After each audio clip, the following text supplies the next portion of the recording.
Welcome, everyone. This is your friend, the DN What If, here with another exciting fanfiction.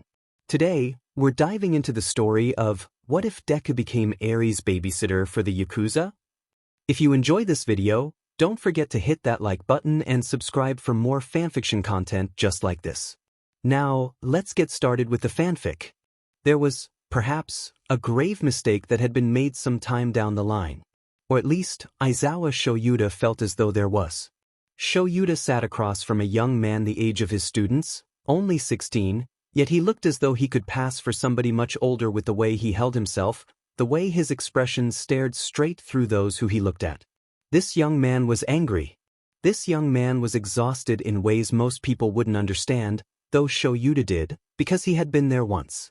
This young man was poised to snap, fists clenched in white-knuckled fury kept contained only by the little girl that sat at his side. This young man was Midoriya Izuku, and that was where Shoyuta thought the mistake was. Midoriya Izuku was a first-year student in the Gen Ed course, heading down the analytics track as Nezu's personal protege.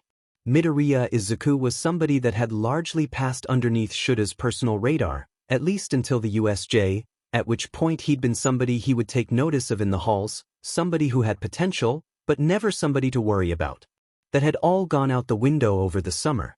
As Shoyuta and the rest of you.A learned at Kamino Ward, Midoriya Izuku was a member of the Shai Hasaikai Yakuza family. And now, he was sitting in an interrogation room, handcuffed, with a little girl sniffling and holding tightly to him. If they tried to remove her from his side, she had quirk flare-ups, and Midoriya would go ballistic.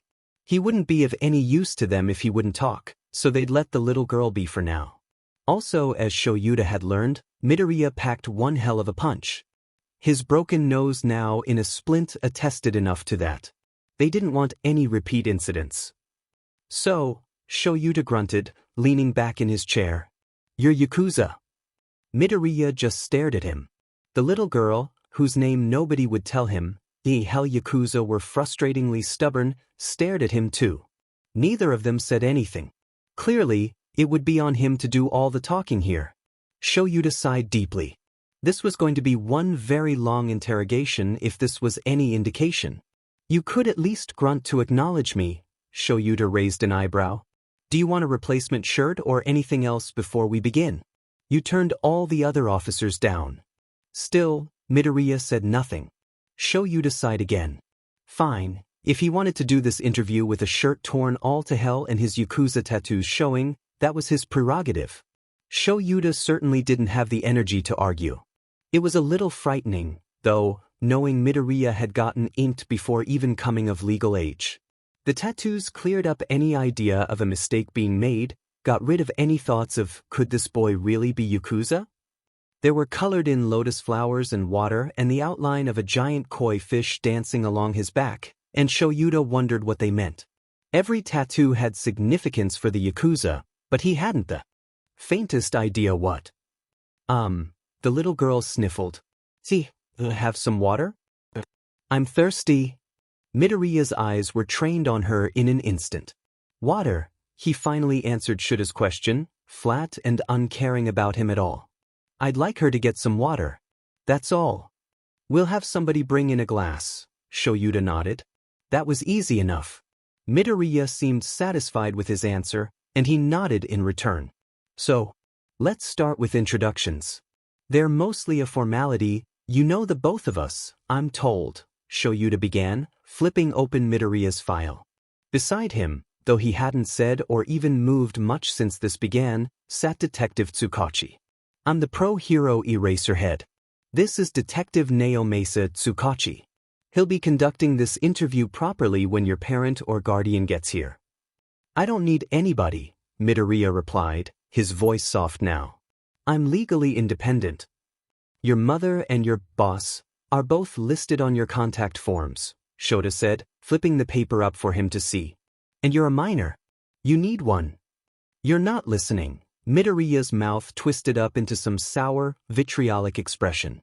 "I don't need anybody here. I'm quirkless. That means I was able to make my own legal decisions since I was 13. I'm effectively an adult aside from crimes committed against me. Check your own laws if you don't believe me.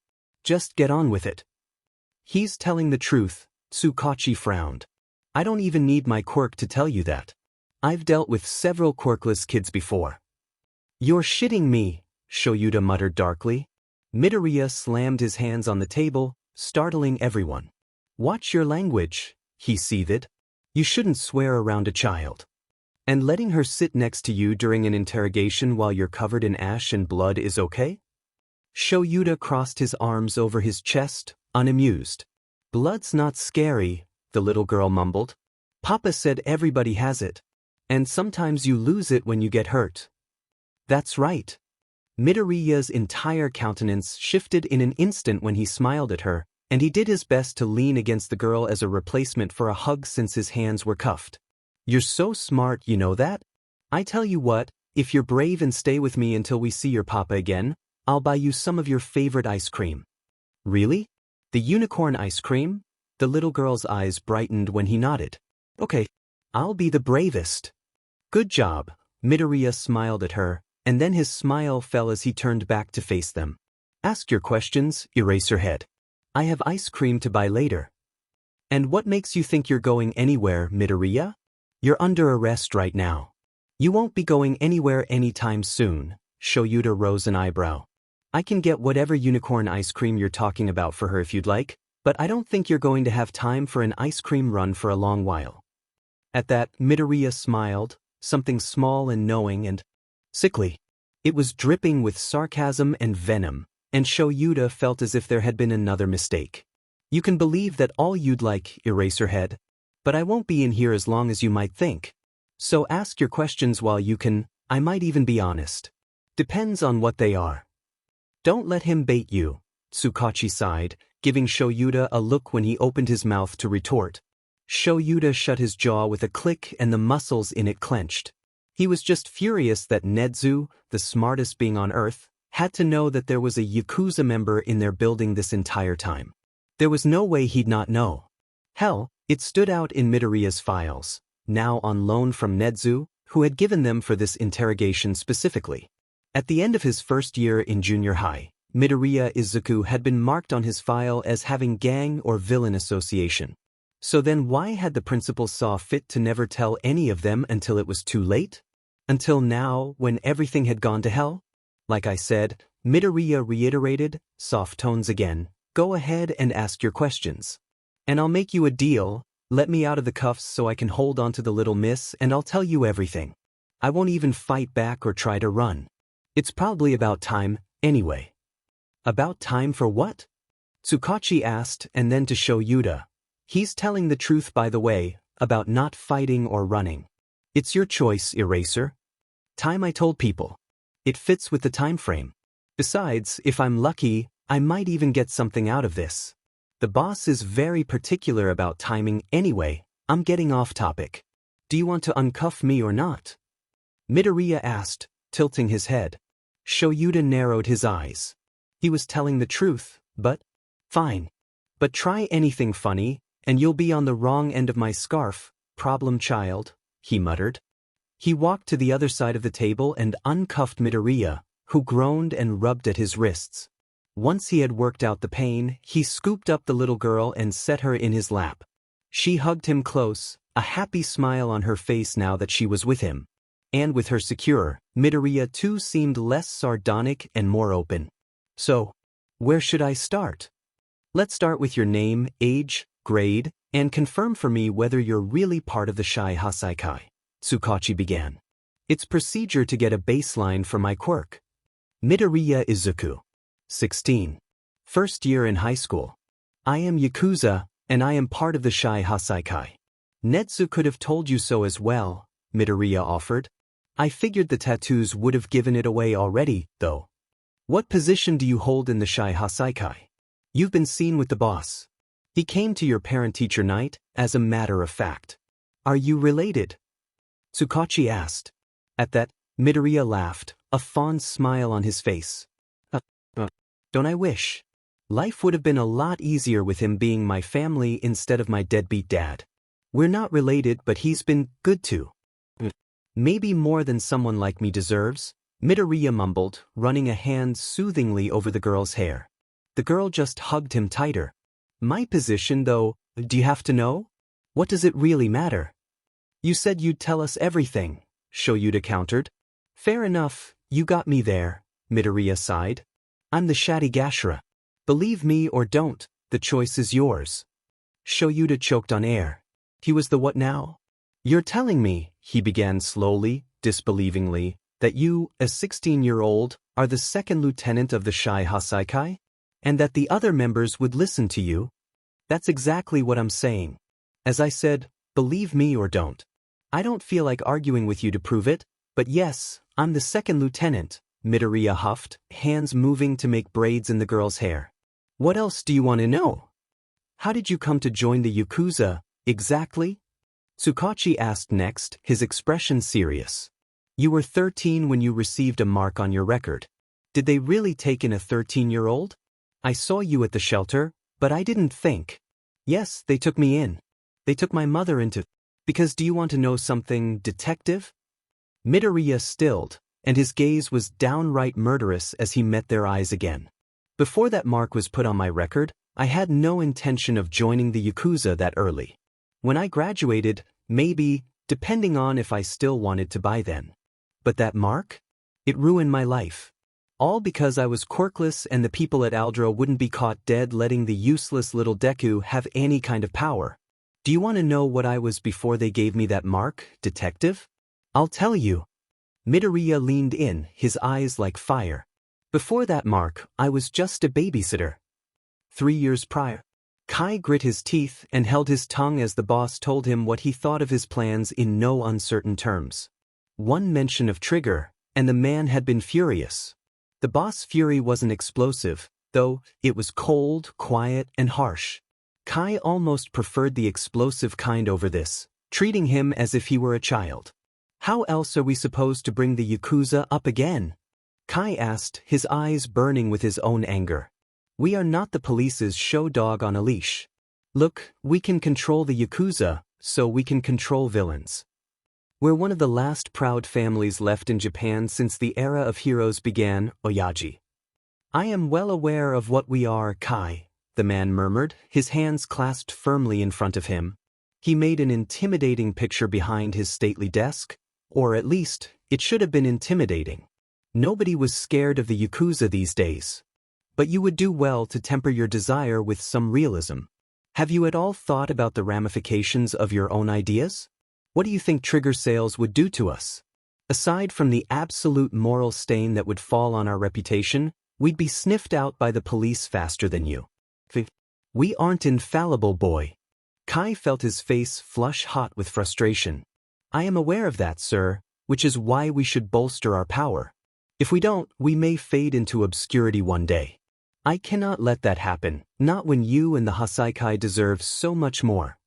There are many ways to obtain power, if that is what you truly want for the Hasaikai, Kai. But I have told you once and I will tell you again, the men will not follow a demon with no heart.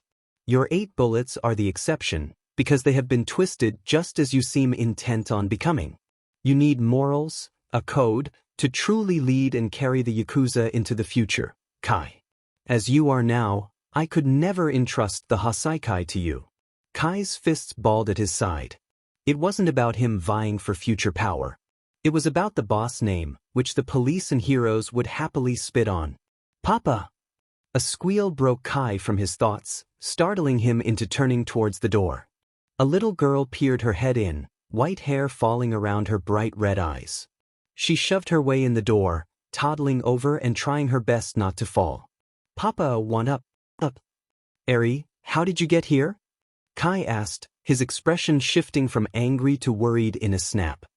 He went to the door to scoop her up, and she curled happily against his chest. Kai peered into the hall to see the man who was supposed to have been watching her scrambling anxiously for the door. When he saw Kai, however, he paled and fell to his knees. Chisei-sama, I'm so sorry, I swear I was watching her dash. The man was cut off by a raised hand and a frigid glare from golden eyes. Kai narrowed his gaze at him and dismissed him with a wave of his hand. He'd deal with him later, when Eri wasn't within eyesight of him. In the meantime, he turned his attention back to the girl he was holding. She smiled up at him happily, chewing on his shirt. You shouldn't chew on that, Eri, he said softly, gently tugging it out of her mouth. He'd have to change shirts later. Children's mouths were filthy, not that he'd seriously scold Eri for something like that. Why don't we go see Grandpa? Grandpa? Eri giggled happily. Kai stepped back in the office with a sigh. When Eri saw the boss, she wriggled excitedly and Kai set her down so she could go see him. The boss picked her up next, smiling pleasantly at her. I have no idea how he managed to lose sight of a 3-year-old, Kai muttered, resisting the urge to pinch his nose. His gloves weren't clean anymore. He'd just give himself hives unnecessarily. This is the third watcher this week she's gotten away from. She's going to get hurt or see something she shouldn't at this rate. Perhaps you can take time to clear your head then, the boss suggested, pushing his chair away from the desk. He stood, Eri still in his arms, and gave Kai a serious look. You care deeply for Eri, that's why I let you become her guardian. Approach the Hasaikai like you would Eri, guide and nurture. Think about what I said to you. In the meantime, we'll suspend this meeting. The boss handed Eri over, and she pouted at not being able to see her grandfather anymore. But she got over it quickly, instead turning her attention to Kai. Papa, pretty place? I want to go to pretty place. Pretty place? The boss raised a curious eyebrow. Kai sighed. Yudata High School. One of her watchers showed her a picture and she's been demanding to see it since. Perhaps I'll take her there. It's less than an hour away by bullet train. She likes the seats in first class, Kai explained, his expression softening. With Eri in his arms, it was hard for him to stay mad at nearly anything. Despite what he thought when the boss first said he'd be taking care of a child a year ago, he ended up adoring Eri at first sight. She was only 2, then, her quirk had come early, a traumatic awakening of some kind, and the woman who gave birth to her had cast her out in horror. A tragic tale he'd heard plenty of times before. But when he actually met Eri, he had been shocked.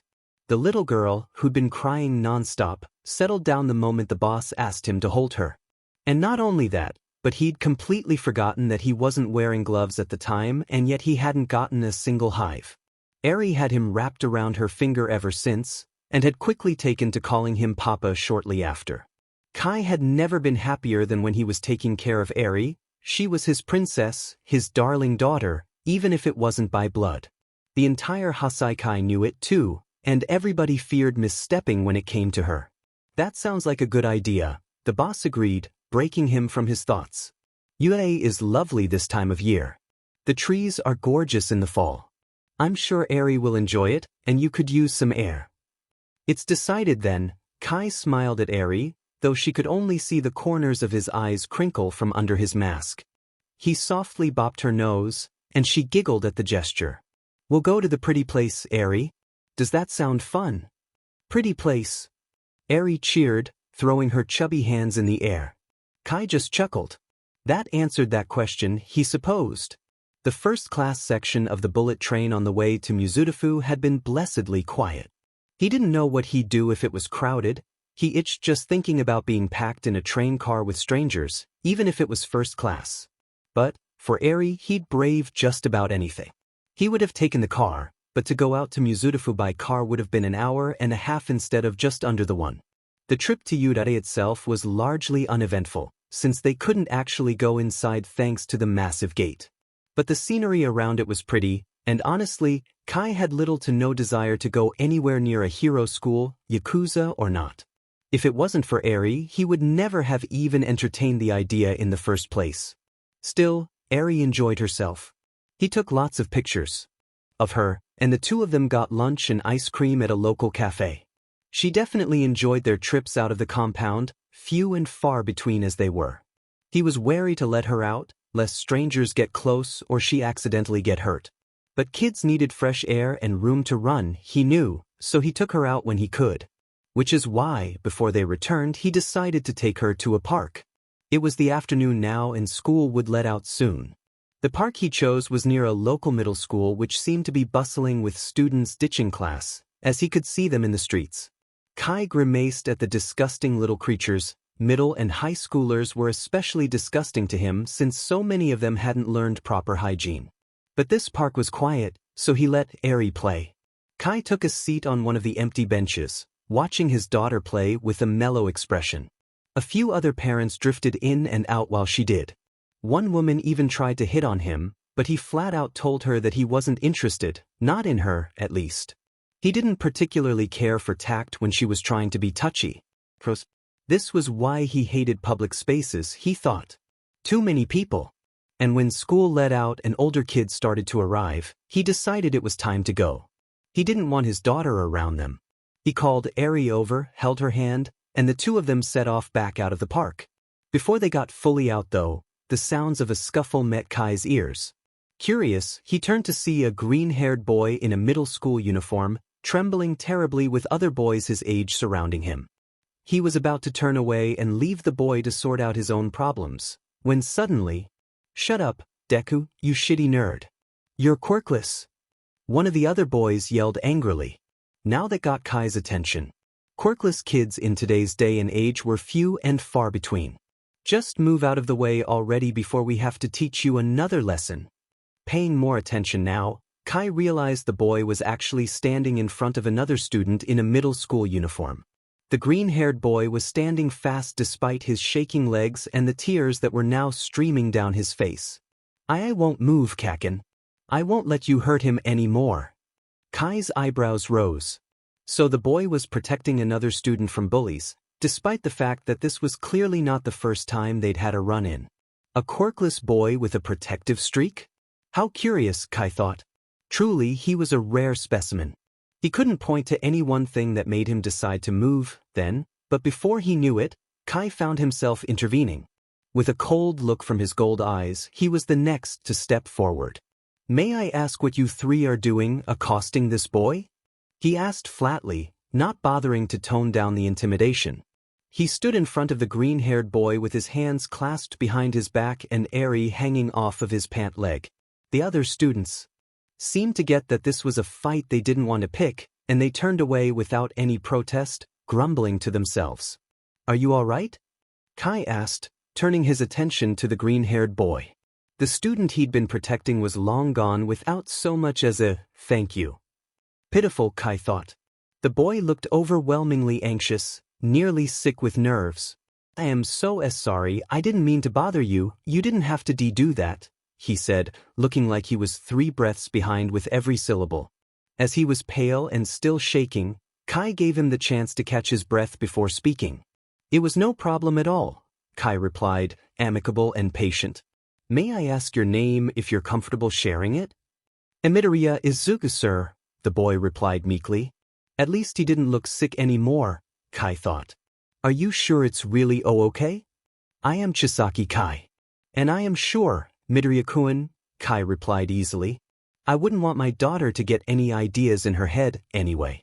It is always good to want to protect, and if I had simply let it go, she may have thought it okay to hurt another person with no cause. May I also ask, are you truly quirkless?" At that question, Midoriya shrunk as if he expected to be hit for his answer. I'm sorry I didn't tell you sooner. I'm sure you want me to leave now dash." Before Kai could say anything in reply, Eri had stopped clinging to his leg and instead reached up to try and climb the boy like monkey bars. She laughed happily when he jumped in surprise and ended up swinging her around. Midori. My daughter certainly doesn't mind the quirkless, and neither do I," Kai murmured. He'd never seen Eri warm up to somebody that fast. Perhaps it was a fateful meeting. A boy who was completely pure and free of the disgusting disease known as quirks, one who was protective and one that Eri liked instantly at that. Well, he'd been looking for a new sitter for her. Perhaps he'd accidentally, and luckily, stumbled upon the perfect candidate. Pulling off one of his gloves, Kai touched a finger to Midoriya's dirty, sooty and burnt uniform and overhauled it in one swift move. It was brand new again, as if it had never been sullied in the first place. The boy looked amazed, in shock and awe at the feat he'd displayed. But the most amazing thing in Kai's eyes was that he hadn't gotten a single hive from doing so. No itch, no burn, no swelling, nothing. The boy was so pure by virtue of being quirkless that Kai could overhaul a filthy uniform like that and not break out. He almost felt lightheaded at the discovery. The only other person he didn't break out around was Eri. "Your quirk is so cool." Midoriya explained, unintentionally swinging Eri around again in the process. She squealed in delight, happy to be spun and bounced. What was that? Was it a time reversal quirk? Or a quirk that fixes things based on touch? Or maybe it's a quirk that rearranges things. Wait, no, I can't smell the burnt parts anymore, so they've got to be gone, right? It has to be touch activated, though, but not 5-point activation dash. Midoriya cut himself off when he realized he'd been rambling, turning a bright shade of red and curling in on himself again. I'm so sorry, it just slipped out. It's all right, you're quite smart for your age, Kai said pleasantly, the corners of his mouth quirking up into a smirk beneath his mask. You're partially right about the rearranging.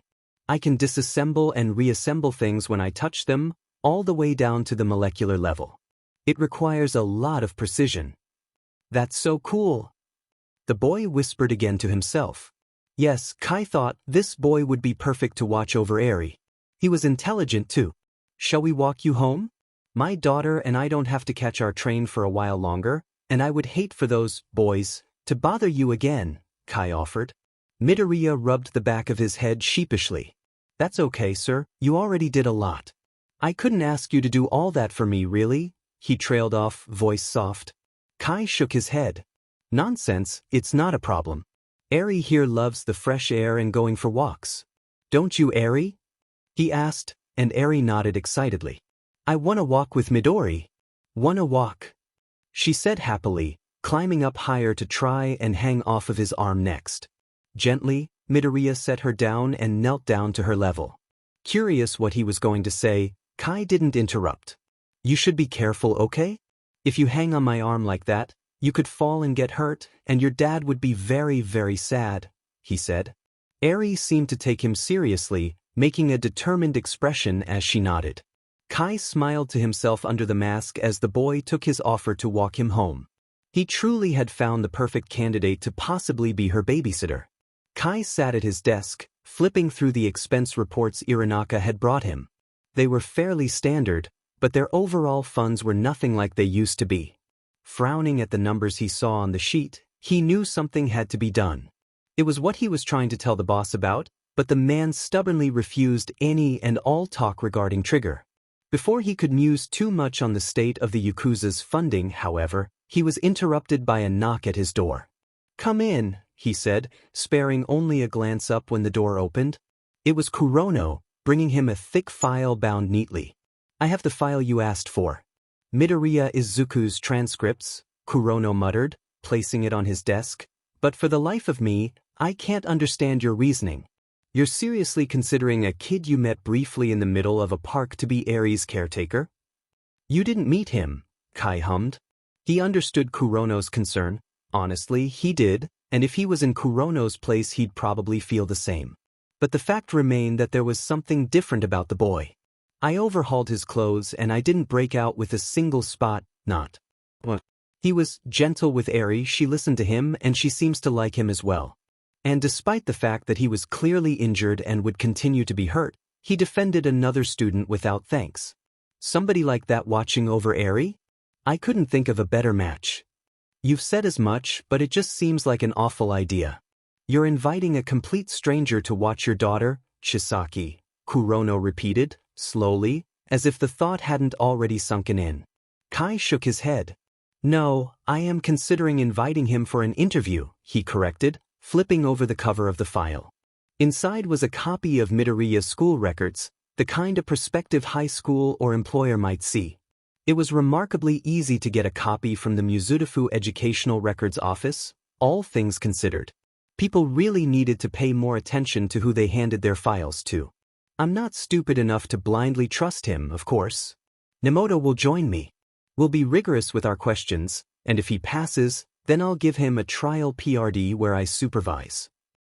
I suppose I can accept that, and I know you need a more permanent fix for Eri's situation while you manage your duties for the Hasaikai. Kurono sighed, rubbing circles against his temples. But it still sounds like a bad idea. Would you at least allow me to sit in on the interview to see the boy for myself? If it will ease your worries, that will be fine, Kai agreed. If it were anybody else, he would have overhauled them for contradicting and questioning him so much. Kurono was his right hand, however, and could get away with it. If Kai were feeling generous, he would even call them friends. You should let the boss know you'll be busy this weekend, though. Just in case you need more time to think things over for yourself, Kurono suggested. I will, Kai agreed. I need to finish our conversation from the other day regardless, he said, though he wasn't looking forward to it. He knew the boss was unlikely to change his opinion on the matter, but he wouldn't leave his piece unsaid. Kurono merely nodded and bowed, deciding to take his leave from the office and let him look over Midoriya's file in peace. Curiously, the first thing Kai noted were the multiple flags on his file. It was stacks of paper thick, and he was only in his first year. His eyebrows furrowed. Had he misjudged the boy?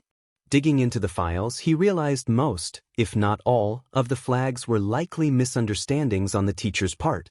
All of the flags were for incidents where the boy had supposedly gotten into fights. Kai had met the boy personally, though he knew better from the one meeting alone.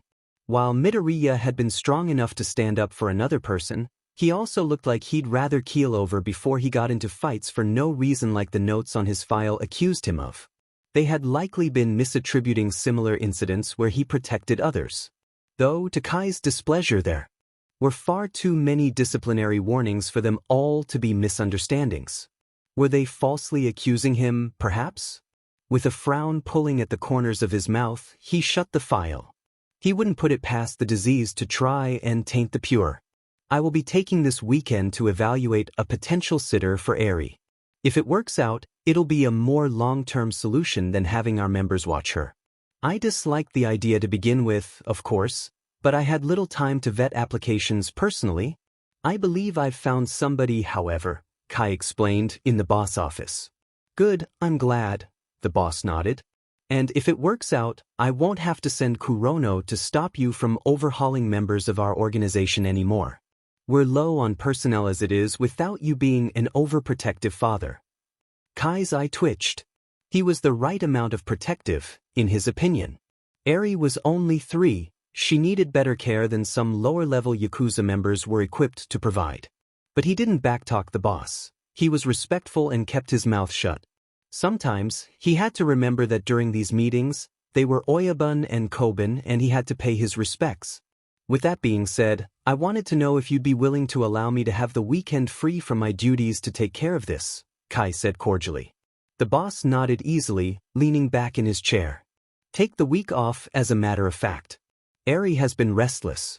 She wants to spend time with her father, so you should be there for her. You can ask for time off more frequently, you know. It's expected you'll need to step away sometimes to take care of your child. Her situation is different than yours was, the boss said softly, his expression gentle.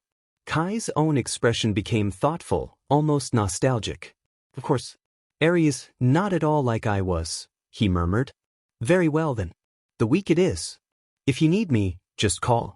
Otherwise, I will try to spend as much time with her as I can. I wouldn't dream of interrupting your time together. Oh, and good luck with the sitter, Kai, the boss said. Their conversation never turned to what he expected it to. Instead, his thoughts turned to Eri. He took his leave with a bow and went to have Kurono drop off a letter to Midoriya so he could take his daughter out for lunch. Kai hoped he hadn't been too distant lately. Izuku came home to see his mother at the kitchen table, a letter in one hand and her head in the other. She looked intensely worried in a way he hadn't seen from her in a while, and before anything else, he went to her. Mom? He asked, accidentally startling her. It seemed as though she hadn't even heard him come in. Are you okay? Did something happen? Oh, Izuku, she sighed, forcing a smile on her face. Well, it's your father. Since you've turned 13, he's decided to stop sending child support payments. It's going to make things really tight around the house for a while. I'll probably have to pick up some more shifts at work to cover for what he's not sending anymore. Izuku's stomach dropped. He hadn't expected much from his father, but this. In Japan, quirkless people became legally independent at age 13 because of their low life expectancies. They were still minors when it came to crimes being committed against them, but since most didn't live past 20, they were given free rein to live their lives however they could until that point. For example, they could sign their own legal paperwork, withhold medical information from parents, and otherwise execute legal actions most children couldn't do yet. It was a rarely used law, however, and hardly anybody knew about it even among the quirkless themselves. Izuku himself wouldn't have known about it if it weren't for the obsessive research he did over quirkless laws in trying to find ways to become a hero. But of course, his father had used this law to get out of paying child support. Legally independent didn't mean financially independent, but the courts probably didn't care.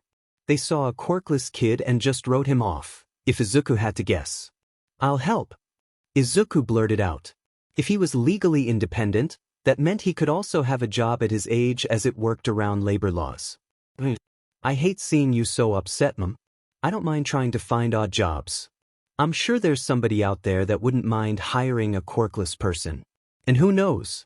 Maybe I'll find something I really like." Are you sure, honey? I don't want to put more stress on you." Inko wrung her hands nervously, but Izuku could tell the thought that he was willing to help was reassuring to her. Izuku shook his head with a smile. "It's not stressful if it helps you, Mom," he said, opening his arms to give her a hug. She leaned into him with a deep sigh, and they remained like that for several moments, just hugging each other. His mom worked so hard to provide for him. It was honestly the least he could do in his mind. A side job wouldn't be so bad. Besides, maybe it would get his mind off of what happened at school every day. "You're such a good boy," Inko murmured, finally pulling away from the hug. "I'm sorry your father is such a deadbeat, baby. You shouldn't have to work like this. But if you can find a safe, easy job, then I suppose that wouldn't be so bad. Just let me approve of it first, okay? I don't want you getting in over your head just trying to help out." "Of course, Mo. I'll start looking as soon as possible." The next day, of all things, Izuku saw a strange letter sitting in the mailbox. When he picked it up, it had his name on it in the nicest calligraphy he'd ever seen before. Each of the kanji's strokes seemed deliberate and careful. And if that wasn't enough, there was a wax seal on the back with a symbol that nearly made him pass out on the spot. That was the seal of a Yakuza group. As Kaken would say, "Holy sheet." Izuku hurried inside with the letter, almost afraid to be seen with it. What the hell had the Yakuza sent him a letter for? He sat himself down in his room with the door shut, tearing open the letter quickly to see what in the world this was about. When he removed the letter, he was shocked even further to find out its contents. "Midoriya Izuku. The other day, just last week, you and I met in the park. I witnessed you protecting a fellow student while on visit there in Yuzudafu. My daughter Eri has not stopped speaking of you since, and I find myself in a curious position. She is in need of a new sitter, and several factors prompted me to reach out to offer you this position. For one, she seemed to like you, which is rare for her to warm up somebody so quickly. Secondly, your intelligent, kind and protective nature was evident upon first meeting, and is the kind of personality I would want watching over her. Lastly, and perhaps most importantly, you are quirkless. I will not detail why exactly this matters to me in a letter, but suffice it to say that being quirkless is a positive in my eyes. Therefore, due to all of these things being present in you, I would like to extend you this potential position of watching her. You would be compensated for your time and your schedule can work around your schooling. Details of this are attached to this letter. However, I am not a brainless moron who invites strangers off the street to look after my daughter. While you have made an impression on me, I wish to interview you with the assistance of my associate with a truth quirk and then supervise you for a trial PRD of 1 day, this upcoming Sunday. If you wish to take on this role, arrive promptly at 7 a.m. at the address specified. Please have any questions you would like to ask prepared ahead of time. I look forward to potentially doing business with you. From the young head and first lieutenant of the Shai Hasaikai, Chisaki Kai. Izuku nearly dropped the letter in shock. The man he'd met in the park was the young head of the Shai Hasaikai. And he wanted him to babysit his daughter of all things. Izuku had 3/4 of a mind to just throw the letter away and have nothing further to do with the Yakuza of all people, but then he flipped the page. Izuku's jaw hit the floor. The amount of money Chisaki was offering was insane. That would allow him to more than make up for what his father no longer sent, and then some. It was so tempting it hurt. And the more Izuku thought about it, well, Chisaki and his daughter had been so nice. They weren't unkind, and in fact, they had been uncaring about his quirklessness. In the letter, he'd even said it was a positive. And it hadn't felt like the man had been putting on an act, either. He'd learned to spot that early on in life. Chisaki had been genuine when saying he wasn't bothered by Izuku's quirklessness. With those thoughts in mind, Izuku tucked the letter away, hidden so his mother wouldn't find it. He knew it was stupid, reckless, all sorts of things, but he decided he was going to go. The offer was too good to pass up, Yakuza or not. With the financial bind they found themselves in now, Izuku couldn't afford to be picky, especially with people who were so kind. Nobody else would be, in all likelihood. He'd practically stumbled onto a gold mine. He wasn't going to lie to his mother forever, though, if the meeting went well, he'd tell her the truth about who he was going to be working for. If it didn't, he'd let it fade into the background as a poor choice in judgment. Well, that is if the Yakuza let things fade into the background. He sure hoped they did, otherwise. Izuku decided not to think about it. The following Sunday, Izuku gathered his things. Early in the morning, before the sun had even begun to rise, he was ready to leave for the day. He left a note for his mother saying that he had gone to catch an early tour of Might Towers out in Tokyo, which was something he'd done before. He had his own allowance saved up over the years, so he could afford his own little day trips. His mother let him go mostly unsupervised these days, as he knew how to take care of himself and he always texted her. He didn't like the idea of lying to her like this, but it was necessary. She'd never let him go to a job interview with the Yakuza. On his way out to the train, his mother texted him, telling him to have fun and to enjoy the day. Also to text her and call when he was on the way home, like he always did. She must have woken up and found the note, Izuku thought. He waited in the subway station nervously, texting his mother the entire time. He played it off as being worried about how he'd react if All Might showed up, and she teased him for being such a fan. Before the guilt of lying again could set in, however, the train arrived and he boarded. It was quiet this early in the morning. He took a seat and brought out his notebook to soothe his nerves. Writing always seemed to help when he was stressed. It took his mind off of things. And before he knew it, his stop had arrived. With alarm, he looked up from his notebook to realize he'd written 5 entire pages before the train had stopped. He must have been really into his notes today. Izuku stood and got off the train with a deep breath. Once he got there was no going back. He had to be absolutely sure he wanted to do this. He could still turn back now. But the thought of being able to care for the sweet little girl he'd met, being around a man who didn't care about his quirklessness, and such a large paycheck stopped him from turning around. He kept marching forward with a purpose, ready to tackle whatever the interview had in store for him. And admittedly, he was curious about the person with the truth quirk as well. He wondered what kind it was and how it worked. The area of town the compound was in was really nice, high-end, but not overly stuffy. It didn't seem like the typical neighborhood a Yakuza family would hole up in, but he supposed he didn't know much about the Yakuza to begin with. Offhandedly, he made a mental note to research them. He shouldn't go into his new job blind if he happened to get it. The thought of working for the Yakuza made him extremely nervous, but he wouldn't be directly associated with them, right? It wasn't like he was joining them, he would just be taking care of one of their family members. At 10 minutes to 7, he arrived at the address Chisaki mentioned in the letter. With a deep breath, he readied himself. This was the point of no return. With as steady a hand as he could manage, he rang the intercom outside the gates and stepped back to a polite distance. A man in a white coat and mask appeared on the small screen of the digital intercom. "To whom am I speaking?" he asked, cool and cordial. Emidoriya Izuku, sir. Hear about a job interview?" Izuku supplied nervously. The man assessed him for a moment before humming thoughtfully. "So you are the boy the young master spoke of? Very well, wait there. I will be out to escort you shortly," the man said, and the intercom clicked off. Izuku stood around as he was told, not wanting to upset anybody. A minute or two later, the same man from the intercom arrived to escort him as he said he would. "Early. Very good. The young master is very adamant about punctuality." "Ah, well, if I'm going to be offered such a job, of course I want to be at my best. caring for another person is very serious, especially children, who need a lot of attention, Izuku said softly, not able to bring himself to look the man in the eye.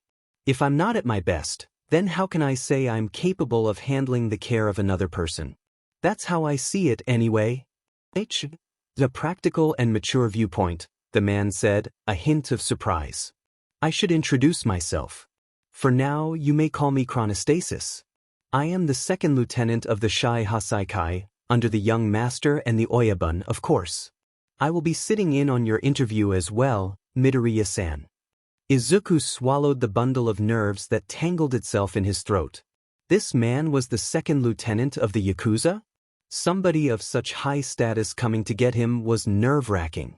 Izuku also made another note to familiarize himself with Yakuza terminology so he didn't get himself into a pickle later. He knew that the Oyabun was the boss, the head of the Yakuza family, but other more specific terms and customs might be important later. Of course, Chronostasis-san, Izuku nodded, hoping his expression didn't betray how nervous he felt. It makes sense to vet somebody for a child's safety. No need to look so nervous, Chronostasis chuckled, and Izuku's hope flew out the window. Now, he just hoped the Yakuza didn't perceive fear or nervousness as weakness. You aren't becoming an official member or anything of the sort. You are merely being asked to babysit. It does, of course, require vetting, but we don't treat outsiders poorly if they are here for a reason. Nobody in this compound will hurt you. That actually relaxed Izuku a lot. So, they viewed this the same way. This would just be him doing a job, no official ties to their organization. Now that he was more relaxed, he took the opportunity to take in the full scope of the compound. The exterior was modeled after a traditional Japanese manner, complete with a garden and everything. Other buildings, more modern in design, blended in seamlessly with the greenery and traditional decoration. It was a beautiful place, one that looked well kept and like it would be a nice place to work. Before you come inside, I must pat you down. I will be respectful, but since you are an unknown, we must be sure you aren't carrying any weapons, Chronostasis said, rather matter-of-factly. Izuku nodded. He could understand that. They probably had a lot of enemies.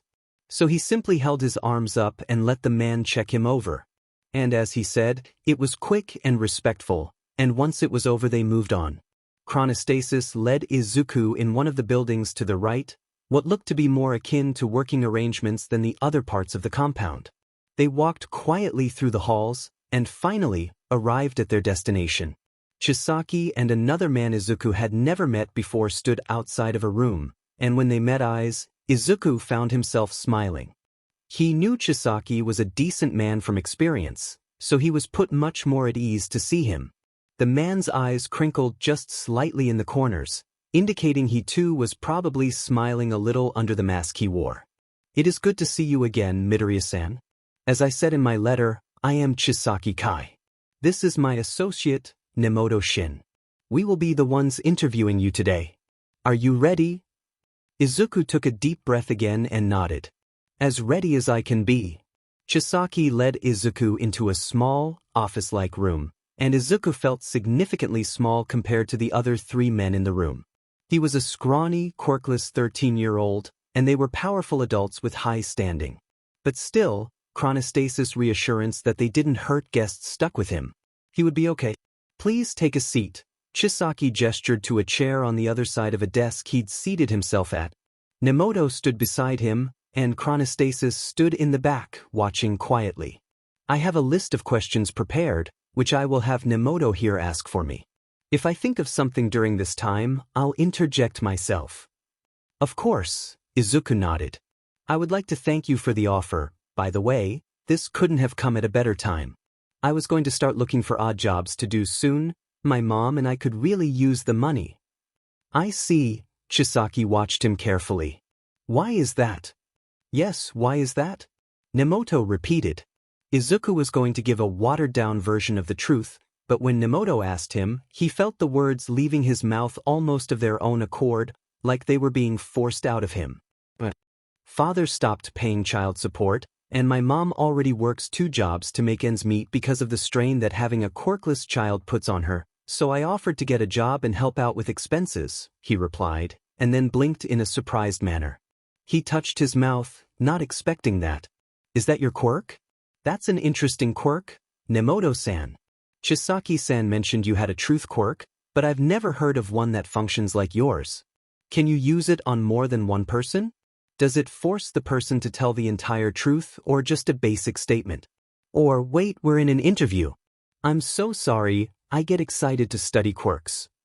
Interesting hobby you have, Chisaki murmured, his eyes narrowed in thought. Why would your father stop paying child support? You're still a child, are you not? You don't have to ask him this one, Nemoto.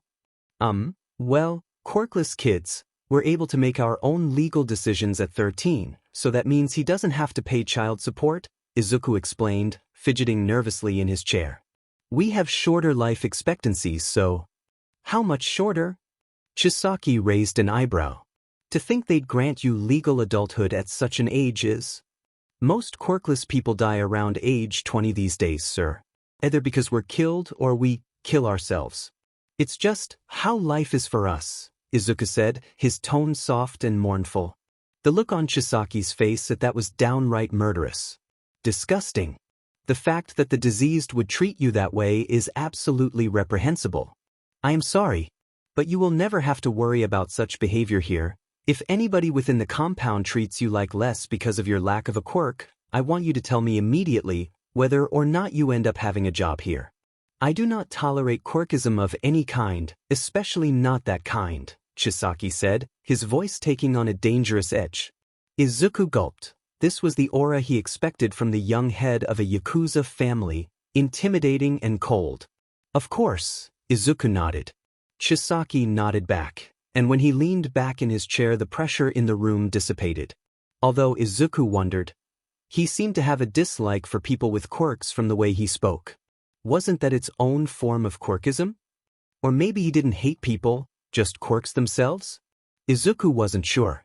Well, go ahead and ask the questions, Nemoto, Chisaki ordered, gesturing to Izuku.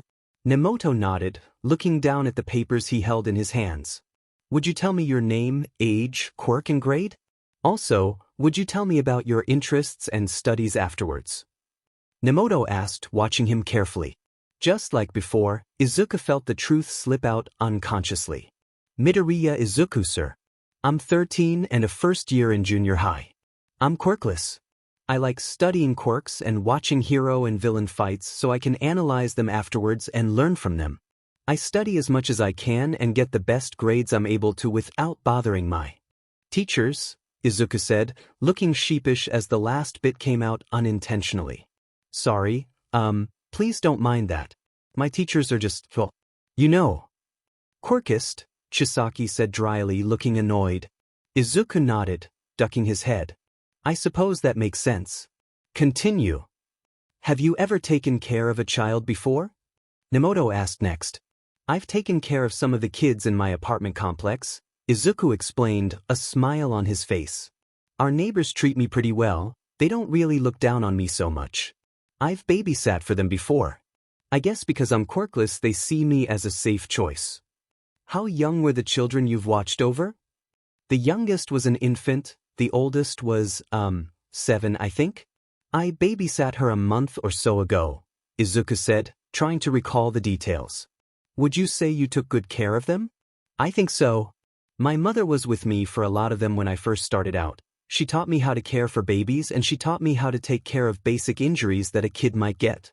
Now I'm able to watch them on my own, and I do the best I can.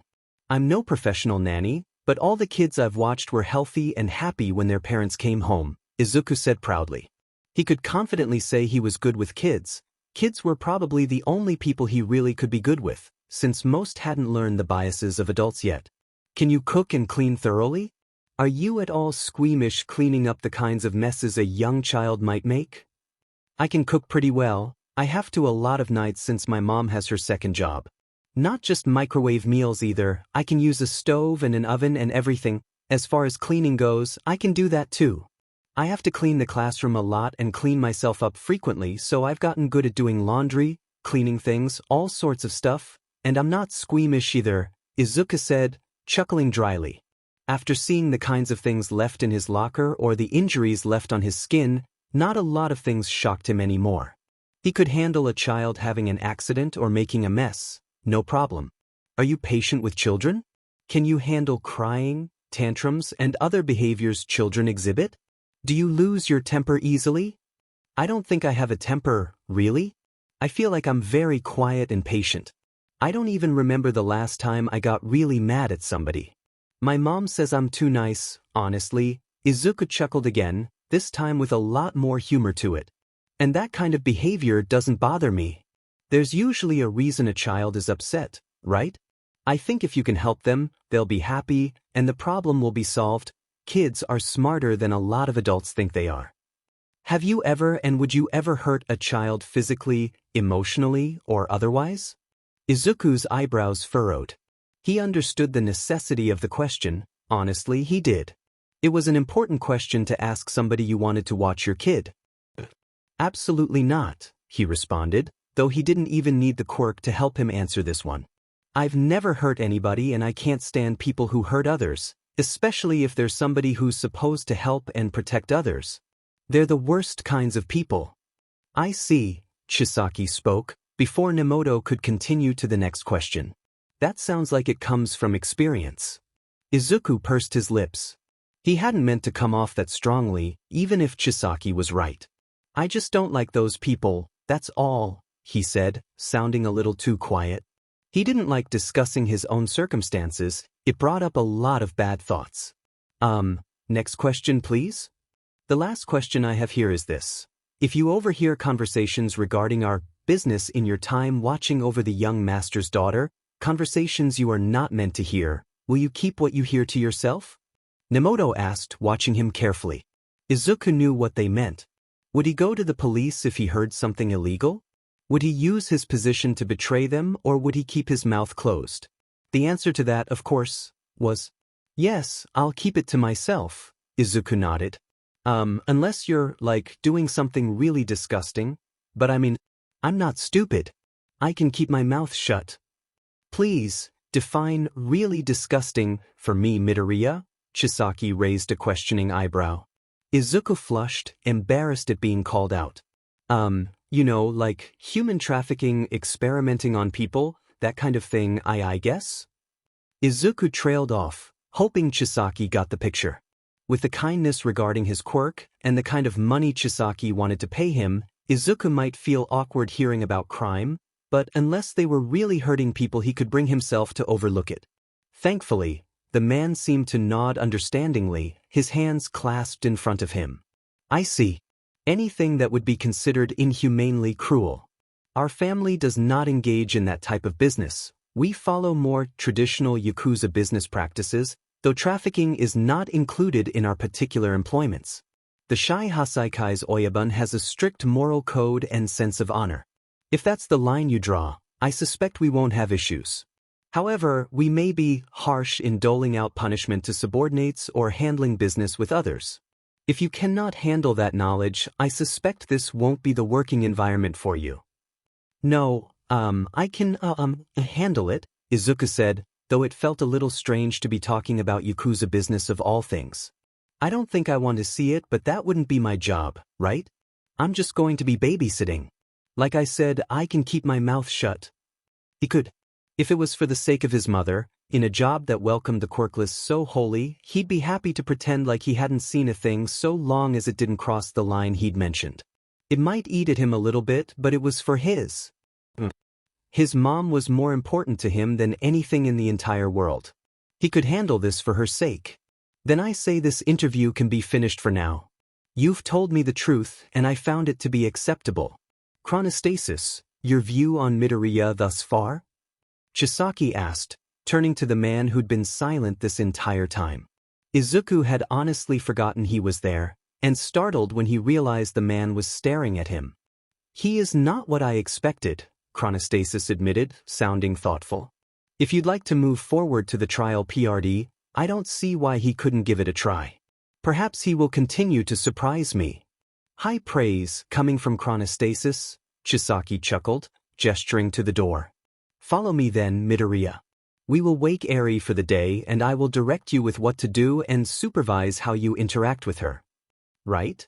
Izuku nodded, letting out a breath he hadn't even realized he'd been holding. He wiped sweaty palms on his pants, finally relaxing from the tense interview mentality he'd been in. Before they could get out the door, however, Chisaki paused and turned to Izuku with a guarded expression. Somehow, Izuku got the idea that he was still being assessed. Chisaki held out a hand for him to shake. Before I forget, of course. I had meant to say it was good to formally introduce myself, he said, cordial. Izuku blinked, looking down at the man's gloves and back up. Are you sure you want me to shake your hand? I assumed you didn't like germs, 'cause you wear a mask and gloves, and you have sanitizer in every hallway? If I'm wrong, though of course I'll shake your hand. I just wanted to check first, Izuku explained, not wanting to come off as rude for not immediately accepting the handshake. That, however, seemed to please Chisaki, his eyes crinkling at the corners again. Observant as well. Very good, Midoriya. Follow me, then, he continued. Izuku mentally let out another breath. He had just been trying to be polite, but had inadvertently passed another sort of test, it seemed. With a growing feeling of self-confidence in such a crazy situation, Izuku quietly followed Chisaki down the hall as he was asked. They went out of that building and to another part of the complex entirely, this time to one of the buildings that were nearly entirely traditionally Japanese, surrounded by foliage and greenery. It was a gorgeous place, one that was also very heavily guarded. Izuku figured this was where Chisaki and Eri must live. It seemed residential, and it made sense to have that much protection on your kid when one was Yakuza. Inside the house was just as beautiful, traditional scrolls and art adorning the walls. Izuku figured this stuff had to have been worth millions of yen in historical value alone. A lot of the pre-quirk traditional items were lost in the wars, and what remained was protected by a select few. He made a mental note to be very careful with the stuff in here. Eventually, though, they made it to an area of bedrooms, and Chisaki opened the door to reveal a very pink room. In a very fluffy bed, Eri was sound asleep, tucked in snugly and everything. Izuku almost felt bad to wake her up when she looked so peaceful, but he supposed this was part of his test. Kids needed a good sleep schedule, after all. Chisaki stood by her bedside and gently woke her up, to which she yawned and rolled over again. Eri, Chisaki said gently. It's time to wake up. Somebody is here to see you. Me? She asked sleepily, finally getting her bearings. When she looked around, she saw Izuku still standing awkwardly in the doorway. It seemed she needed no time to remember him, however, as she let out a squeal of excitement and scrambled out of bed to meet him. Midori! Midori! Midori! Hi, Eri! Izuku found himself smiling. Her excitement was contagious, it seemed. When she got all the way over to him, he scooped her up gently, making sure he had a firm hold on her so she wouldn't fall. Good morning. Morning. Eri giggled, hugging him. Papa, I want to play with Midori.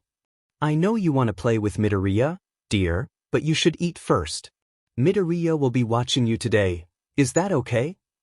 Chisaki asked, and Eri threw her hands up in the air in excitement as she nodded. Very good. All right, Midoriya, follow me. I'll show you to the kitchen. You said you know how to cook, yes? I'd like you to prepare breakfast for Eri.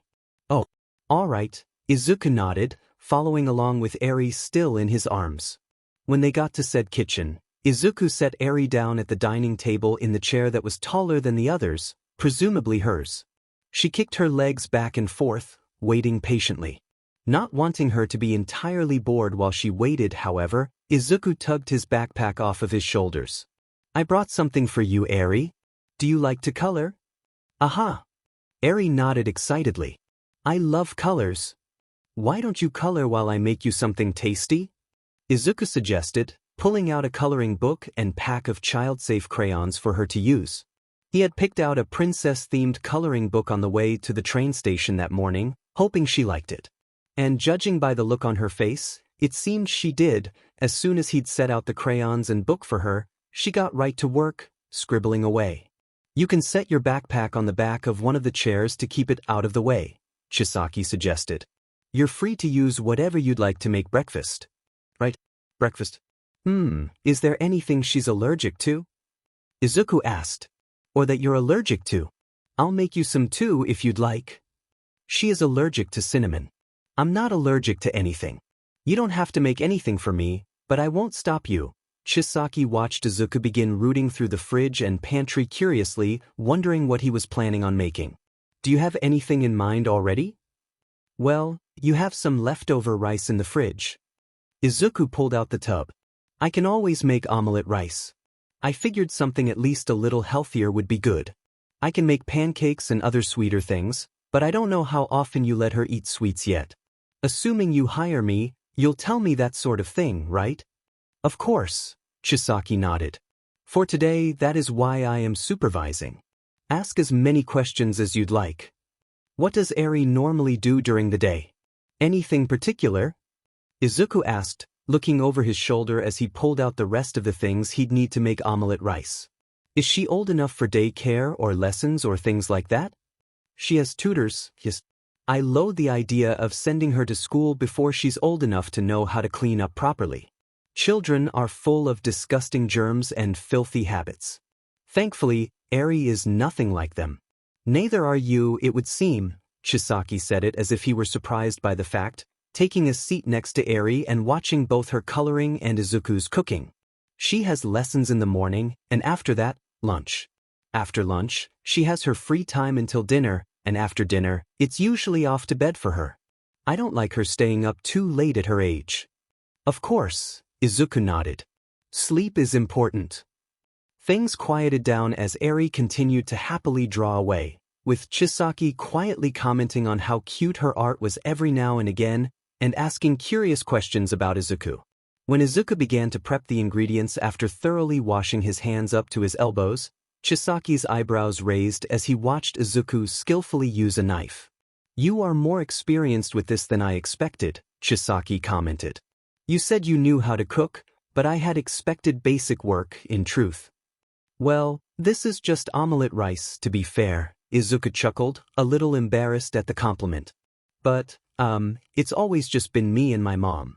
She wanted me to learn to cook early for the times she couldn't be home. She works really hard to support me, so I never minded cooking for myself sometimes. She usually prepared the ingredients and everything for me, but I asked her to show me how she did it one time, and things just went from there. Yes, you mentioned your father was out of the picture, Chisaki hummed thoughtfully. You are remarkably independent, willing to get a job at your age. Most kids simply wish to spend their free time indulging their hobbies. Well, like I said, quirkless people have shorter life expectancies, Izuku mumbled, quiet enough for Eri not to hear. I didn't really have much of a choice in growing up fast. If I don't take care of myself when my mom can't, nobody else will. Chisaki had nothing to say to that, simply returning to his quiet observation. A short time later, however, and Izuku had 3 plates of omelette rice, fresh and ready to go. He brought them all to the table after asking where the silverware was, making sure to get the child's spoon for Eri. He also fanned hers a little bit, helping to cool it off so she wouldn't burn her mouth on the hot food. When she took her first bite, Eri's face lit up with excitement and she began to eat more and more, excitedly shoveling it in. Oh, be careful, Izuku said, gently slowing down. If you eat too fast, you could get hurt. Sorry, Midori, she said, looking at him with her big eyes. He just smiled and patted her head, and she kept eating with a smile. Chisaki seemed to take a bite for himself as well, pulling off his mask to eat. When he chewed and swallowed, his eyebrows raised in surprise. Interesting, was all he said, opting to continue eating as well. Izuku ducked his head sheepishly. He hoped that was a good sort of interesting. He didn't think his cooking was anything special, but if Eri enjoyed it, it couldn't be too bad, right? Once breakfast was over, Izuku cleaned up both Eri's coloring book and the dishes, making sure they were all neatly on the drying rack. Eri had to use the bathroom, however, so she ran off on her own down the hall. She's able to go on her own these days, Chisaki explained. If she needs help with her clothes every once in a while, though, will that bother you? Of course not. I'm happy to help. I remember how frustrated I got with my shoes when I was younger, Izuku chuckled, fondly remembering his mom helping him lace up the red high tops he'd worn since he was 4. Unfortunately, they only made one kind of shoe for the quirkless, a way to subtly out them to others. But where most quirkless took to decorating them to try and cover up that bright stigma, Izuku didn't really care. He tended to wear his openly. He wouldn't be afraid. That's what a hero would say, after all. Besides, the red reminded him of All Might's costume. Eri came toddling out of the bathroom shortly after Chisaki made sure she washed her hands, and off they went. Next, it was time for Eri's lessons with her tutor in another part of the compound. Eri insisted she hold Izuku's hand as they walked there, which he didn't object to at all. They went back to the office building they'd come from earlier, where Chisaki directed them to a study room that was decorated in a similar manner to how a daycare might be. Eri pouted when they went in, clearly not happy, and the tutor was already looking annoyed. Izuku frowned a little bit. Was she not doing well in her studies, or did the tutor not like her? He doubted she had the same problems he did with educators, but he also knew how educators usually were, and the last thing he wanted was to see Eri ending up in even a vaguely similar situation. "We'll be sitting in on today's lessons, Matsusan," Chisaki said, his calm and intimidating demeanor returning around the man. "Midoriya-san is being evaluated to possibly become Eri's babysitter, so please, show him the same respect you would me." Izuku ducked his head, a bit embarrassed. Chisaki was the young head of the Shy Hasaikai. There was no way anybody should show him the same level of respect as Chisaki, Izuku thought. Still, the tutor looked appropriately nervous now, and nodded quickly. "All right, today we'll practice our numbers and colors." Matsui smiled nervously at Eri, who pouted further and clung to Izuku's hand. "I want to play with Midori," she whined. Izuku smiled at her. "Why don't I learn with you? We can learn together," Izuku suggested, crouching down to her level. "If you practice everything you're supposed to today, I'll color with you, how about that? I remember you did such a good job coloring that princess book earlier." "Really?" Eri giggled a little, pulling him along. "Okay, wanna practice?" She struggled with the word, but Izuku got the picture. "Good job." "Okay, let's sit down," Izuku said, taking a seat next to her at the short table. "What are we learning today, Matsui-san?" The tutor was looking at him as if he'd grown a second head, probably having expected him to act like Yakuza or something, but quickly regained his composure when he realized Chisaki was staring at him expectantly. "Ah yes. We're practicing numbers and colors, like I said. She can already count fairly high and she speaks well for her age. It's just a matter of making sure she has the basics down pat." "Right. How high can you count, Eri?" Izuku asked with a smile. 1, 2, 3, 4, 5, she counted on her fingers as she went along. 6, 7, 8, 9, 10. "Wow, so smart," Izuku said, and Eri smiled proudly at him. "And what's your favorite color? I bet it's a pretty color." "Red." Eri pointed to his red shoes. "I like red." The rest of the lesson went similarly, with the tutor directing her as to which colors or numbers he wanted her to learn, and Izuku chiming in to help make it fun for her. The lesson went so well, in fact, that the tutor said they could move on to practicing her writing as well. They got out markers and Izuku showed Eri how to hold hers, and then wrote the characters of his name so she could see how to do it. Eri shakily followed along while trying to write her own name, and when she got it right, Izuku clapped for her and congratulated her, to which she excitedly got up and ran the paper over to her father to show it to him. "Papa, look, I wrote my name," she said, holding it out to him. Chisaki's expressions softened for a moment, completely unguarded while he interacted with her. Izuku smiled at the sight. He really did love his daughter. "You're getting much better, Eri. So smart for your age." "I'm proud," he said, voice gentle. Eri made a noise of glee at her father's praise and sprinted back to the table to do more work. Izuku just chuckled. It was nice to see her so enthusiastic. "Well, a promise is a promise, Eri. You did all your work and you even wrote your name. Do you want to color now? Or do you want to do something else?" Izuku asked. "Wanna play in the garden? The garden is pretty. It's got lots of flowers," Eri announced, standing excitedly. Izuku had no idea how she had so much energy to just run around everywhere. After all, running got tiring after a while. Well, maybe the running he did at school was a little different. It is about time to wrap up lessons for the day, Chisaki murmured, checking his watch. Playing in the garden is fine. I like her to have some fresh air every day. And she deserves a reward since was remarkably cooperative in her lessons today as well. It was very interesting to see. Shall we go? There was that word again, interesting. Izuku could only hope it meant something good. Oh, of course. Izuku stood, and Eri grabbed his hand as if it was already second nature. She paraded him around, marching around the complex with ease. When they went outside, she showed him to the garden she was speaking of, just behind the manor. And as she said, it was gorgeous. It was a perfectly manicured and well-maintained Zen-style garden filled to the brim with gorgeous rock displays and a wall of flowering bushes surrounding it. Izuku felt very out of place in a manor like this, wearing nothing but hand-me-down clothes and a well-worn pair of sneakers. His fashion sense didn't help much either, with his shirt that just said dress shirt on it. Still, Eri didn't seem to mind at all, and even Chisaki seemed as if he hadn't paid his clothes more than a passing glance in attention.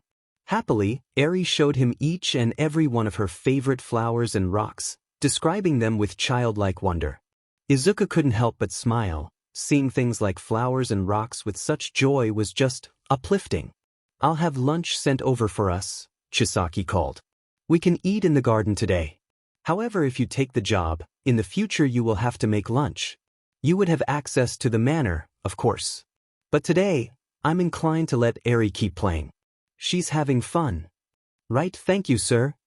Izuku called back, waving from the other side of the garden.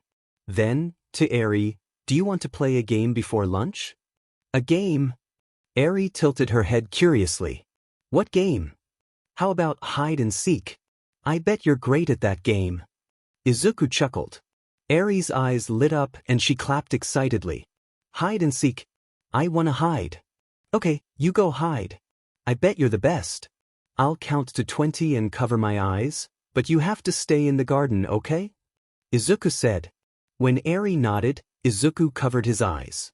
1, 2, 3, 4, 5, 6, 7, 8, 9, 10. He heard giggling and feet pattering away as he continued to count.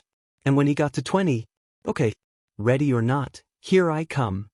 Izuku uncovered his eyes and looked around the garden. With an exaggerated thinking expression, he scrutinized the garden and began to walk around. I wonder where Eri-chan could be. Where did she go? She's so good at hiding. He heard a stifled giggle and he broke into a playful grin. He turned to the direction of the sound and saw her horn peeking out from behind Chisaki, who was standing nonchalantly where he was before. He walked up to Chisaki with his hand on his chin. Chisaki-san, do you know where Eri-chan went? I can't find her anywhere. It's like she disappeared. Another stifled giggle came from behind him, and Chisaki rolled his eyes with an amused expression. Why no, I haven't seen her anywhere. She is the best at hiding after all. Oh no, I'll never find Eri-chan at this rate. Wherever could she be? Izuku pretended to despair, and this time a loud giggle came from behind him, and Izuku swooped in, scooping her up. She cried out in delight as he twirled her around playfully. There she is. I found you, Eri. That was a great hiding spot. My turn, my turn. She laughed. You hide, Midori. Go hide. The afternoon continued like that for a good while. Izuku played more games with her. They had lunch, and she showed him around the manor with Chisaki's supervision. He explained that the afternoons were her time, and she was allowed free rein as long as she completed her lessons for the day and behaved herself. The only rule was that if they were in the garden or other outdoor parts of the manor, he had to have eyes on her at all times. With a downright terrifying tone in his voice, he said Eri was absolutely not allowed out of the compound itself without either him being present or his express permission. Izuku was again reminded that he was working with a Yakuza lieutenant in that moment and could only nod quickly, hoping his momentary fear didn't show too badly. After that small moment, however, Chisaki was back to his polite, cordial self. And finally, Once the afternoon faded into the evening, they had dinner. Chisaki made it a point to have dinner with Eri every night regardless of what work he was involved in, but depending on how busy he was on any given day, he said may have Izuku end up preparing dinner as well. Izuku was fine with that. Since he was in school anyway, he'd probably only ever end up cooking all 3 meals on Sundays, and even then, not necessarily every Sunday. That wouldn't be so bad, Izuku thought. And finally, bedtime. On his busy nights, Chisaki would have to return to his work after dinner, so Izuku would be expected to go through her bedtime routine as well. That evening, he walked through it all and finished off by reading Eri a bedtime story. With a small voice, Eri had told him it was the best day ever and ended up falling asleep holding his hand. He'd almost cried right then and there, his heart melted from the sweet words from her. He'd never babysat for somebody as smart and friendly as Eri was for her age. Chisaki was raising a wonderful daughter, Yakuza or not. And that, Izuku thought, was a deal sealer for him. If Chisaki offered him the job after this, he'd accept wholeheartedly. As Chisaki shut Eri's door behind them when they left the room, he spoke with an approving look. I admit, you have surprised me today, Midoriya. Despite being so young yourself, you worked with a child like you've been doing so for years. I'm impressed, which is a compliment I do not give lightly. Really? Izuku asked, his eyes going wide. Thank you. I was honored to be able to watch over her. Eri really is a sweet girl. And you've been so kind even though I'm, quirkless and all. I know you said you think it's good, but really, your mindset is a rare thing. I just think I have to be able to handle myself because nobody else will. I guess that just carried over to helping care for children, somehow. The diseased only act the way they do because they're the majority, Chisaki muttered, a cold look briefly crossing his face at the thought. Do not listen to anybody that tries to put you down for being quirkless, Midoriya. They are the lesser ones. Thank you, Izuku gave a small smile. The fact that Chisaki was Yakuza honestly was beginning to just fade to the background. He was kind, and that was all that mattered to Izuku. With the day of supervision being over, I believe I can confidently offer you the job. Would you like to accept it? Chisaki asked, looking at him expectantly. Izuku brightened, that small smile growing into a blinding grin. Yes. Absolutely, sir. Thank you so much. You have no idea how much this means to me. I'll do my very best to take care of her from now on, Izuku bowed deeply. Nobody else would hire a quirkless person, and especially not for the kind of pay Chisaki was offering, that was for sure. This job would allow his mom to breathe easy and then some, and Izuku would, as his dream school said, go plus ultra in order to keep it. Wonderful. Then we should keep in touch, Chisaki said pleasantly, pulling a business card out of his jacket. This is my personal contact information. Please email me with your school schedule so I can work around it. Also, if you aren't already, I would like you to become CPR and first aid certified. The process is free and I believe it takes about a week or so if you attend the in-person classes. When both of those things are done, I will give you a work schedule and iron out any final details with you. Understood? Yes, of course. Izuku nodded quickly, taking the business card. Perfect. Now, a final note for you, a few personal rules I expect you to follow besides the obvious standards of babysitting. I will outline them again in my email to you, but I wish to express them personally, Chisaki began. Izuku nodded seriously. He could follow rules. Rules were easy, even the ones nobody spoke about. Quirkless people learned rules better than anybody else. Come and clean every day you work. If you take public transportation, sanitize when you enter the compound. There is no specific dress code, however I ask that you dress becomingly. If you come in your school uniform, tidy it up before you come in. Make sure Eri is clean while you are watching her, and if she does dirty herself, make sure she sanitizes as well. I do not want her getting sick. That is all. Izuku nodded again. That was easy enough to follow. With Chisaki being germophobic, he supposed those kind of rules made sense. He wouldn't mind that at all. Thanking the man profusely for the opportunity, Izuku left that evening with a skip in his step and a smile on his face. That was until he pulled out his phone to call his mom and let her know he was on his way home, and he realized he'd forgotten to call her and tell her he was staying out past tour times. He'd completely forgotten that he had lied to her about where he was going because Chisaki was Yakuza, and checking his phone, he had at least a dozen missed calls. He was in a lot of trouble. Izuku took a deep breath and prayed his mother hadn't called the police or anything. He dialed her number, and within moments, she answered. "Izuku!" she yelled, clearly panicked and teary-eyed if not outright crying. Instantly he felt awful. "Oh my God, baby, where are you? I've been calling and looking for you everywhere when you didn't come home. I'm in Tokyo, sweetheart, I came to get you." Izuku winced. He was on the other side of Tokyo from my tower. Now he really felt bad. They were already tight on money as it was, and for her to pay for a train ticket all the way out here. "I'm sorry, Mom. I promise I'm okay. I'm on my way home right now. I lied to you. I'm so sorry, Mom. I didn't mean for this to happen. I'll tell you everything at home, okay?" "What? Izuku, what do you mean you lied to me?" "Oh God, honey, where are you? We'll go home together, I don't care, just please let me come get you," she sniffled. "I'm on the other side of Tokyo," Izuku mumbled. "I'll send you the address." "Izuku, you went all the way over there without telling me." "Oh," his mom broke down crying and sniffling. Izuku really felt like the world's biggest JRK right now. All of this could have been avoided if he'd simply checked his phone at least once today, and yet. "Alright, honey. If you're that far, then we'll meet back up at the Mizudafa station, okay? Just wait for me there and don't you dare leave without me, young man." "Yes, ma'am." Izuku ducked his head in shame. He finished up the call with his mother and prepared himself to explain things to her. With any luck, she wouldn't ground him for the rest of middle school and then some.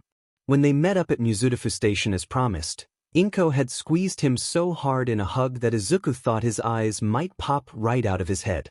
They went home with his mom practically dragging him along, and he knew he was in for the scolding of a lifetime. And, as expected, when they got back to their apartment, she sat him down on the couch and crossed her arms over her chest.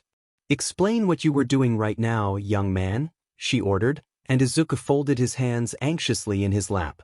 "I mean, I was worried sick about you. I thought you were lost or hurt, or God forbid worse than that. I went to a job interview," Izuku began, and with that one statement, Inko's angry expression shifted ever so slightly towards curiosity and surprise. "I wasn't sure if you'd approve of the job, so I lied. But it pays really, really well and I was offered the job after the interview." "Oh, baby," Inko sighed, dragging a hand over her face, looking incredibly tired. "I know you wanted to help, but you promised me you'd talk to me about this. I don't want you helping if you're going to keep giving me heart attacks." "I know, Mom, and I'm really so sorry," Izuku began, hoping she would understand if he just explained himself. "I never meant for this to happen. I only stayed out so late because after the interview I was offered a trial day and I spent all day working to see if I was the right fit for the job, and I did really well." "That's not the point, honey. You lied to me. What job is so bad that you lied to me about it and went to the other side of Tokyo?" Inko asked, almost incredulous. Izuku couldn't look her in the eye. "Babysitting. A little girl named Eri. Her father wanted somebody to watch her regularly so he can focus on his work." "You lied to me about babysitting?" Inko asked, clearly knowing there was more to this. "You've babysit plenty of times before, Izuku. Just tell me the truth." "That is the truth, Mom. They were very nice people. He didn't even care that I was quirkless. He treated me normally." Izuku was nearly yelling now, getting emotional. He really, really wanted this job, and to think that he was jeopardizing it by making a stupid mistake was putting him in tears. Eri was the sweetest little girl ever, and Chisaki-sen was nothing but polite and respectful the entire time.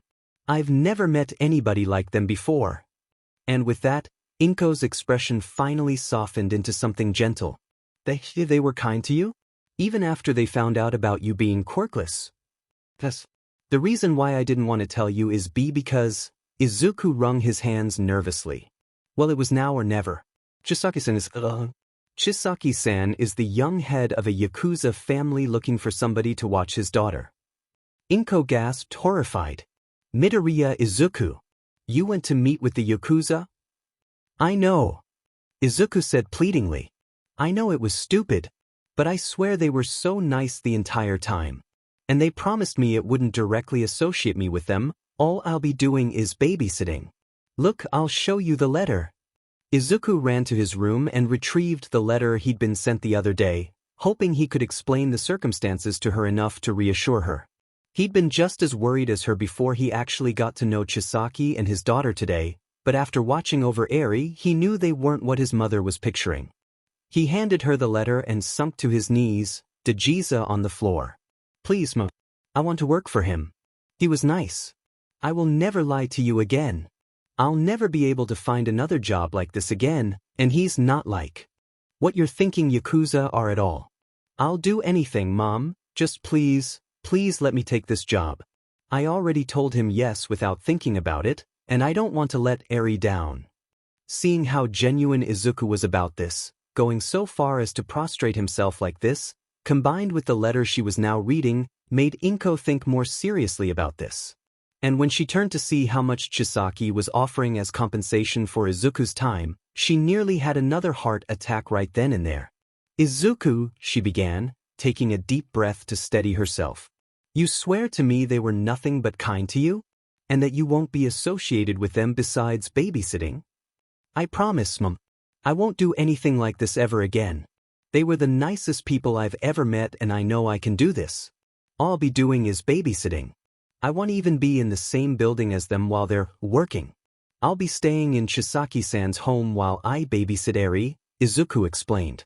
With a sigh that trailed off into what sounded like a whimper, Izuku knew she was getting emotional again. She sunk to her knees beside him, lifting him up so he was looking at her. Okay, baby. You already told them yes, right? I don't want you to go back on your word with them, since that could go badly. But please never, ever scare me like this again. I want to know where you are at all times, okay?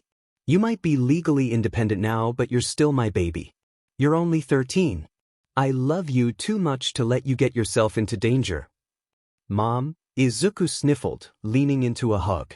I swear. I'll text you every hour. You crazy boy, you really went this far just to help me, didn't you? Inko kissed his forehead. I can't stay mad at you. I know you only wanted to make things easier around here. I just worry about you, honey. Even if they're nice, they're still Yakuza. Just be careful. If things get scary, or you're worried about anything, tell me, okay? I will, Mom. I'll tell you everything. I never want to lie to you ever again. I love you so much, Izuku said, hugging her tighter. I just want you to be able to relax. I'll relax with you safe, Inko laughed wetly, wiping at her eyes. Now, what do you need for this job of yours, baby? Let's see. I definitely need sanitizer. Chisaki-san hates germs a lot, and I need to get CPR and first aid certified. And maybe a couple of nice outfits if we can. You seem to be in a good mood, Kai. Kai looked up from his lap to see the boss watching him with a curious expression. Behind his mask, Kai was actually smiling. Yes, he nodded. I found a wonderful sitter for Eri. I believe he'll do wonders for her. I'll be setting up nanny cams as a precaution, of course, but I have every confidence he's a perfect fit. Tell me about him, the boss gestured, leaning back in his seat. Kai was a little surprised. The boss had called him in to talk, but this seemed a strange avenue to take. You seem eager. He's quirkless for one, Kai said pleasantly. If the boss wanted him to talk about Midoriya, he'd indulge him. A rarity for somebody his age.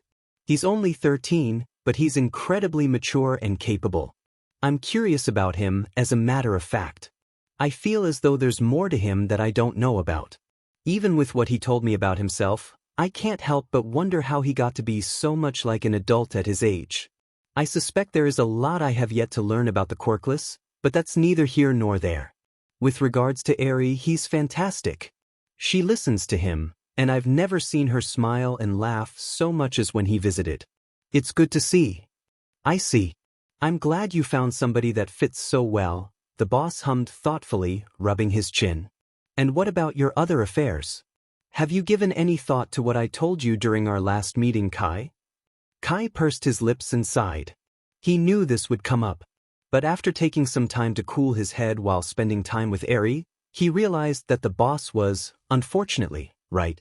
I have, he began, though admitting he was wrong was like pulling teeth.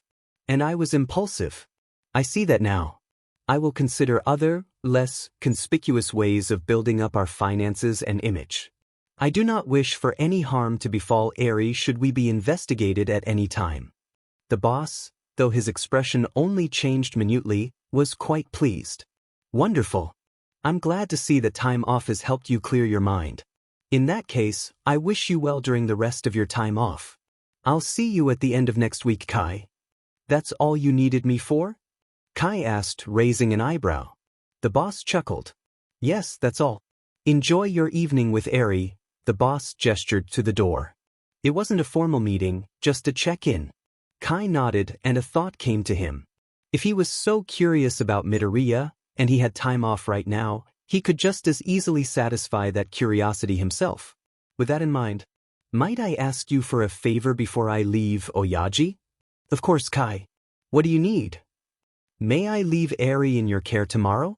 There's something I want to do, Kai explained. Her new sitter won't be available until he's taken a first aid and CPR course. And he has school as well on weekdays, of course. You can leave her with me, yes. I'd like to spend some time with my granddaughter, anyway, the boss chuckled. I'll be there to take care of her in the morning. The next day, Kai skimmed through the notes he had on Midoriya. Aldra Middle School, his file said. If he wanted to find out more about the boy who was going to be his precious daughter's sitter, he could simply go and find out for himself. He jotted down the important information into his phone and with that, he was off. The train ride out to Muzutfu was quiet and nearly empty, just the way he liked it. And when he arrived, he saw half a dozen students wearing Yudata uniforms, running off to their school. Disgusting, Kai thought. Heroes were a hideous symptom of the disease that was quirks. Nasty things, pervasive and horrible. People like Midoriya were truly blessed to be disease-free. If there was a way to get rid of quirks, or even to just prove to everyone how awful they were, he'd take that chance in a heartbeat. But that was not what he was there for, so he continued on his way. He was dressed down to blend in today, a black shirt and slacks with a plain black face mask to match. He wove through the crowds of people easily, finally coming across the place he was looking for, Aldra Middle School. It was early yet, so kids were still milling around before classes began, and what Kai saw appalled him. The kids were brazenly displaying their quirks all over the place. And even worse, they were clearly picking on each other, putting down those with perceived, weaker, quirks. With a disgusted scoff, he understood immediately the sort of environment Midoriya was forced to go to school in. Honestly, Kai wondered how somebody as pure as him could stand it. How come he didn't break out in hives just from being in the same classroom as these awful children? Kai didn't need to observe any more than that, and instead continued forward. He wasn't trying to follow the boy around, he was simply curious as to what made Midoriya the way he was. And now that he thought about it, the boy said he was doing all of this for his mother, didn't he? Kai wondered if he'd told his mother who he was working for. Was she the type to not care what her child did, or was she worried about a 13-year-old working for a Yakuza member? The more Kai thought about that line of thought, he knew he should stop by to clear up any possible negative impressions his mother might have. He didn't want her calling the police on him for whatever reason. He could handle it, of course, but it would be an annoying interruption and would cost him his perfect babysitter. So he had to meet the boy's mother, then. Besides, it would be the polite thing to do, he supposed. Not that he particularly cared about being polite, but still. Briefly checking his notes, he recalled the boy's address and decided to pay his mother a visit. Hopefully, she was at home and not working, since Midoriya said she worked 2 jobs. The walk there was pleasantly quiet, and when he arrived at the address, it seemed to be a rather quaint apartment complex. 2nd floor, left side, and Kai stood in front of the door he needed and gave a curt knock. He heard a bit of shuffling and then the door opened. Inside was a short woman with green hair. This had to be Midoriya's mother, they looked very similar. Hello. She began, looking at him curiously. Can I help you? Yes, Kai said politely, a smile on his face though she couldn't see it. My name is Chisaki Kai, your son will be babysitting my daughter soon. I wish to introduce myself in person. The woman's face went white as a sheet. So Midoriya had told her who he was, then. That would make this an interesting conversation to navigate. You, caught me on my day off, the woman said, clearly very nervous. Please, come inside and take a seat. I'll make some tea for us. Any preference? Whatever you'd like is fine, thank you. She unlatched the door fully and then welcomed him inside, shuffling to the kitchen. In the meantime, Kai took a look around the apartment. It was homey, well-kept and covered in family knickknacks and photos. None of the photos featured a father figure, though Kai hadn't expected any of them to in the first place. Midoriya hadn't spoken very positively of his father in their interview, after all. More interesting, however, was the fact that none of the photos showed Midoriya past late elementary. There were next to no photos of him in middle school, which was usually a big occasion from what he understood. The apartment itself was remarkably clean as well. Kai noted he would have expected something messier given Midoriya went to school and she was a single mother with 2 jobs. There wasn't even dust sitting on the tops of the photo frames. He was impressed. So, he began. As he was offered, Kai took a seat on the couch, changing his gloves. He didn't want to dirty the woman's home with the gloves he'd worn out in public, after all. Your home is very warm. And remarkably clean. Yes, I enjoy cleaning, she called back from the kitchen. I clean when I'm stressed. I just dusted earlier, right after Izuku left for school. Soon after, he heard a tea kettle whistle and cups being set out. Midoriya's mother brought out a tea set and nervously set it on the coffee table, taking a seat across from him. So, she swallowed thickly, wringing her hands. How can I help you, Chisaki-sama? Please, you don't need to be nervous or use such honorifics, Kai said easily, holding up his hands as if to show he held no ill will towards her. As I said, I only wanted to introduce myself in person. I was simply curious. I wanted to learn more about the boy that will be watching my daughter. I also wanted to reassure you, one parent to another, that your son will be in no harm while he works for me. He will be respected and treated well. The woman seemed genuinely surprised by this as she poured their tea. You're being serious? Of course I am, Kai nodded. He pulled out his phone and pulled up a picture of Eri to show her. This is my daughter, Eri. She is everything to me. I want the best to watch her, and your son is exactly what I was looking for in a sitter. She likes him. I was telling her grandfather yesterday that I never heard her laugh so much as when she played hide and seek with your son. At that, Midoriya's mother's guard finally seemed to fall and she held a gentle expression. She cradled her cup close, staring into the tea. She seems like a lovely little girl. I'm sorry. I haven't been a very good host. I haven't even introduced myself. Just let me start over. I'm Midoriya Inko. Please, call me Inko so you're not confusing 2 Midoriyas. It's nice to meet you, Chisaki-san.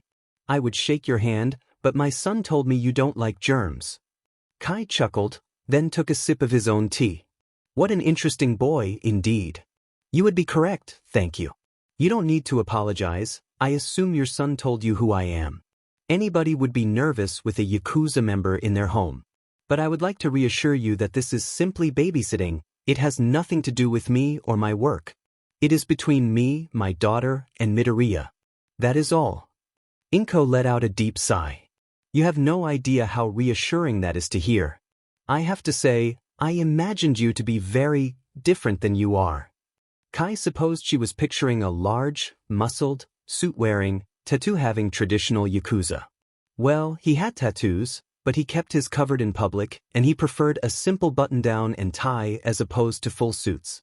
Still, looks could be deceiving. He was fine being cordial and polite to Midoriya's mother, but he also had no qualms handling Yakuza matters personally no matter what they entailed. He was Yakuza through and through, make no mistake, but the boss had impressed a strict code of morals on him since he was young. And when it came to Eri, well, he'd play as nice as he had to make sure she had the best of the best. Kai broke himself from his thoughts.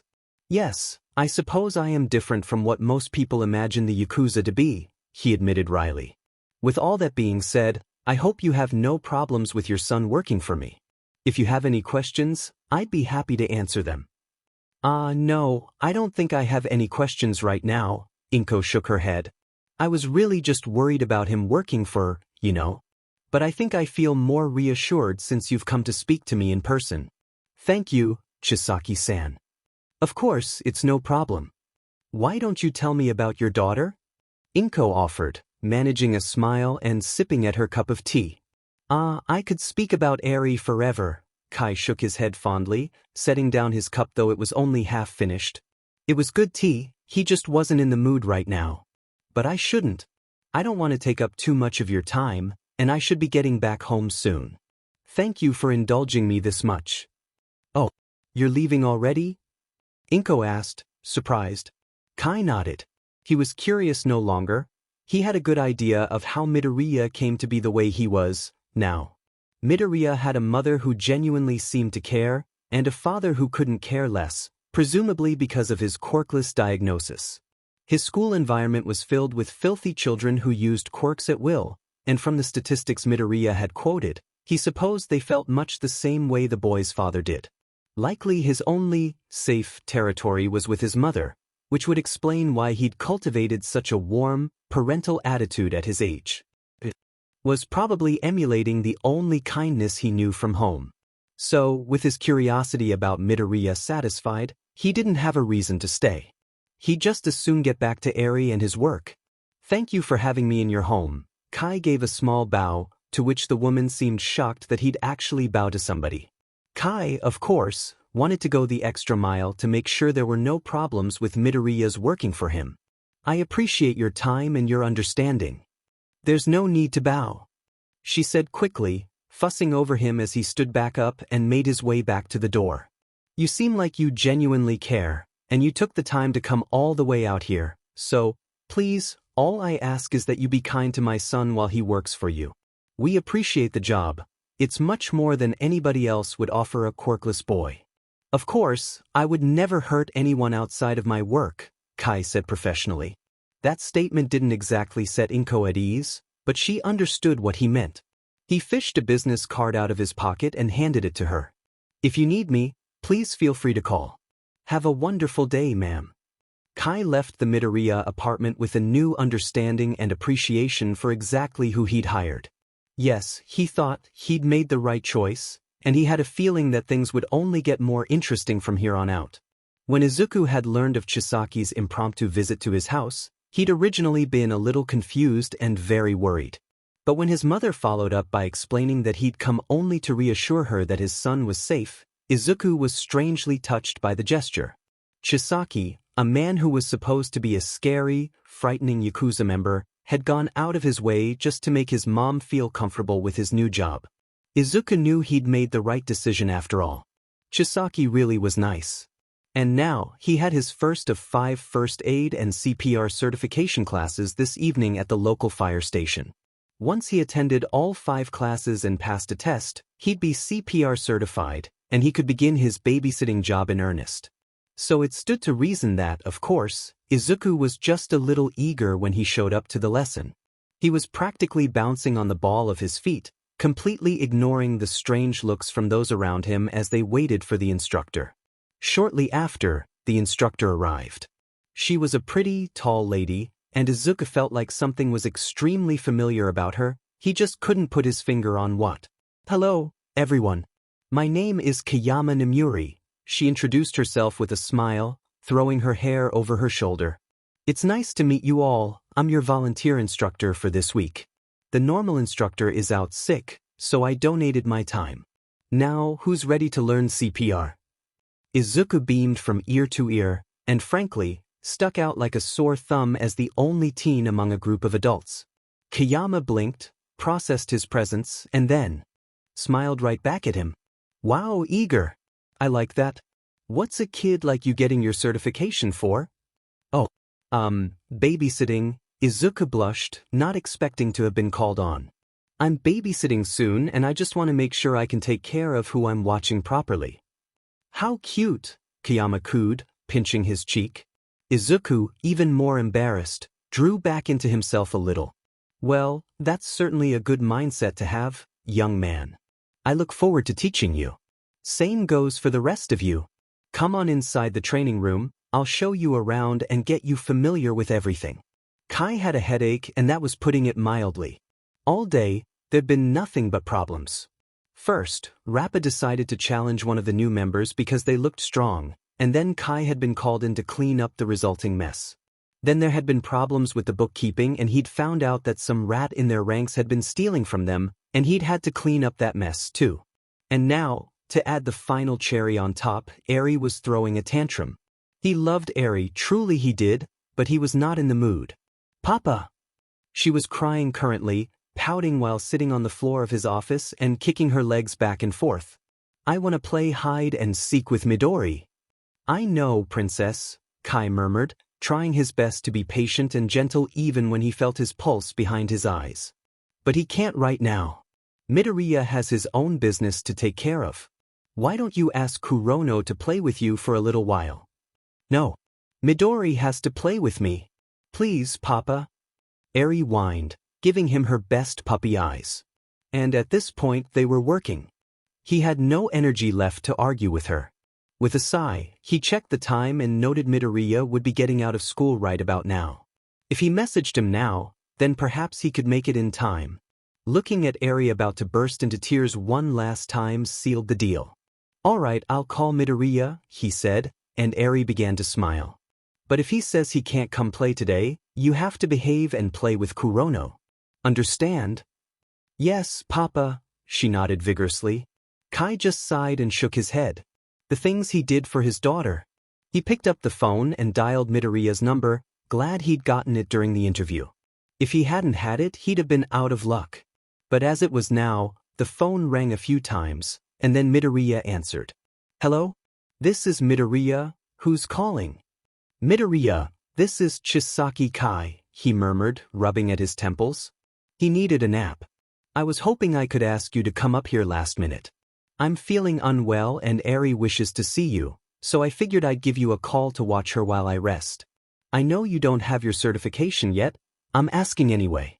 I'll pay for your train fare and extra if you're able to. Oh, Chisaki-san. Midoriya nearly yelped in surprise. I'd be happy to. Just let my mother know and is it all right if I bring my homework to do when I'm able? What a diligent child. Kai had no idea how nobody else had scooped the boy up to work for them before this. That's perfectly fine, thank you. Please, let me know when you're off the train and in the neighborhood. Of course, sir. I'll be there soon. Midoriya said his polite goodbyes and then hung up. Kai felt an incredible sense of relief, having somebody to call now that he knew Eri would listen to and that would actually be able to care for her properly was incredible. He honestly wished he'd gone looking for a sitter sooner, though he knew he never would have found Midoriya if he had. Well, Midoriya was Eri's sitter from now on. That was all that mattered, Kai supposed. Izuku called his mom to explain where he was going, promised he'd text in an hour or two, and stopped by the house to grab some things and tidy up before hopping on a train out to Tokyo. He had to admit that he was a bit excited, though, the fact that Chisaki would call him even before he got his certification spoke volumes, and he was proud he'd made such a good impression on the young head of a Yakuza family. When he arrived at the compound, Eri was waiting at the entrance with Chronostasis, the man he'd met during his interview nearly a week ago, only this time he was without his mask. His hair was shaped like arrows, and Izuku curiously wondered if it had anything to do with his quirk. When Eri saw him, however, she ran up to him excitedly and reached up to him expectantly. Hi, Eri. Izuku smiled brightly, picking her up. She giggled and held on tight, clearly elated as he spun her around. How are you? Have you been good today? I was good, Midori. Promise. She nodded. Can we play hide and seek, please? Oh, hide and seek, huh? Izuku chuckled as he approached Chronostasis with Eri still in his arms. I don't know, is there anything you need to do first? She's done her lessons for the day, Chronostasis informed him. It's her free time. The young master simply wishes to rest and would prefer it if you played in the garden. I will be supervising you today as you don't yet have your certification. Okay, that's fine, Izuku nodded.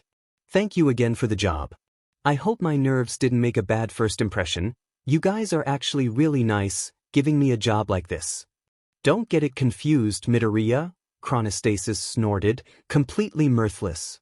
We aren't nice people. We are still Yakuza. The young master simply desires the best for his daughter and holds no ill will towards the quirkless. He doesn't want her involved in our lifestyle, and you are the best choice to keep her away from it, that is all. Chronostasis' cold tone threw him for a loop for a moment, but eventually Izuku just nodded. He supposed that made sense. Even if Chisaki was nice to him, he was still an outsider. His presence there may have been business, but it was non-Yakuza business, and that meant the other members were probably less inclined to be very welcoming. Well, he could work with that. He'd dealt with unwelcoming his entire life. Fair enough, he murmured. Then, switching gears, he turned his full attention to Eri. So, you want to play hide and seek, huh? Do you want to find me first? Nah, I got a hiding spot. Eri giggled. Izuku smiled and set her down. Then, let's go to the garden and we can play. Make sure you don't leave the garden and stay where Chronostasis can see you, okay? Izuku asked. Eri nodded. Promise, she said, marching off towards the garden. Izuku just chuckled and followed after her. They ended up playing several games of hide and seek, with Eri picking more and more obvious spots as time went on to get a laugh out of Izuku. Then, after playing that for a while, they switched to I Spy and Simon Says, and they played in the garden like that for several hours. And after that, when Eri was starting to get tired of playing outside, Izuku suggested a quiet puzzle on the back porch. He didn't want to disturb Chisaki while he was resting, but they could build a puzzle together quietly in the shade of the awning. A puzzle? Eri asked, tilting her head. What puzzle? I brought one. I played with this puzzle with my mom when I was just like you, Izuku explained, pulling an old, worn-down box out of his backpack. But if you don't like it, we can color instead. What do you want to do? Puzzle. Eri said excitedly. I want to see Midori's puzzle. He set the box down in front of her, a vintage All Might design printed on the cover. It was his Bronze Age costume, the classic look Izuku had grown up with. Eri looked at it with wide eyes and took the top off of the box, looking at it closely. She pointed to All Might on the cover with a worried look. Papa says he's bad, she murmured. Is it okay? Izuku's eyes widened. Right, everyone else here was Yakuza. All Might's debut had played a major part in the decline of traditional crime like the Yakuza, so perhaps an All Might puzzle wasn't a good idea to bring into the compound of all things. He'd have to remember to keep his love for heroes to himself. Maybe no puzzle today. I'll bring a different puzzle next time, okay? Can we color instead? Okay. Eri seemed sad that she couldn't play with the puzzle, but she didn't argue. Can I color a princess? Of course. Izuku put away the puzzle, pulled out the coloring book he'd brought her the other day. He also pulled out his homework. Now was a good time to get it done, while she was peacefully coloring away. Eri took the crayons he gave her and got to scribbling, filling in the lines of a beautiful ball gown with neon green and hot pink. Izuku, meanwhile, that looks like something I'd expect to see Eri working on, Chronostasis muttered. Izuku jolted in surprise, realizing the man was suddenly behind him. When had he got there? But more importantly, Izuku stuffed his homework in between his notebook pages with embarrassment. The last thing he wanted is anybody else seeing the kinds of things he was forced to work on by his teachers at school, but it was a little late for that. The teachers, Izuku swallowed his nerves down, trying not to fumble his words too badly. They think quirkless people are stupid, I guess. They give me work meant for little kids most of the time. I just follow along the textbooks so I can pass my exams. I still have to do my homework, though, even if it's not, really challenging. Chronostasis didn't say anything, but he frowned for a moment and then finally turned away. Izuku let out a barely audible sigh and pulled out his homework again, smoothing out the now crumpled paper as best he could. Great, his teacher would deduct points for wrinkled paper. Honestly, Izuku just hated talking about his circumstances with other people. Everyone else would just laugh or pity him more, for the most part, so he learned to shut up and not talk about it. But the people in here were different, Izuku thought, so it sort of just slipped out naturally. Before he could think about that embarrassing display, though, Eri tugged on his sleeve. "Midori? I'm hungry," she mumbled, looking up from her coloring. "Hungry, huh? Why don't I make you some dinner, then?" Izuku suggested, packing up his things. He wasn't in the mood to work on homework anymore, anyway. "We just have to be quiet inside so your dad can get some rest, okay?"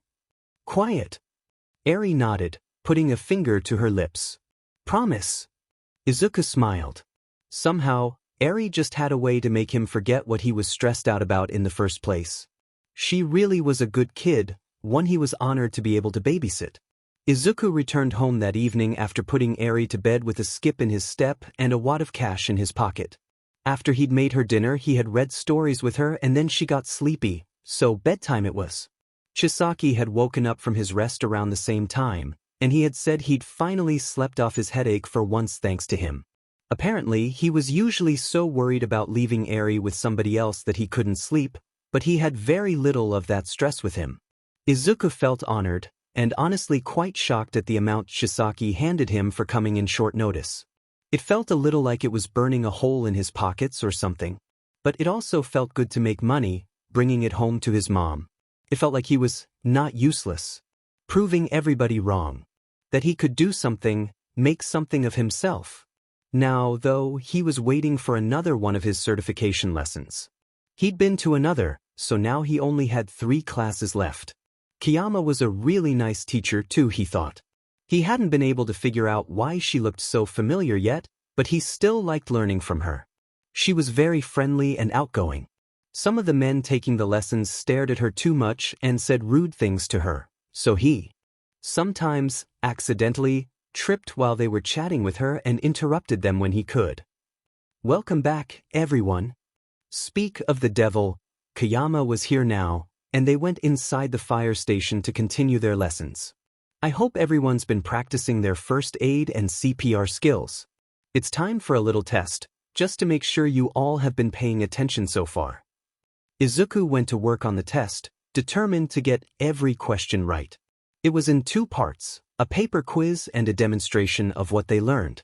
Izuku thankfully passed both with flying colors, and he had a big grin on his face the entire evening when Kiyama gave him a big star sticker.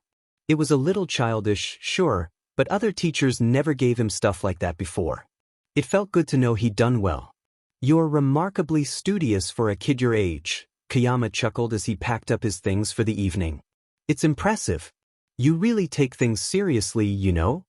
"Well, if I didn't take it seriously, what would be the point in doing it in the first place?" Izuku asked, tilting his head. "I'm not getting certified for fun, and I don't think anybody does. Really, it would be a bit silly to goof off the whole time. Like some people here." Izuku muttered that last part, glaring a tiny bit at one of the guys who kept making rude comments to Kiyama. At that, Kiyama laughed and patted his head. "Good on you, kid. That's a good mentality to have. Alright, well, you should head out for the night. I bet your parents want you home soon." "Alright." Izuku nodded quickly, grabbing his phone to send a quick text to his mom.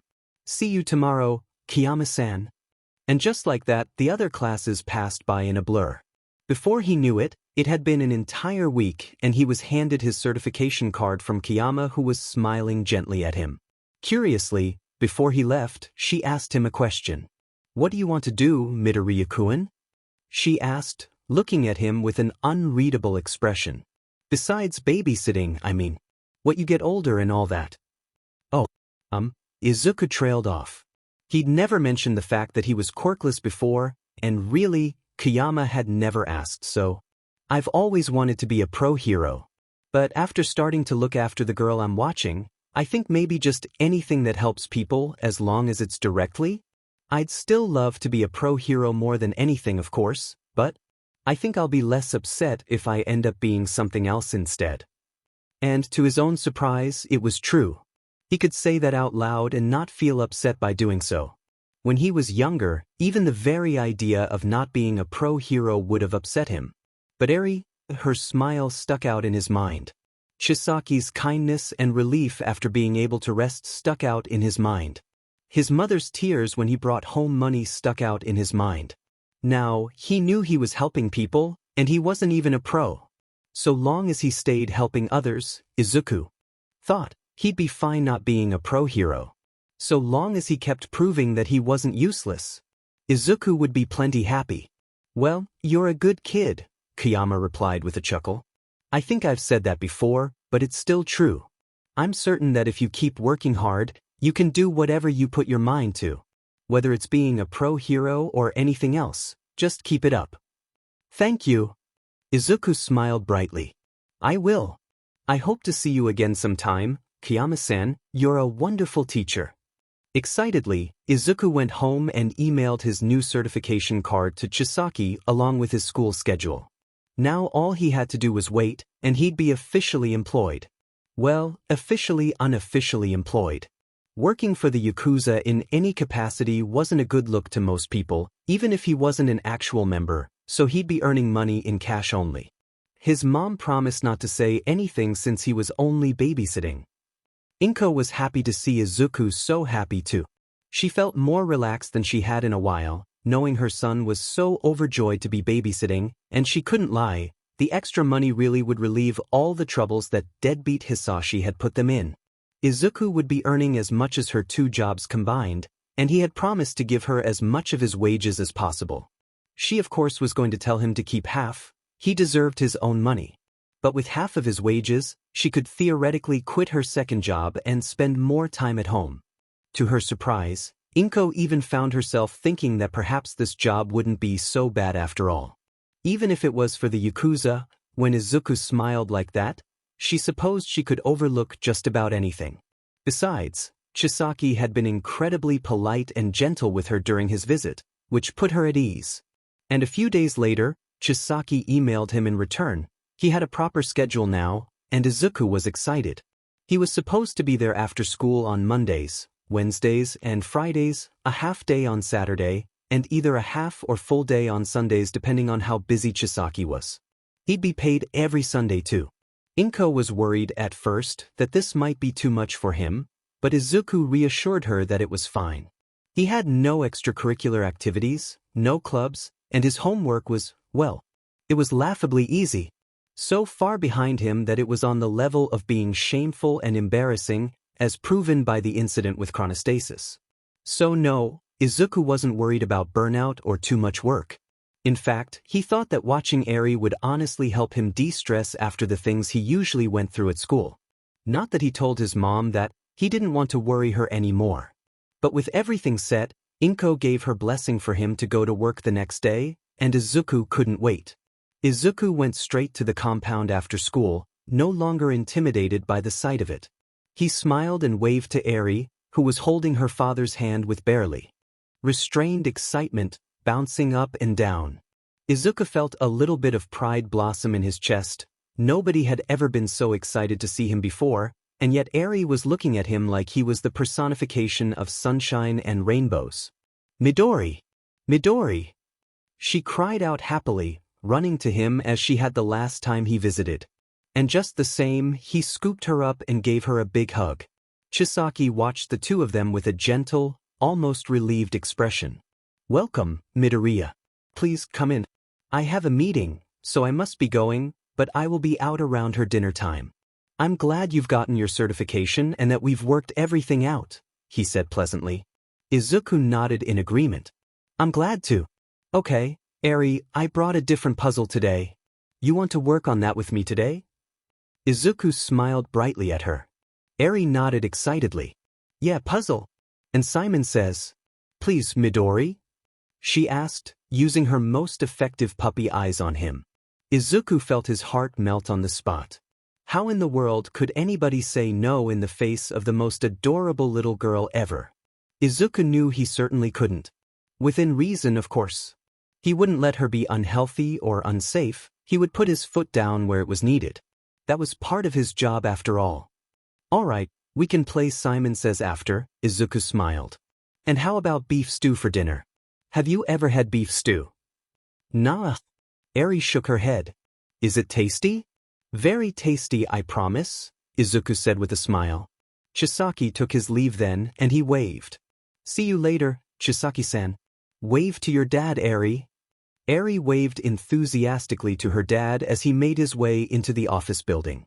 Izuku grinned when he saw the corners of the man's eyes upturn, indicating he was probably smiling under the mask he wore. Once he was out of sight, Izuku spun Eri around and headed off to the manor with her so they could play with the puzzles he'd brought. This time, he'd made sure to get ones that would likely be less controversial. One had a princess and another had a butterfly. They did the puzzles together, played in the garden for a while, and Izuku made dinner, too. He made sure to set aside a bowl of stew for Chisaki when he was done with it, that way the man would have something to eat when he was done with work. It seemed as if he was working late that evening, but Eri looked as though she were used to it. And when afternoon turned to evening and it came time for bed, Izuku walked her through her bedtime routine and tucked her in. Izuku just finished reading her a story and she nodded off when none other than Chisaki came in, looking relieved to see the both of them. Work ran much later than I expected. I had several problems to take care of, Chisaki said softly, his tone sour. Izuku just nodded understandingly. That's all right, Chisaki-san. Eri just went to sleep, he said, quietly exiting the room with Chisaki in tow. There's dinner in the fridge for you if you're hungry. I've got to head home now, but she was good all day. Thank you, Chisaki murmured, and Izuku's eyebrows rose. Chisaki was thanking him? There were so many reasons why that came as a surprise, but Izuku didn't want to voice any of them. I've gotten more work done today than I have in the last few months. I love Eri dearly, but I often have to focus on her to the detriment of everything else. I did it, of course, and I won't complain, but now I can do my job properly again. So, thank you. Ah, it's okay, really, Izuku smiled at him, a little embarrassed to be thanked by Chisaki of all people. How many people could say they'd been thanked by a Yakuza member, let alone the young head of a family? I'm happy to help. This job is like a dream. Eri is wonderful to watch, and it's nice to do something for somebody else. Still, I felt something should be said. I am not completely callous, simply single-minded. I care for exactly what and whom I wish, nothing more. And since you have surprised me, and Eri seems to like you so much, I suppose I include you in that group, now. So, have a good evening, Midoriya. Good night. Chisaki ruffled his hair as he left the manor, and Izuku had only surprise and warmth taking root in his chest. He really was the kindest person Izuku had ever met. It was late October now, getting chilly enough to warrant coats and scarves. Izuku had been babysitting for 2 months by that point, and he was still consistently shocked every time he got a paycheck. It really was a crazy amount of money, at least for him. He supposed for Chisaki, who lived in such a lovely manner, it probably wasn't a concerning amount. Inko could breathe easier, and she looked better than she had in a while. He gave her half of his checks, and he simply saved the other half, not sure what to do with it. It felt wrong to spend money he earned from the Yakuza on hero merch, but not for the reason he thought. It felt more disrespectful to Chisaki, who'd been so nice but didn't like heroes at all. So Izuku stored his half of the money away, and instead channeled his hero fanboyism into his notes. He was also thinking about maybe taking Eri out to a museum or something else she might enjoy, like the zoo. He would of course bring sanitizer, a first aid kit, and everything he would need to be safe, but Izuku thought she could use some time outside of the compound. She didn't get to leave very often, after all. Maybe he'd asked Chisaki about that soon? Izuku went to work after school that day with a smile on his face and his nose in a notebook, muttering about hero fights and elephant exhibits. Kai had a problem. He was getting more work done than ever thanks to Midoriya, but none of it was the work he wanted to be doing. The Hasaikai were still barely keeping afloat, and they needed another source of income. The family funds were nothing like they used to be, mostly because nobody took them seriously anymore. Hardly anybody went to them for loans, and when they tried pressing for protection money, they were run off by heroes. And since Trigger was also off the table, he had to figure something else out. But what? With a sigh, Kai checked the time. Midoriya would be here soon. He set aside the paperwork he'd been working on. There was no way he would be able to properly focus on the stupid police-mandated check-ins like this. Honestly, half of the time he wanted to just overhaul the station that watched them and make it clear how he felt about their check-ins. But he had to behave because the Yakuza were better than that. He left his office and went to check on Eri, who was being watched by Chronostasis right now. When he entered the room down the hall where she was waiting, Eri cheered, "Papa," and ran right to him. He scooped her up, let Chronostasis know where he was going, and headed downstairs to greet Midoriya at the gate as always. Right on time, Midoriya entered the compound. The people who watched the gate intercom had long since learned who he was, so he was let in without issue. Today, though, he seemed remarkably preoccupied. He was writing in a notebook, muttering to himself as his pen went a mile a minute. Chronostasis had mentioned once that his schoolwork was almost embarrassing due to the teachers he had degrading him, which just made Kai's blood boil. But if it was so easy, then what was he muttering to himself about? "Afternoon, Midoriya," Kai greeted, which accidentally startled the boy. "What has you so preoccupied today?" "Oh, I'm sorry, Chisaki-san, I was just, indulging a bit in my hobby, that's all," he said, a sheepish look on his face. Kai rose an eyebrow. "And what is this hobby exactly? You seemed rather singularly focused." "I know you don't like them very much, but I like studying heroes. Analyzing them and stuff. How they fight, how their quirks work, their personalities, that kind of thing.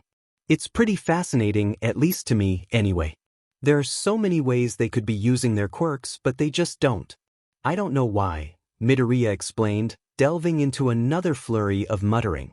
Kai paused for a moment, the thought sinking in.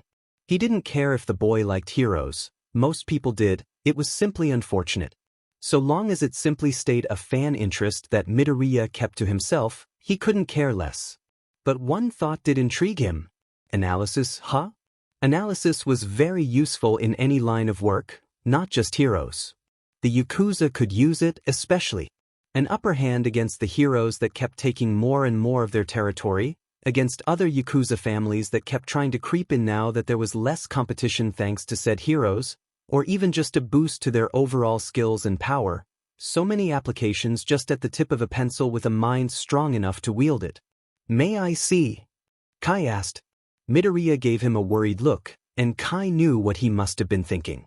"I won't use anything I see in your notebook against the heroes without your permission, if you are worried. I swear on my honor as the young head of the Shai Hasaikai." Midoriya's eyes went wide. He obviously knew how strong of a promise he'd just made, so he gingerly held out the notebook. It seemed as if he was in the middle of analyzing Kamui Woods, a hero who had begun to appear frequently in the Muzutafu area. It was strong analysis, too, not just something one would call hobby writing. It was dissecting the man's quirk, his fighting style, potential applications for said quirk, and everything in between. If Kai didn't know any better, he would have said that Midoriya was either a professional analyst or had an analysis quirk. Kai would have killed to have Midoriya running analysis like this on his enemies. And he meant that quite literally. But that would require knowledge of the enemy's quirks in the first place, he knew. How would they even get that knowledge? He put his hand to his chin in thought. How do you usually go about finding the information for your analysis? "Oh, I just watch what's on TV, or I go and watch hero fights in person if they're in town. Most people don't really pay attention to a quirkless kid on the sidelines, so I can get the best views to really watch them work." Midoriya explained excitedly. It seemed he truly enjoyed his hobby, strange as it seemed to Kai for a quirkless boy who saw the worst of society to want to look up to heroes of all people. But his words sparked an idea. Most people don't really pay attention to a quirkless kid on the sidelines. People paid very little attention to the Yakuza these days as well. Most figured them to be afterthoughts of a pre-quirk society, lapdogs on a leash pulled by the police and the heroes.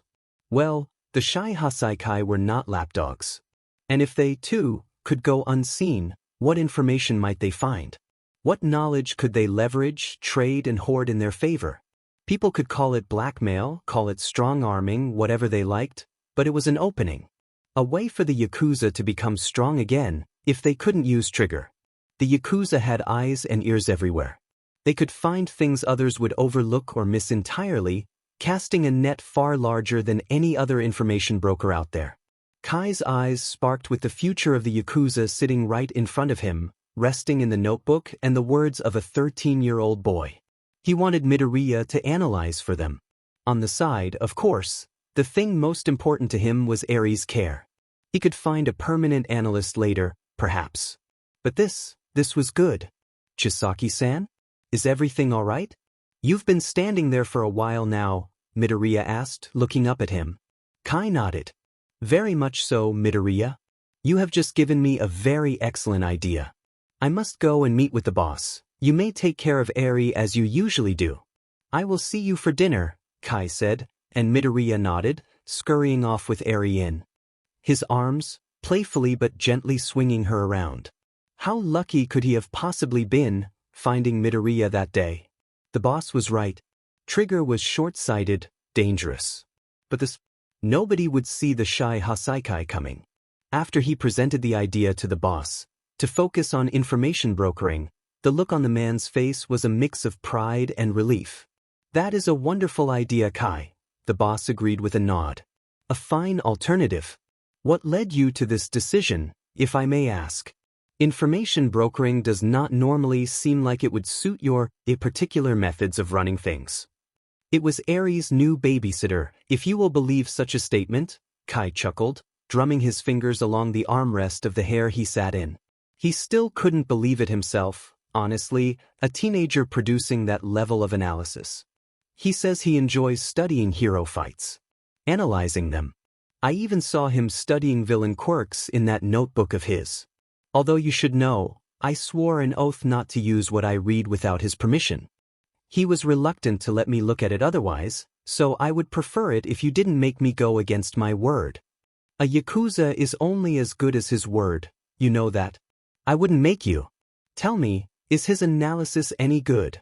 The boss asked, intensely curious. You said he is 13 and quirkless, but to inspire you so much, I imagine it wasn't amateurish. Not at all. It's professional grade. Very detailed. He is impressively smart, it seems, though his teachers would do well to learn that. Kai muttered the last part to himself. I would like you to bring him to me sometime, the boss said, shocking Kai out of his own thoughts. I am curious about the boy you seem to speak so highly of. And I may have an idea I would like to look into. Very well, but I also ask that you not take away the one person Eri actually tolerates to watch her. I don't know what I'd do. Midoriya has been a godsend, Kai said. At that, the boss laughed rather genuinely. I wouldn't dream of it, Kai, don't you worry. Izuku felt his phone buzz in his pocket just as the bell rang for the students to go home for the day. He pulled it out of his pocket, and when he saw the contents of the message he'd gotten, he nearly dropped the phone in shock. From Chisaki-san, 2:30 p.m. This Sunday, please arrive an hour earlier than usual. The boss would like to meet with you. I do not know why he would not tell me. Dress well and mind your manners. He is not kind to those who show disrespect. Otherwise, he is a good man. Do not be afraid. How was he not supposed to be afraid? The head of the shy Hasaikai was asking to meet him personally. Had he done something wrong? Did he not like the quirkless like Chisaki did? All sorts of possibilities ran through Izuku's head, and he couldn't even think straight. He just tucked his phone away and decided he would focus on work for the day. He'd gotten permission to take Eri to see a movie, after all. He also planned to take her out for ice cream, but that would be their little secret. Chisaki finally trusted him enough to let him take her outside of the compound for short PRDS of time. He had to follow a schedule and check in every hour, but so long as he did, there wouldn't be any problems. He quickly stuffed his things in his bag and hurried to leave, but before he could even make it out of the classroom door, he was bodily blocked by none other than Bakugo. Oi, sheet nerd. We need to talk, he said, his eyes narrowed. You sure have been getting a big head, running off all the time lately. What's that about, huh? You pulling even more sheet trying to be a hero? I keep telling you it'll never work. When will you learn? Maybe I should teach you. No. Izuku's eyes widened. He couldn't do this right now. I just have somewhere to be, that's all, Kaken. Oh yeah? And where's that? He barked out a laugh. Where the hell is there for a quirkless Deku like you to go? I just have a job. Izuku shrunk in on himself. I'm just babysitting. Ah, you can't have a job, dumbass. Kaken grinned wolfishly. Should I tell the teachers about this job of yours? It's not against the rules, I checked. Students can have jobs if they're old enough and they're not in any clubs, and I'm not. Izuku defended himself. And quirkless people are allowed to work at 13. At that, Kaken scowled and put a hand on his shoulder. You must have lied to your boss. Nobody would hire somebody as useless as you, Deku. Or, maybe you're just lying to me. But you wouldn't lie to me, right, Deku? Of course he would. One of Bakugu's followers laughed. But lying's no good, is it? No, it isn't. Bakugu's hand popped hot on his uniform, and Izuku winced at the familiar, stinging burn that settled into his skin. I guess I'll have to teach you after all. Izuku glanced at the clock. At this rate, he was going to be late for work. He couldn't afford to be late. Chisaki liked punctual arrival, and he couldn't disappoint him. A small space opened between the doorframe and one of Bakugu's followers, so Izuku took his chance. He ducked out from underneath Bakugu's hands and sprinted out of the door and down the hall. This was such a bad idea, and he could hear them sprinting after him, but he couldn't allow himself to be late. All he had to do was get to the train station, and he could get to work without a problem. It was only a few streets away from the school, so he just had to outrun them until then. He had plenty of experience running, and Bakugu wasn't stupid enough to use his quirk publicly. That was illegal and he could get a black mark on his record. So Izuku relied on his natural speed, which was thankfully getting even faster after watching over a slippery 3-year-old who loved to play hide and seek for the last 2 months.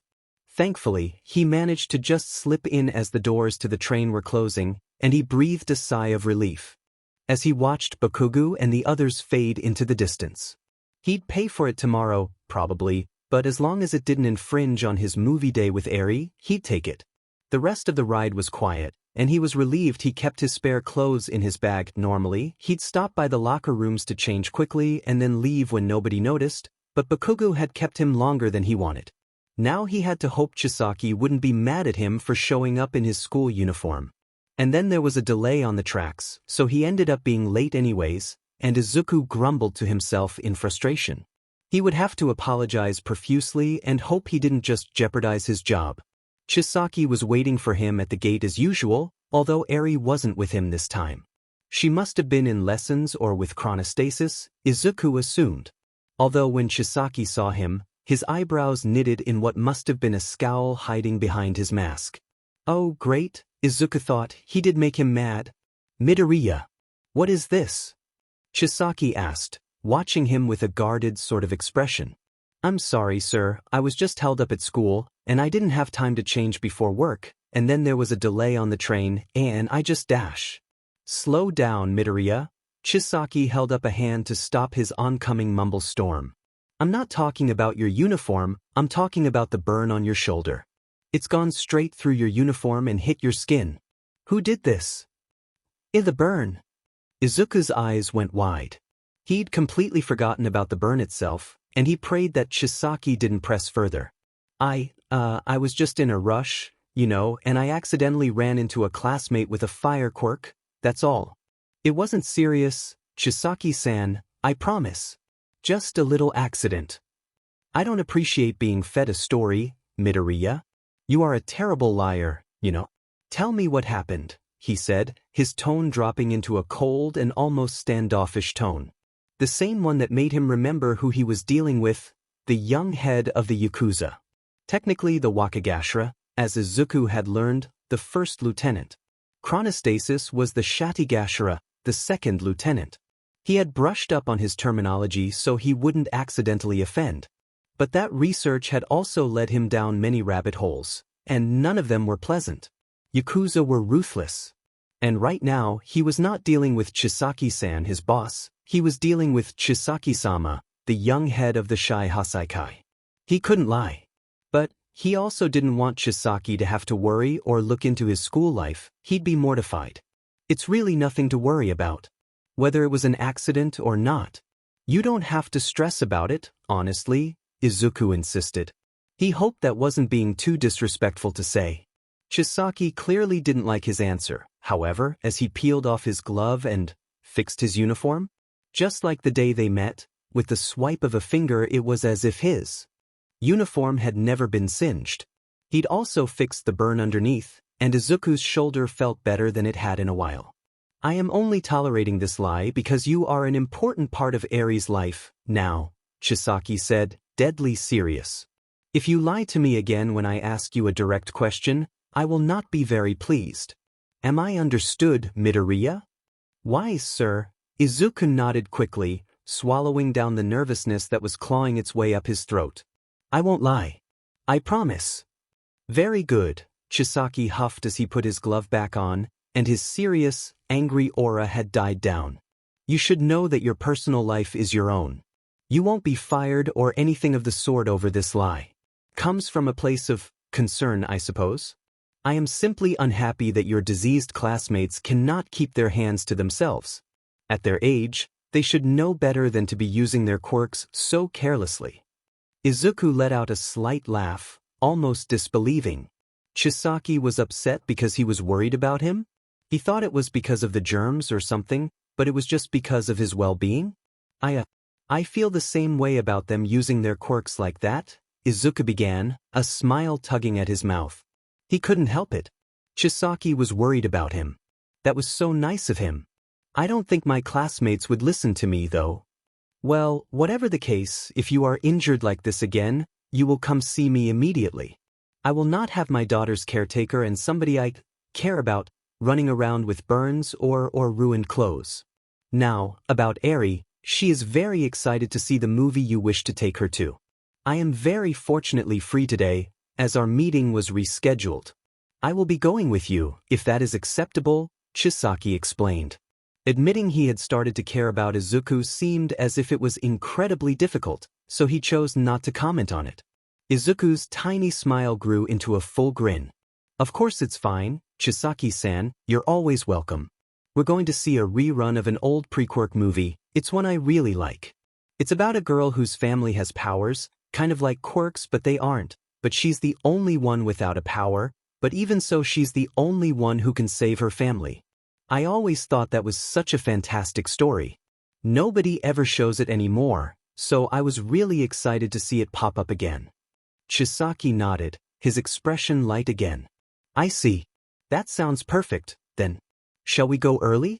I thought with my free time, we might take Eri to get dinner somewhere new. Give you a break from cooking for the night, although your cooking is always appreciated. Izuku nodded. That sounds perfect, Chisaki-san. Izuku wondered how he got so lucky to find such a wonderful person, even among the Yakuza. Chisaki could be harsh and honestly terrifying sometimes. Izuku had seen how he talked to his subordinates and dealt with problems in his ranks, but none of that was ever directed at him. Even this time, with the whole lying situation, it was the kind of anger that was born from concern, not genuine rage. Honestly, Izuku hoped he never saw Chisaki when he was actually set off. He was pretty sure he would cry, even if it wasn't directed at him. Chisaki led him inside to go and pick up Eri so they could go to the movie, and Izuku remembered he had his change of clothes with him. Oh, is there somewhere I can change, Chisaki-san?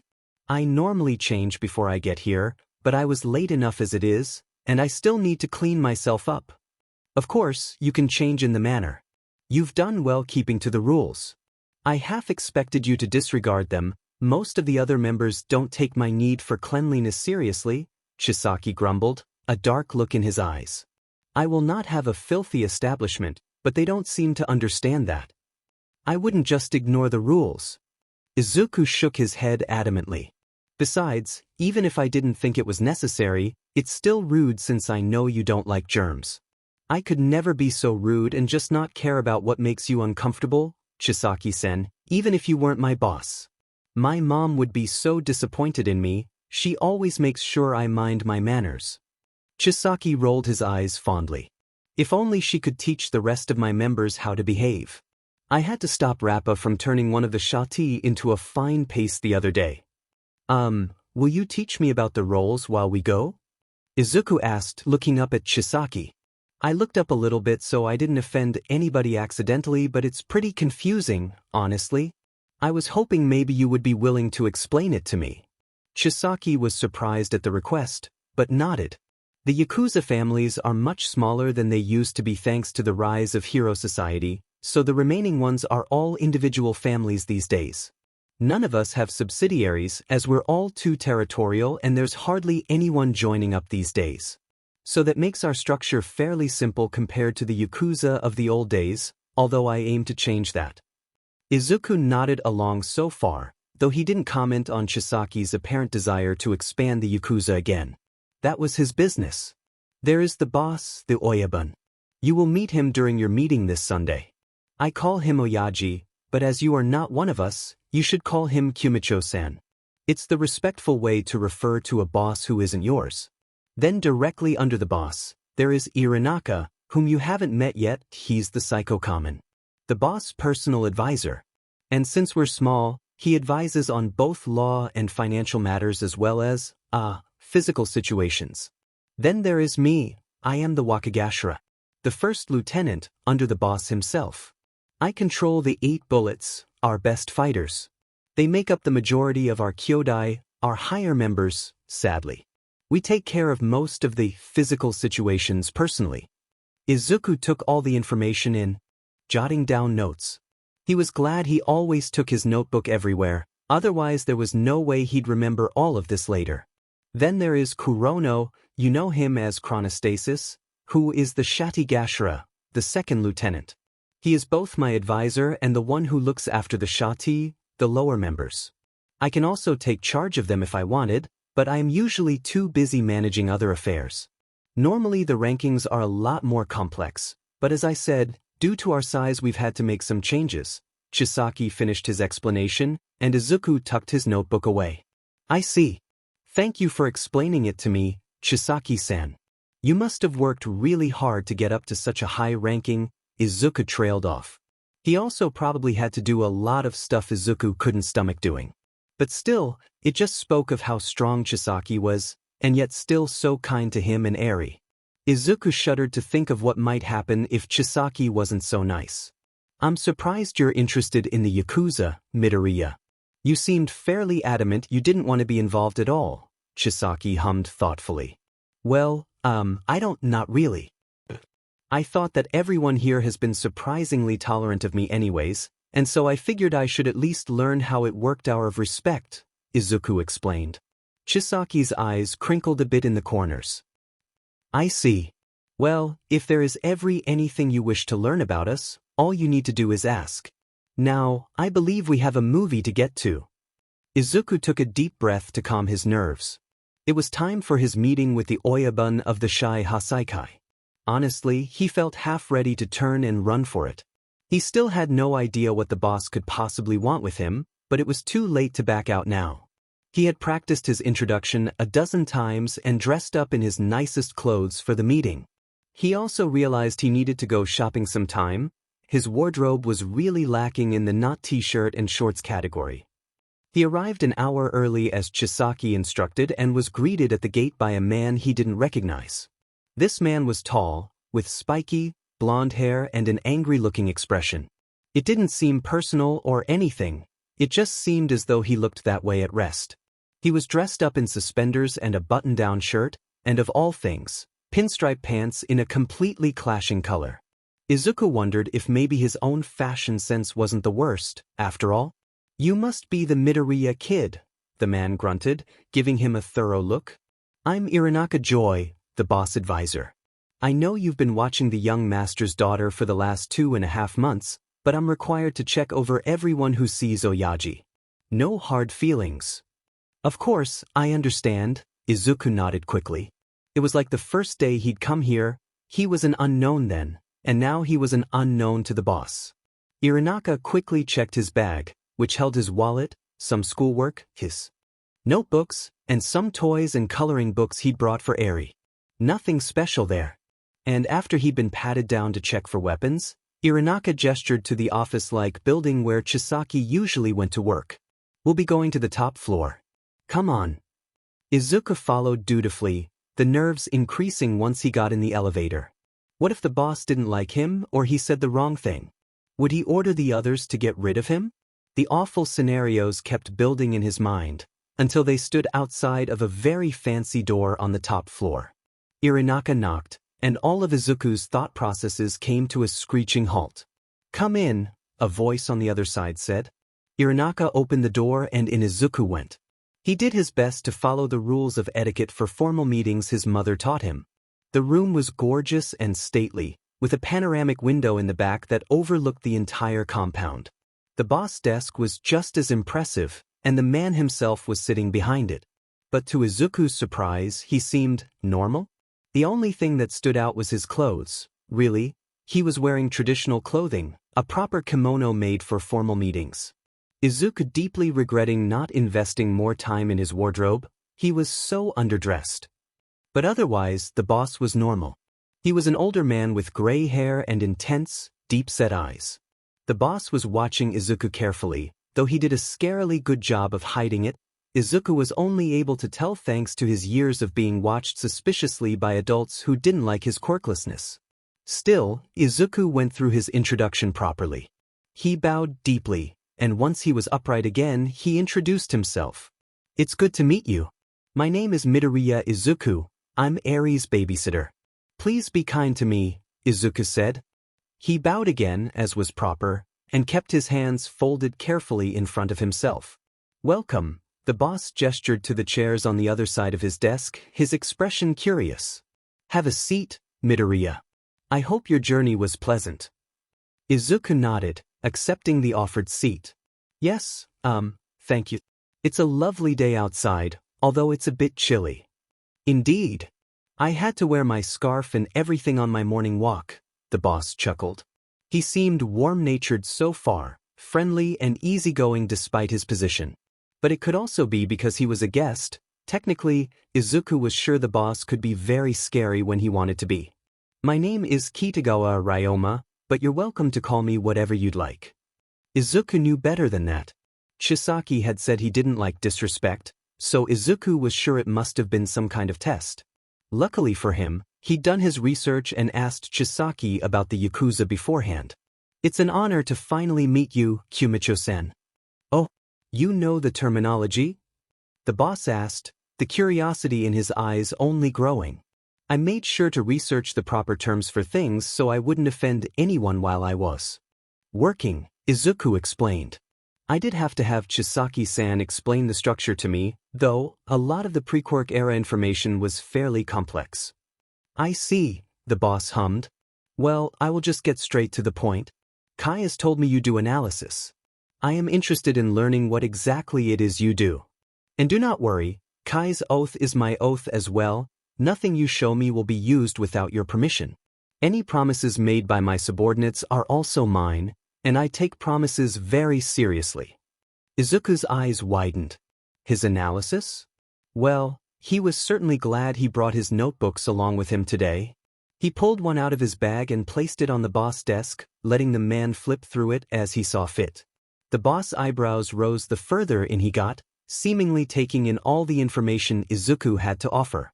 "How curious," the boss murmured. "I am both intrigued and impressed by the level of detail and thought you've put into these notes. Kai was right about you, it seems. Your analysis is that of a professional. Well then, I would like to ask you something, Midoriya." Izuku blinked, taken aback. Professional?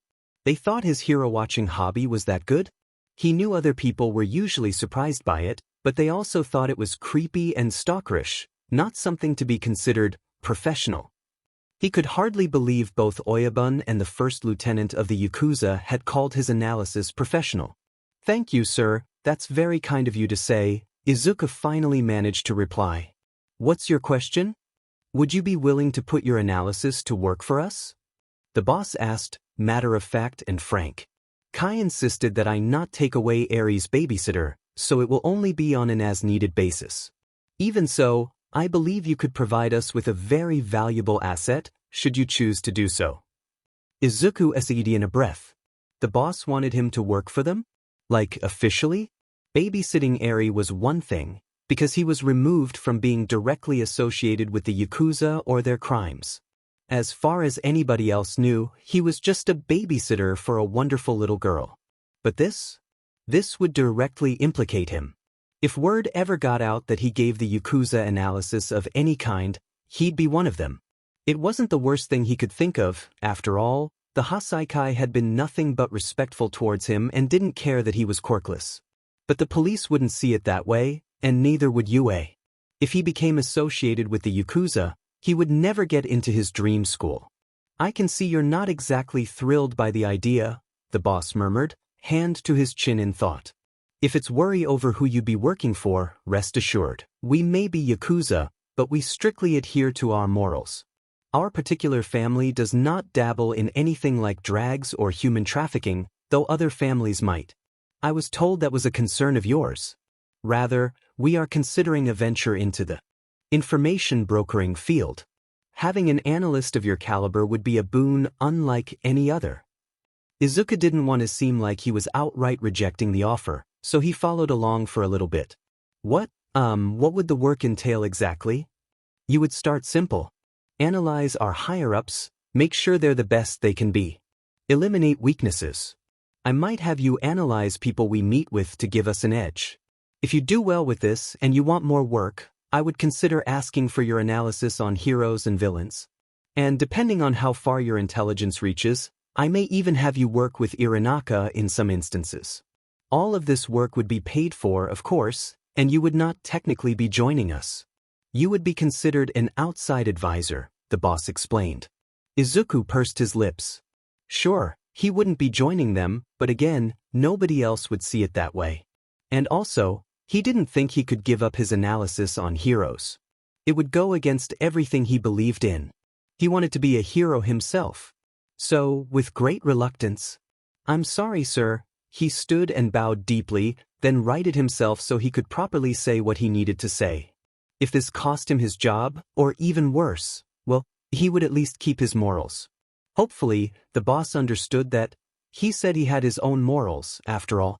I don't know if I can be the analyst you're looking for.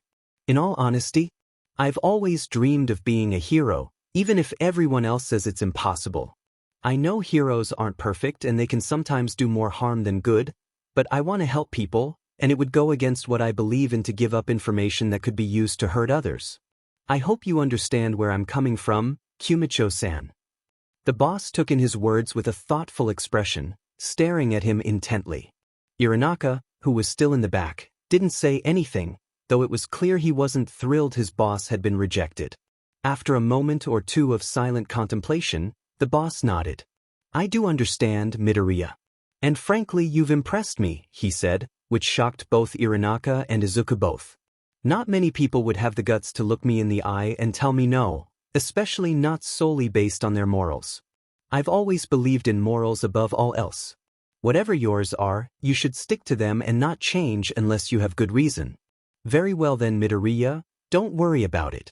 However, if you decide you'd like to work for us another time, consider the offer open until further notice. Izuku bowed again.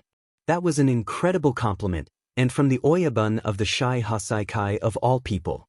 Thank you, sir. That means a lot to me. One more question before you go, however, if you'll indulge me? The boss asked, leaning back in his chair. He pushed Izuku's notebook back across his desk, and Izuku put it away with a nod. Of course. In your opinion, how should Yakuza like us adapt to the hero-centric times we find ourselves in? There's no wrong answer. I'm simply curious about your genuine thoughts. The boss gestured to him, and Izuku put his hand to his chin in thought.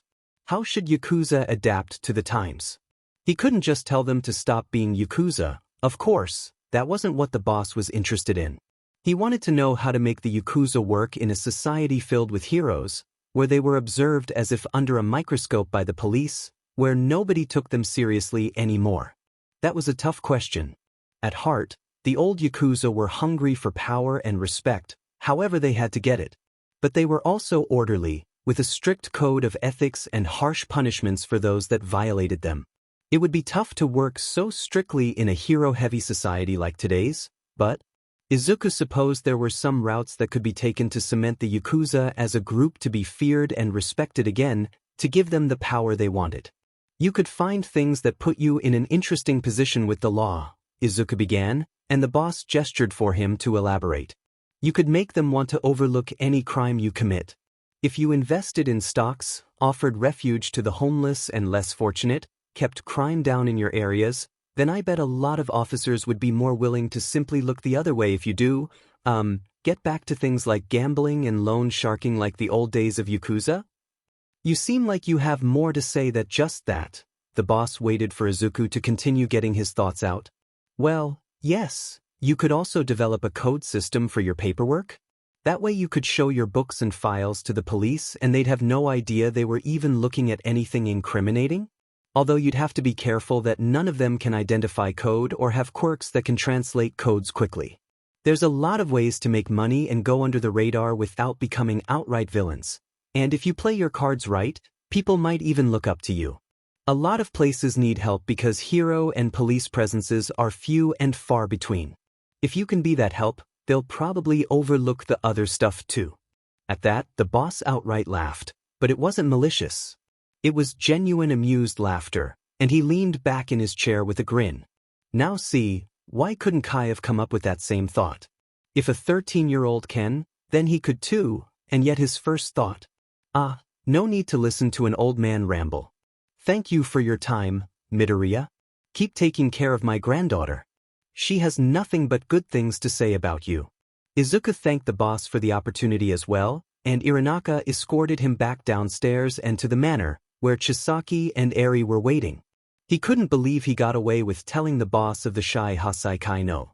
The boss offer stayed on Izuku's mind all day, and even into the next day. He couldn't stop thinking about it. The more it ran around in his head, the more he thought about actually working for them.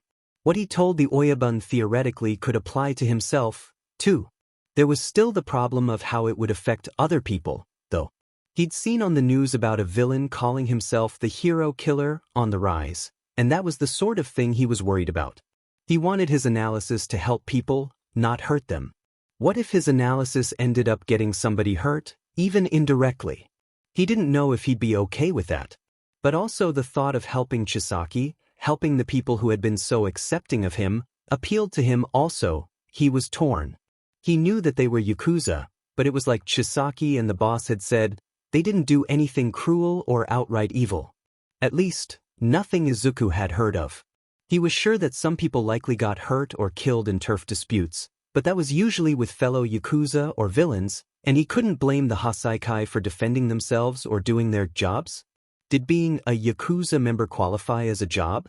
Either way, Izuku was still consumed by his own thoughts regarding the offer the boss made him. He would have talked to his mother about it, but he was sure she would have had a lot to say about him doing actual work for the Yakuza proper. But who else did he have to talk to about it? Well, he supposed he could ask Chisaki. Izuku actually trusted Chisaki, somehow. The man had earned his respect and his trust because of how he treated the quirkless. Being quirkless wasn't bad to him, he didn't treat him like less, he actually supported him and was kind. Honestly, sometimes Izuku still wondered if perhaps he had dreamed up Chisaki and all of this was one big, long dream sequence. So with that thought in mind now, Izuku decided that he would speak to Chisaki after work that evening. He went through his usual routine, played with Eri, watched over her, made her dinner, and tucked her into bed when it was time. And after she'd been tucked in, he left to see Chisaki had just gotten in and was warming up his portion of dinner in the microwave. It's good to see you, Chisaki-san, Izuku smiled. I wanted to talk to you about something actually, if you're not busy right now. I was just about to eat dinner. Feel free to sit with me. Is everything all right? Chisaki asked in return, pulling his bowl out when it was done and taking a seat at the table. Izuku followed suit. It's all right, nothing's wrong, I've just had a lot on my mind ever since I met the boss the other day and I wanted to ask for your thoughts on it, Izuku explained. And explain he did. He told Chisaki about everything he and the boss had talked about, even the part about heroes. He knew Chisaki didn't like them, but he had to get to the root of his thoughts, here. Chisaki was quiet for a while, seemingly contemplating what Izuku had just told him. Once he'd taken it all in, he set his chopsticks down and folded his hands carefully in front of himself. Why on earth would you want to be a hero? He asked, a frown on his face. In a world that treats the quirkless the way it does, I wouldn't have expected that from you. Finding them interesting and analyzing them is one thing, but wanting to be one? You'll have to explain your thought process to me. Well, it's all I've ever wanted to be, Izuku explained softly, his own hands fidgeting in his lap. He was a little nervous talking about this, but he trusted Chisaki. I wanted to be like All Might before I even learned I was quirkless. You should consider yourself first and foremost, Chisaki scoffed lightly. Base your decisions for the future on a logical step forward. Heroes have never and will never support the quirkless, and they've been nothing but a blight on people like us, the Yakuza. Even small-time criminals just trying to support their families the only way they can get the short end of the stick from heroes. It's disgusting. I know, and I don't think any less of people just trying to do what they can, Izuku murmured. Lots of quirkless people become criminals because it's the only way they have to survive. I don't believe in the idea of useless quirks, villainous quirks, anything like that. But I still want to be a hero. Let me rephrase, what is your root desire for wanting to be a hero? Setting everything else aside, what is it you want to do that being a hero will help you achieve? Chisaki asked, his eyes serious as he looked at Izuku. I want to help people, Izuku replied without even thinking. He'd always known that much. Saving people with a smile, that was what appealed to me about All Might. And I want to prove that quirkless people can do what they want, just the same as anybody else. You can easily do that and more in many other ways as well, you know. Doctors, firefighters, and police save lives. Even if I do not particularly care for the police, I can admit they do have their uses. Counselors and therapists help people who cannot help themselves. And, in a way, even people like us, the Yakuza, help people. We take in those with no purpose in life, nowhere else to go, and give them meaning. Even Oyaji took me in, I was nobody, a dirty child, before he took charge of me. He saved my life, Chisaki explained, and Izuku carefully listened to what he was saying. Other people had told him to consider other career paths before, but this was Chisaki. And he was explaining it in a way he could understand. There were plenty of ways to help people. He'd never thought of it like that before. He'd always been so blinded by his hero worship to really stop and think. True enough, heroes responded to villain attacks and disasters, but so did the police. So did EMS. So did firefighters. The heroes took the spotlight, but they were never alone. I hadn't thought about it like that, Izuku admitted. It's an interesting viewpoint, even the Yakuza?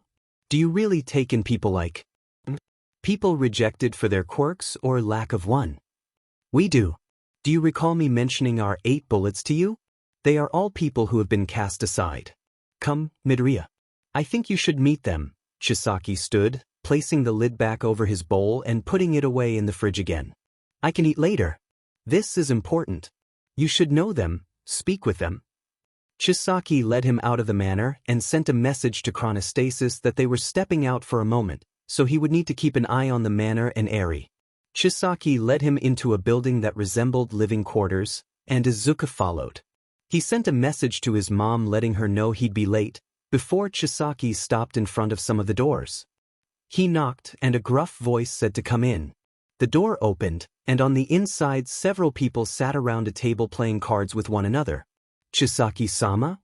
A young, blonde man blinked. Is there something you need? Who's this? The men sitting around the table all gave off a terrifying sort of aura, even if they were only playing cards. Like they wouldn't hesitate on a single order, like they would get a job done at any cost. Like they would kill him if he so much as breathed wrong. One of the 6 people at the table was the young blonde man who'd spoke, tall and lean with wide eyes. There was another blonde there as well, one with spiky hair who was wearing a yukata and geta. There was also a bald man with an intense, terrifying expression. The next was a man with round glasses and slicked back hair, and this man was familiar for some reason. Where had he seen that man before? Another was a man with curly black hair and a wide mouth, teeth bared as he chewed on something. Izuku wasn't sure. The last person at the table was a large, muscular man with a bald head, who Izuku noted wore shoes like his. Was he quirkless too? Only quirkless people wore those shoes, but this is Midoriya, Chisaki introduced him. Eri's caretaker. I have decided to introduce him to you. Oyaji has made him an offer, and he is considering it at the moment. He is also important to Eri, so be respectful. Oh, that boy you had me interview, the man with the glasses hummed thoughtfully. He was remarkably honest with me. I was intrigued. Izuku blinked. So that's where he recognized him from. That was Nemoto, the man with the truth quirk. That made a lot more sense. It's good to see you again, Nemoto-san. He bowed slightly. I thought your quirk was very cool. Was Nemoto's only response, accompanied by only the smallest change of expression to indicate he was surprised. Midoriya? The young blonde man grinned, hands behind his head. The kid you can't stop talking about, boss? This is him? He looks like a strong gust of wind would blow him over. You sure he's all right to be the young lady's caretaker? You question Chisaki-sama's decision? The bald man with the intense expression asked, leaning forward on the table. No. The blonde waved his hands. I was kidding. Of course I know Chisaki would pick out the best person to take care of his daughter. You're getting off topic? Chisaki pinched the bridge of his nose. As I said, introduce yourselves, please. Where are Rappa and Sakaki? Rappa never plays cards with us and Sakaki's passed out drunk again, Nemoto sighed, rolling his eyes as if he fully expected such a thing. I suppose since none of you can focus on what Chisaki-sama actually came here for, I'll go first. You've already met me, but my name is Nemoto Shin. It is good to know the young lady has been in such high spirits since you began taking care of her. I'm Setsuno Toya. The young blonde introduced himself next, a sheepish smile on his face. Don't mind me. I have a bad habit of putting my foot in my mouth and saying stupid stuff. I'm sure you're a good caretaker, otherwise, well. He trailed off and didn't say anything else, but the others nodding around the table gave Izuku a good idea of what he was trying to say. Yeah, he felt the same way himself. He probably would have been mincemeat if he wasn't as good with kids as he was. I'm Hojo Yu, the bald man introduced himself plainly, crossing his arms over his chest. Make sure to keep taking good care of the young lady. Katsukame Rikiya, the large, muscular man with shoes like his yawned. That's my name. It's too late to do proper introductions. I'm tired. You shouldn't be lazy when it comes to the boss instructions, Katsukame, the man in the yukata scolded him. He pulled a fan out from his yukata, gently fanning himself. My name is Tengai Hekiji. If there is ever something you need with regards to the young miss when Chisaki is unavailable, please let me know. I am happy to leave the compound to get it for you, so long as it's allowed. Thank you, Izuku replied, a little surprised by such a normal and almost friendly introduction from him. And I'm Tabe Sorimitsu, the man with the wide mouth grinned as he finished his snack. So, now you have been introduced, Chisaki said, his eyes scanning over each of them. Each one of these 8 bullets have been, at one point or another, given up on by society.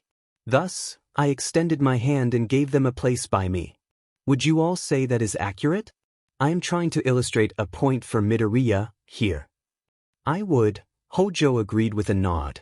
In my case, I was nearly beaten to death by my previous, employer because my quirk was deemed useless. And yet, Chisaki took me in anyway, made me a part of the family. Here I have a use. I'm doing good for the sake of the man who accepted me. It's the same for me, Tabe said, pulling out another snack. My quirk forces me to eat way more than a normal human. More than my parents could handle. A few years after it came in, they tossed me out, 'cause they couldn't afford to feed me anymore. I was homeless, till Chisaki took me in. And me as well, Setsuno said, his voice painfully soft. Tabe consoled him gently, patting his back. It seemed as though he'd talked about this before, and it was difficult for him. I was dumped by my fiancée. Turns out she'd only dated me to get her debt transferred to another person before leaving. I was so in love with her that I was devastated and, well, I tried to kill myself. But a hero saved my life, and I had to live through my house and all of my belongings being taken away to repay a debt I'd never be able to afford in 10 lifetimes on top of my heartbreak. Chisaki found me when I was on the streets after. Now I have a family again. A home. I might be worthless trash, but it's the bonds of trash that keep us bullets together. I'd do anything for them, for Chisaki. Izuku was stunned by their blunt honesty and willing to open up about such personal topics. It was clear they all felt very strongly about Chisaki and the Hasaikai, and honestly Izuku didn't blame them. He had no idea that the Hasaikai was such a home for some of its members. He always saw the Yakuza as a business, a job, and not a family like they considered it. But this… Exactly. The bonds of trash. Tabe agreed with a sage nod, bringing Izuku out of his thoughts. What point are you making anyway, boss? That there are more ways to help people than one might think. Even the Yakuza, despite how the public would view us, can be a place of refuge, a place to change the world, Chisaki said, clearly passionate. We will change things one day. It can, Tengai agreed. Does this have anything to do with the offer the boss made? Don't butt into the boss business, Katsukame glared at him. If we didn't hear about the offer, we don't need to. My apologies, Tengai ducked his head. It's fine. Thank you all for speaking with us. We will continue our discussion elsewhere. With any luck you will be seeing more of Midoriya. Chisaki left the room, to which they all acknowledged him and said goodbye. Izuku followed, and this time was led into the interior courtyard to speak privately, as there was nobody there. So, Izuku began, still in thought after meeting the 8 bullets. If the Hasaikai is a place of refuge, why not offer it as a place of refuge? Because our family is small, after the heroes have decimated our ranks and removed every subsidiary family there was, Chisaki scoffed, a dark look on his face at the thought.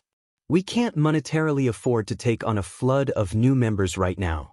We can do small things here and there, but growing our family to the size it should be would require capital we simply don't have. And my analysis would allow you to grow bigger? Izuku asked. It absolutely would, Chisaki nodded. Your analysis would sell for lucrative amounts of money if it went through the right channels. Channels we happen to have access to.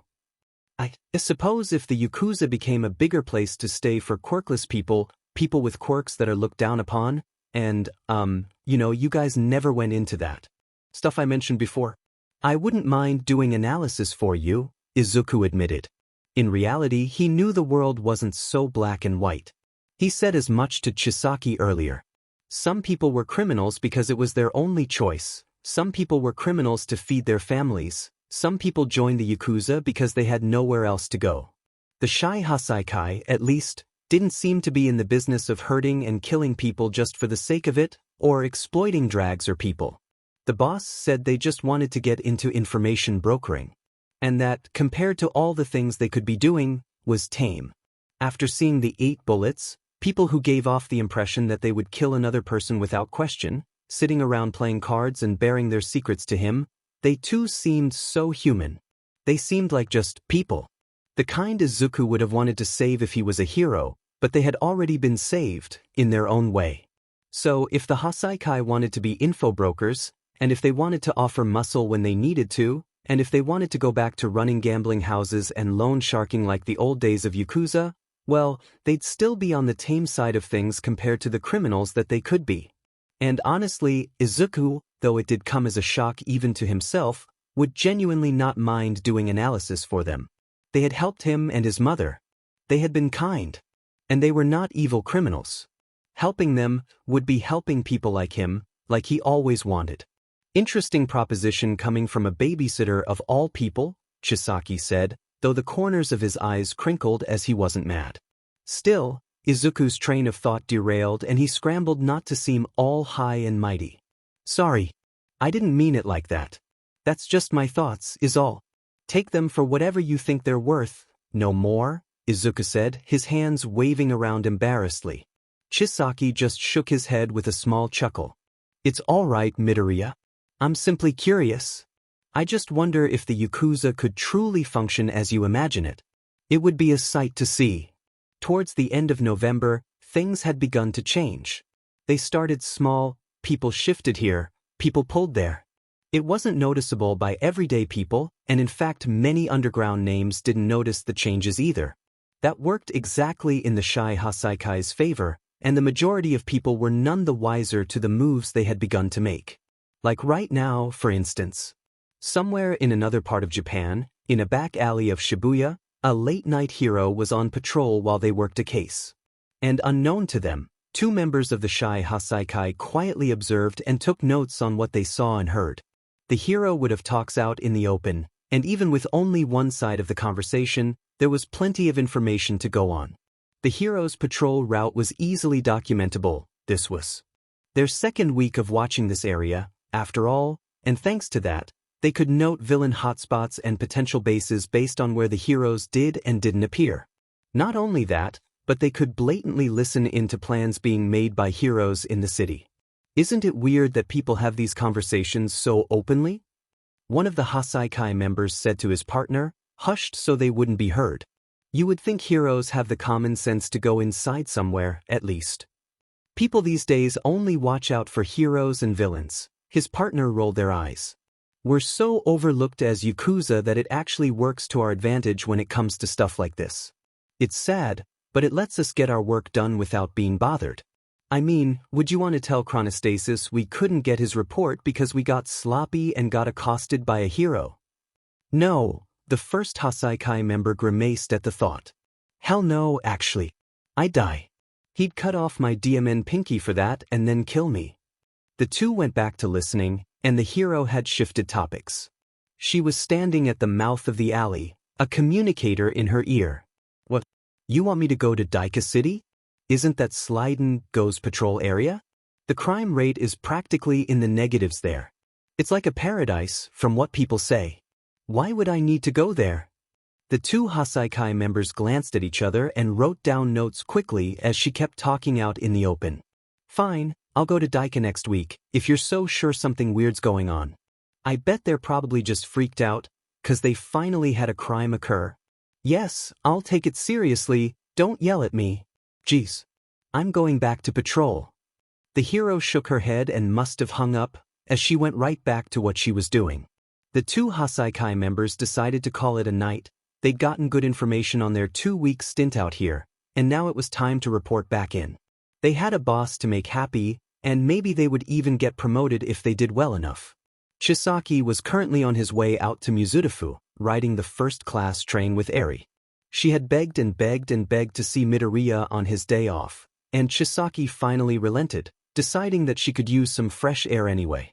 So they called ahead with Ms. Midoriya, who had said the two of them were more than welcome in the apartment and that she'd freshen it up before they came. A considerate lady, Ms. Midoriya was. Chisaki often listened to Midoriya wax poetic about his mother and how incredible she was. He was inclined to believe the boy, as she must have been where he got all of his good traits from. Their train arrived in Mizudafu a little while before Midoriya's school was supposed to let out, so he simply guided Eri to the apartment where Midoriya lived. They'd surprise him at home, Chisaki thought. He hoped Eri didn't complain about it being smaller than their home. She wasn't used to being in smaller living areas than their own, as she hardly left the compound for her own safety. When she was older and could protect herself more, he'd let her out more often. For now, though, it was better this way. When they got there, Ms. Midoriya welcomed them inside and Chisaki made himself comfortable while Eri waited patiently by the door to surprise Midoriya. And indeed, when the boy came home from school, there was a surprised yell of, "Eri?" Once he realized Chisaki was also there, however, he calmed down. "Oh, I got so worried. I thought she'd come all the way here by herself somehow." He let out a sigh of relief.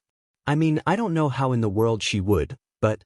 Anyway, what are you two doing here, Chisaki-san? Is something the matter?"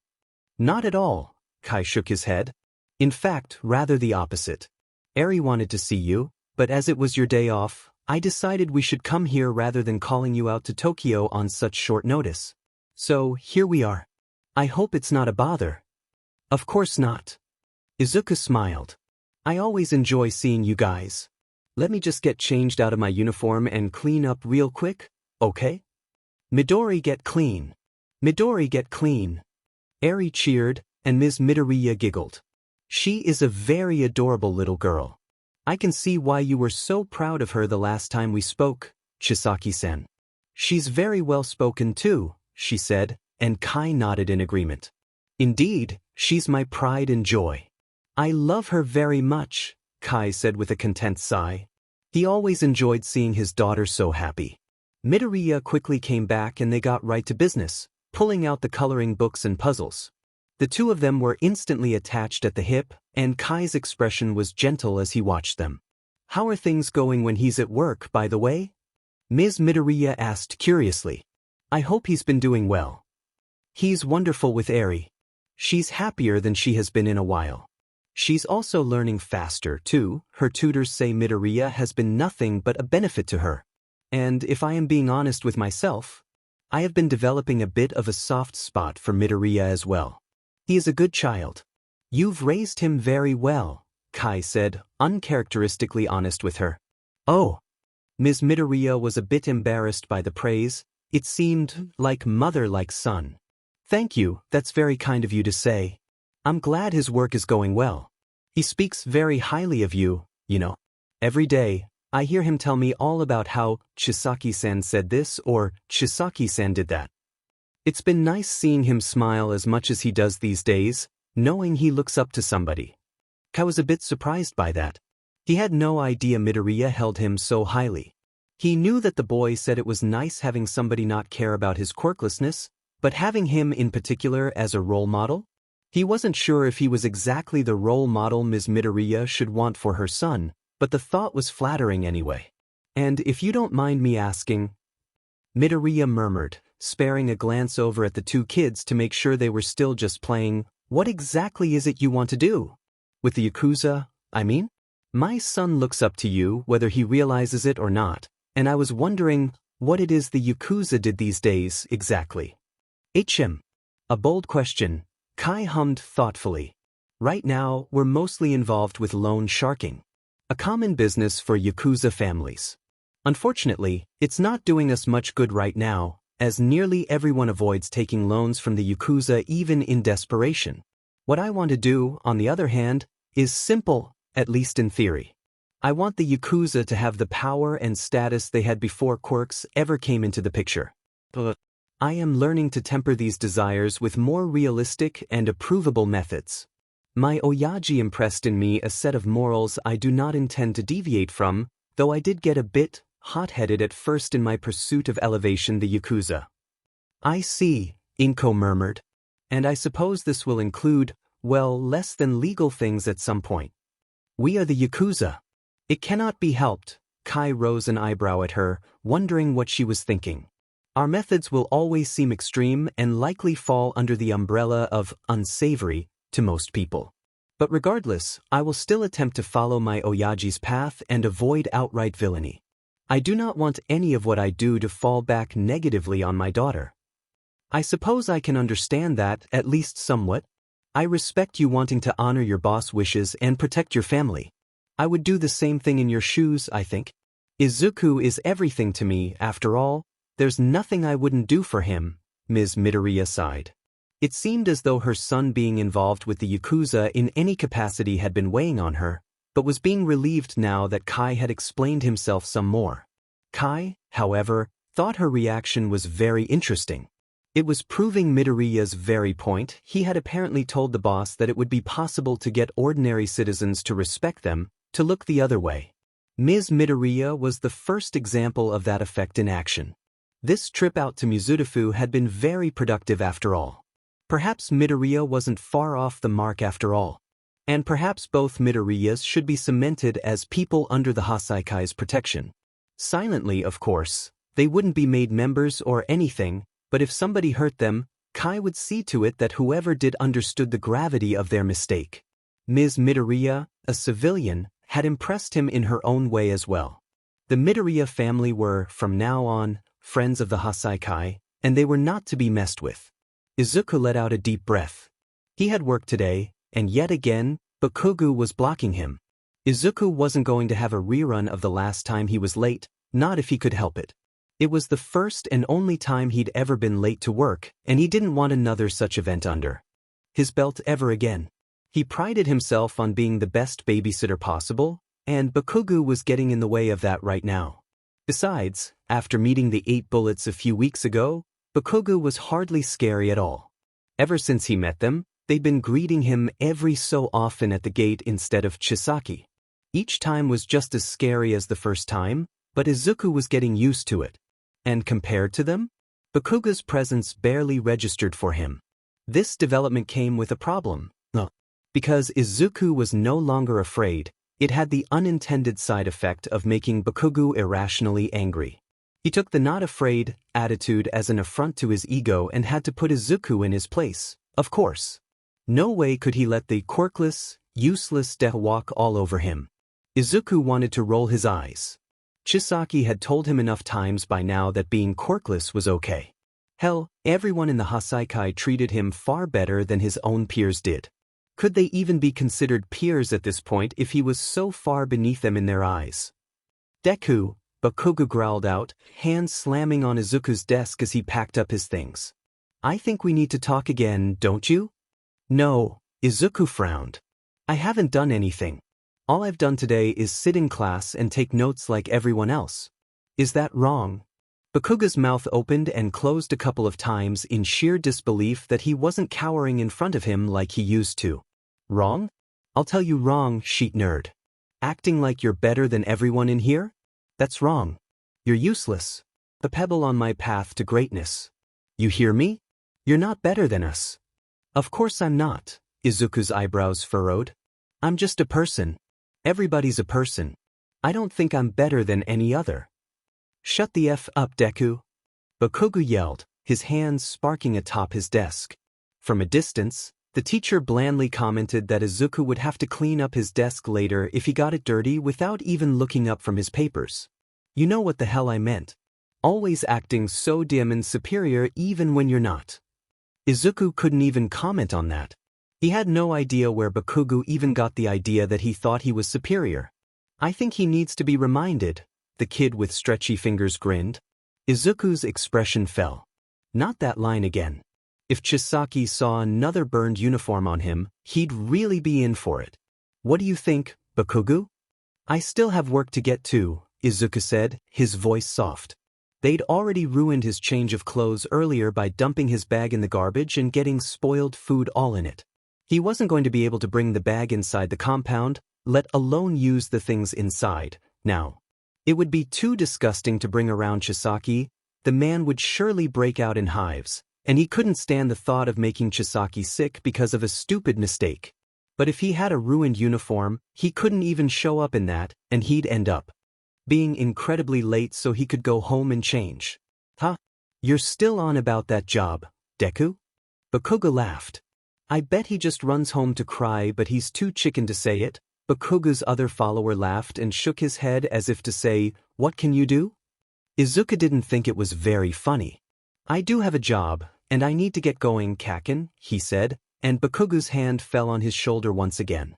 On instinct, Izuku clammed up. His muscles hadn't caught up to his brain, it seemed.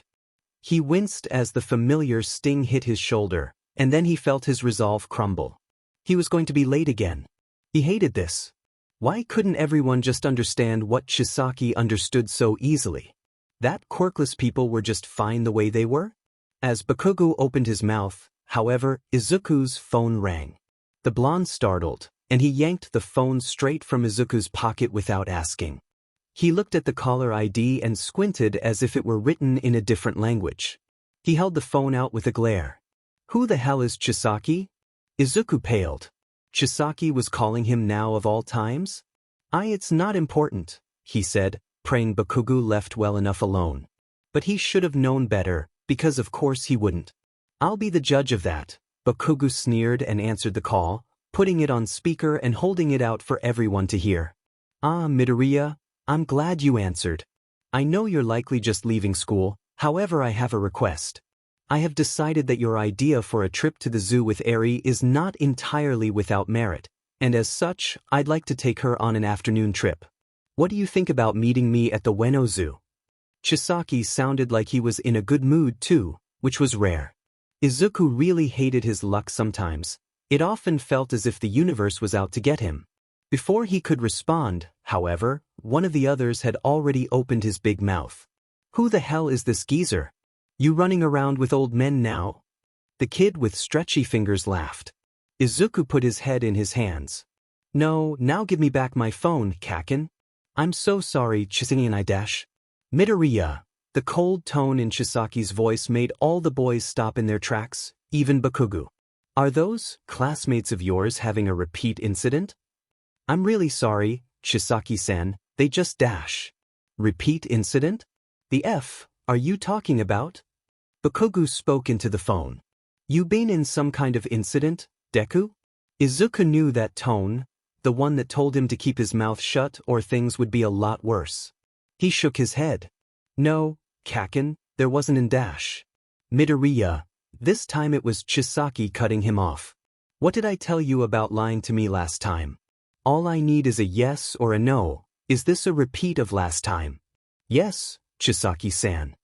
Thank you for telling me the truth. Iranaka will be there to pick you up shortly. He's in Muzutafu on business. Now, whoever has Midoriya's phone and is speaking to him, I suggest you put it down and back away.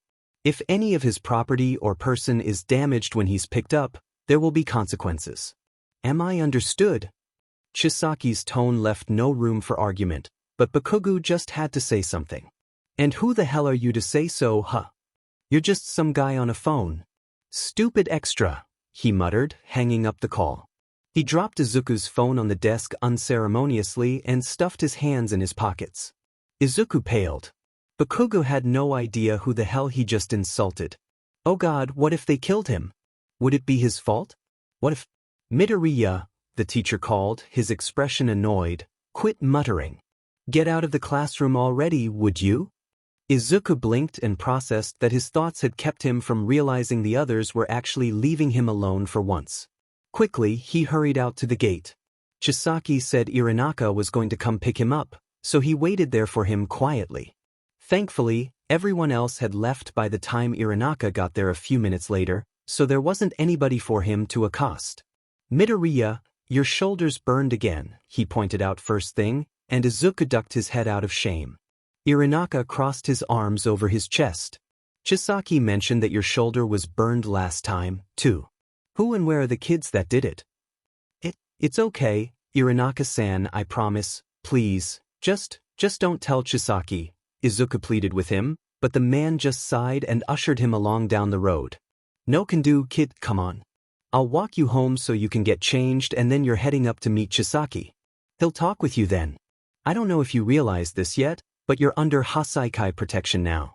Chisaki trusts you and while you're not officially part of us, we still look out for you. So hurting you? Insulting Chisaki? That kid just declared war whether he knows it or not. It's up to the boss to decide how to deal with it now. Izuku gulped. He would have to beg for Chisaki not to kill Bakugo at this rate. He would do it too, Dejiza and everything, whatever kept Bakugo alive. He couldn't live with himself if he got somebody killed like this. Sure, Bakugo was a JRK and hurt him, but he didn't deserve whatever the hell Chisaki might plan for him. He was still Yakuza, after all. When Bakugo just pulled what he did, well, yeah, he'd have to beg all right. At least his mother wasn't home to see this, thankfully. Izuku got changed, and afterward, Iranaka helped him with the first aid on his shoulder. Izuku set his nasty bag in the bathroom and decided he'd clean it when he got home, though Iranaka gave the thing an offended glare. He could probably piece together what had happened to it. Izuku didn't say anything, however, simply grabbing a different bag and tucking some games and toys for Eri into it. The zoo trip had probably been derailed at this point with how late he was going to be. Iranaka escorted him to the train station, and they rode first class to the Tambu. Izuku had never ridden first class before, so it was inexperience, although a little soured by his anxiety and mental preparation for talking Chisaki out of dealing with Bakugo. When they got to the compound, Chisaki was waiting for him, and the man was not happy. It was blatantly obvious just by the aura he put out that he wanted to do something drastic. But Izuku couldn't even get a word out, because as he opened his mouth to speak, Chisaki hushed him and led him inside. Chisaki dismissed Iranaka, and Izuku followed him into the manor, where the two of them sat at the dining table. Chisaki said nothing for a good while, simply sitting and collecting himself. It was clear he was trying to rein in his anger for Izuku's sake. Please explain to me, without lying or covering for that disrespectful, contemptuous child I spoke to, what happened just before and when I called you Midoriya? Izuku clenched his hands into nervous fists in his lap. Well, I was packing up my things to leave for the day, and he stopped me from leaving. He said we needed to talk and we talked. Then you called and well, you heard. Midoriya, you do not want to test my patience right now. Chisaki's eyes narrowed. Do not leave out any details. What did you talk about exactly, and why did Iranaka tell me your shoulder was burned in the same spot again? Stop. Chisaki stood, and there was an anger in his eyes unlike anything Izuku had ever seen in anybody before. Izuku's hands trembled even though they were clenched into fists, and for the first time he wondered if maybe he'd made a mistake working for Chisaki. This was a very bad situation. But instead of what he thought might happen, punishment, Chisaki simply knelt in front of him with that same angry expression. Look at me, Midoriya. Izuku met his eyes with a slightly fearful look. Chisaki sighed deeply, both tired and frustrated. I can tell you aren't going to tell me the truth right now, so listen to me. I fully understand what it's like to feel like trash. To feel like you're only good for being thrown away, used as a shield to protect those better than you. To feel like all you have is the shameful status quo, that there is no other choice but to suffer. Izuku's eyes went wide as Chisaki spoke. Did he really feel like that at one point? Somebody who was so strong and had a life like his? But you must listen to me, Chisaki continued. You cannot keep letting yourself get hurt to protect those diseased children you call classmates. I cannot keep letting you get hurt. As Aries' caretaker and somebody who is important to both her and I, letting you get hurt when we could easily fix things would be the most shameful thing I could endure. Do not forget that Aries and we care about you. I have told you this before. Izuku felt tears bead in his eyes. He knew Chisaki had said he cared once, but he didn't think the man had been serious. But to hear it put so bluntly when he knew the man was angry. I'm sorry, Izuku hiccuped, and it was like a dam broke. Tears spilled down his face and he tried to wipe them away, but they just kept coming. Nobody besides my mom has ever just cared about me before, he admitted. I never even told her any of this and I just... It's okay. Chisaki's expression finally turned somewhat gentle, though he was clearly still upset. You can tell me everything. And so, tell him everything Izuku did. Words spilled out of his mouth like a waterfall, and he just couldn't stop himself from telling Chisaki every detail. The bullying, the treatment of the quirkless, everyone else's behavior being ignored or encouraged by the teachers, the discrimination, and how he was so tired. Izuku was exhausted. Since getting into junior high it had gotten so much worse, and he wasn't sure he could handle 2 more years after this. Chisaki, expectedly, was furious on his behalf. That those diseased children would lay their hands on you. Chisaki's own hands flexed as if itching to do something. Thank you for telling me, Midoriya. Now, I have an image to maintain. I cannot simply do nothing. But I also cannot simply go around hurting children, as much as I would love to teach that brat a lesson. We haven't yet said publicly that you were under our protection, nor was it even implied. So if we did something to him now, it would make the Yakuza look distasteful, hurting a child for no reason like that. So I will compromise, you will have self-defense lessons with the 8 bullets. This is mandatory. You will have them added on as an extra hour each night you work here, or an hour early on Sundays if you rather the mornings. Izuku's eyes went wide, still wet with tears. Self-defense? Chisaki wanted him to learn self-defense instead of going after Bakugo? I will also make sure you have Chronostasis and Iranaka's number.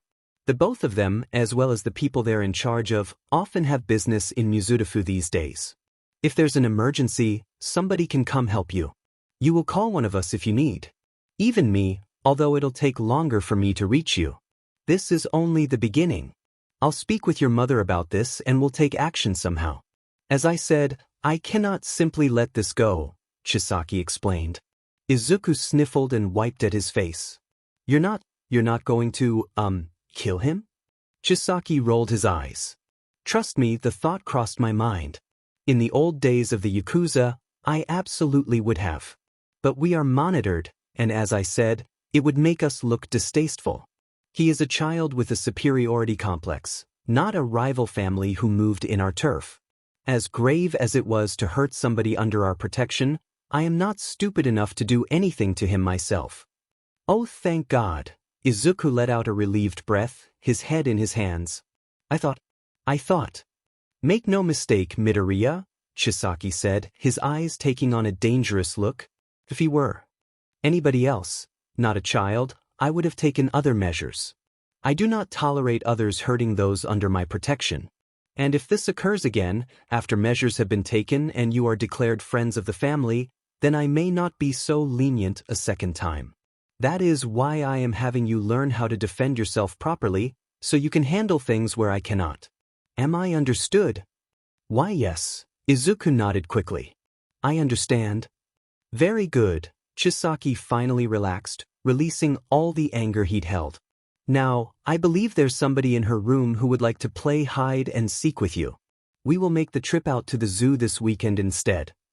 Okay, Izuku nodded, feeling a bit like he was crashing now that the adrenaline was leaving. He didn't know if he was up for hide and seek today. Hopefully Eri would be okay with just doing some more puzzles or watching a movie. He was really tired now that this was all over with. He felt somehow honored that Chisaki would deem him worthy of teaching. And not only that, but he actually said he wouldn't kill Bakugo. Maybe the Yakuza had more restraint than he thought. As soon as Midoriya was out of earshot, Kai sighed deeply and dragged a hand down over his face. Things had really gone downhill since the old days if he couldn't just make some shitty brat disappear for hurting somebody under their protection. But as things were now, he wasn't stupid. They had just begun delicate operations. Kai wasn't going to jeopardize them by going out and killing a kid.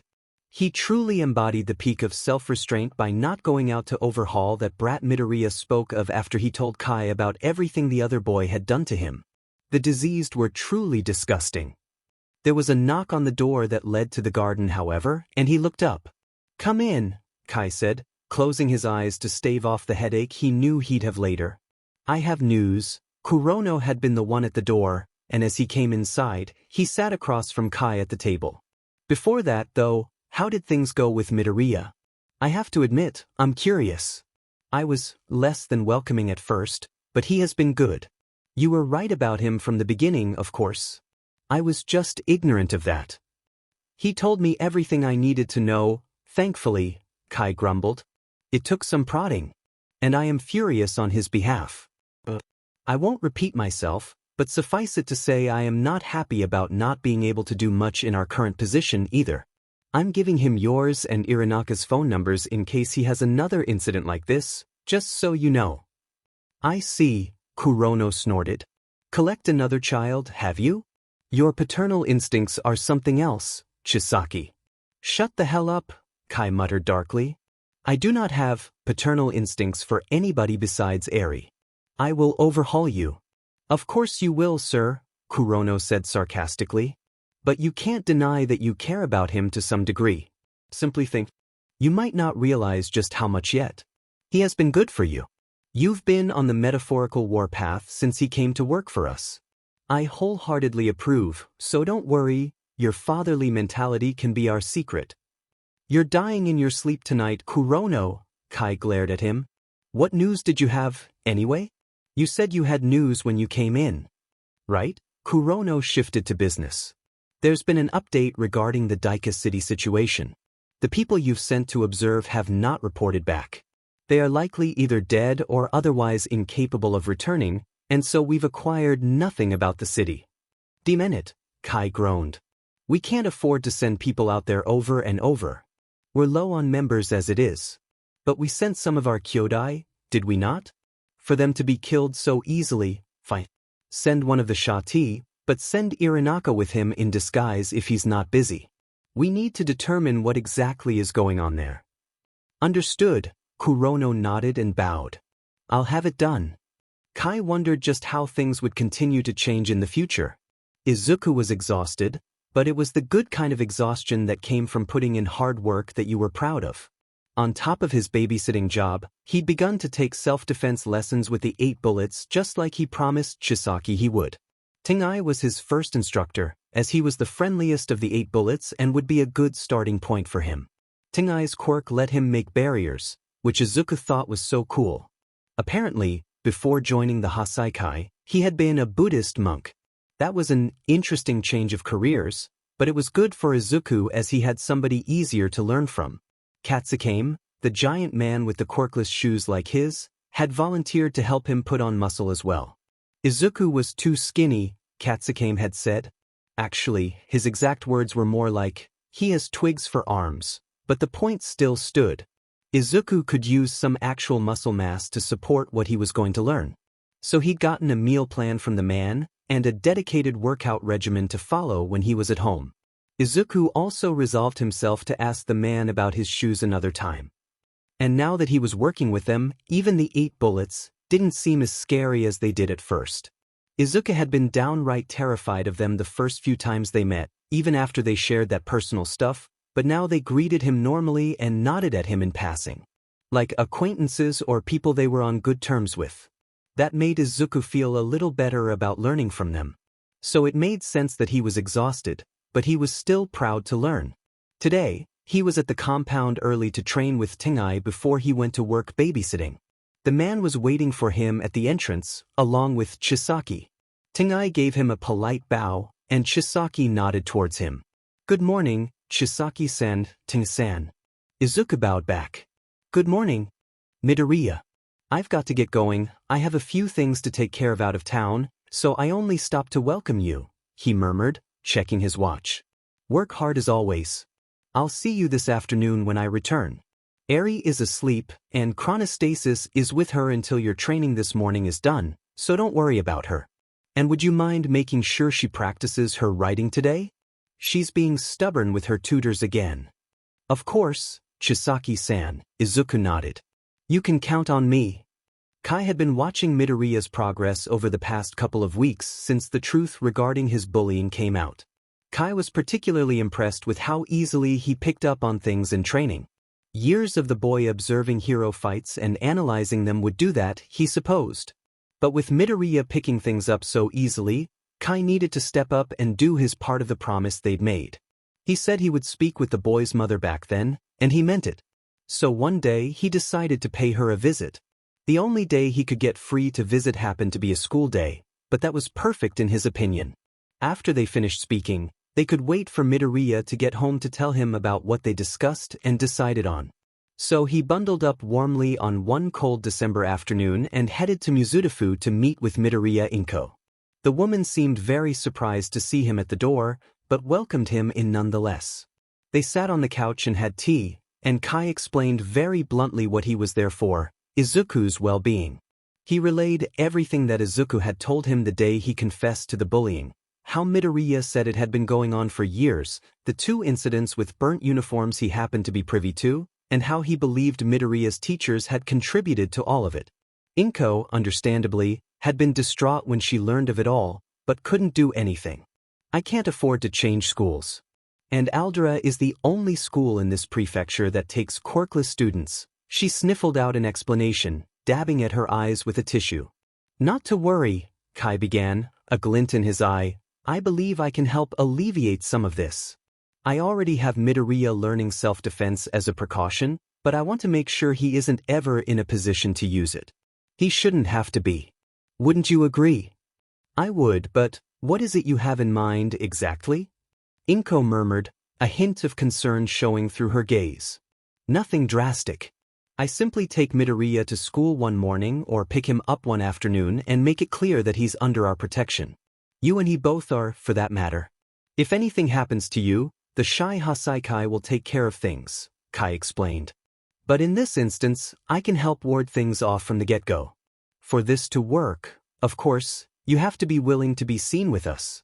I am also willing to be put onto his emergency contact list, that way if something else happens I am able to go to the school myself without issue. Won't he get in trouble for being seen around Yakuza members, though?" Inko asked worriedly. Kai shook his head. "Not at all. We won't be presenting ourselves as Yakuza, just as people who are watching over him. Associating you with Yakuza in front of his school will cause more issues than help. They will know I am serious about making sure he isn't harmed, and that's it," Kai explained. "If somebody does bother to look me up, they'd still have to dig deep into police records to find anything on me. I have no online presence besides my photo being buried in an ancient police watch list of known Yakuza members. I won't show up in a simple online search. Inko seemed to think about things for several moments. It was a tough decision. Kai didn't blame her one bit. Finally, though, she seemed to come to some sort of agreement with herself. Alright, if Izuku is okay with it, then I say let's do it. Thank you for everything you've done for my son, Chisaki-san. I'm so glad he met you. He scared me half out of my wits, saying he was babysitting for the young head of a Yakuza family, but it's done nothing but good for him. Honestly, it feels strange just saying that the Yakuza are helping him. Goodness, Inko shook her head a bit in disbelief. But regardless, you really do have my thanks. It is no problem, Kai insisted. I believe I've told you before, but Midoriya is important to Eri, and more recently, myself. And now, even the 8 bullets have begun to warm up to him as well. If I were to continue to let somebody who is not only under our protection but also someone who is important to the Hasaikai get hurt, I would be a failure as a leader. That's all there is to it. Inko gave him a weary smile. Yes, you did mention you had recently gotten a soft spot for him. Izuku is just that kind of a person. Everyone sort of gravitates towards him. Or at least they used to, but we're going to fix that now. It's thanks to you, Chisaki-san. I wish he'd always had somebody as strong-willed as you on his side. Unfortunately, I haven't always done the best as a parent. I hope he forgives my weakness one day. I find that weakness is not the same as being a bad parent, Chisaki corrected her. Inko had a surprised look on her face. It seemed as though that was a common occurrence when it came to him. When it comes to our children, we do things we cannot always help, after all. I do not think that always means you are a bad parent. Besides, Midoriya has turned out just fine. What matters is that you're taking steps to change and fix things now that you know there is trouble. I suppose you're right, Inko murmured. I'm fixing things now. Mom, I'm home. They heard a voice call from the front of the apartment as the door unlatched and opened. That must have been Midoriya. Oh, welcome home, sweetie. Chisaki-san is visiting. Come say hi. She called back. Midoriya promptly scrambled into the room to see him, also. Shocked that he was there. When he saw that his mother looked as though she'd been crying, however, he realized what Kai was likely there for, and his expression fell. I guess Chisaki-san told you everything, huh, Mom? Yes, he did, honey. Come and sit. I'm not mad at you for not telling me. I know this sort of thing can be hard to talk about. Just, let's talk. Inko patted the couch next to her. Chisaki-san has an idea I think might work. An idea? Midoriya asked, taking off his backpack and sitting down next to her as she asked. What kind of idea? Well, he told me he's helping you learn self-defense. That's good, honey, but he and I agree that you shouldn't use that unless you absolutely have to. So, he's offered to be put on your emergency contact forms and either picking you up from or taking you to school one day in order to show the people at Aldera that you have somebody more than just me looking out for you, dear.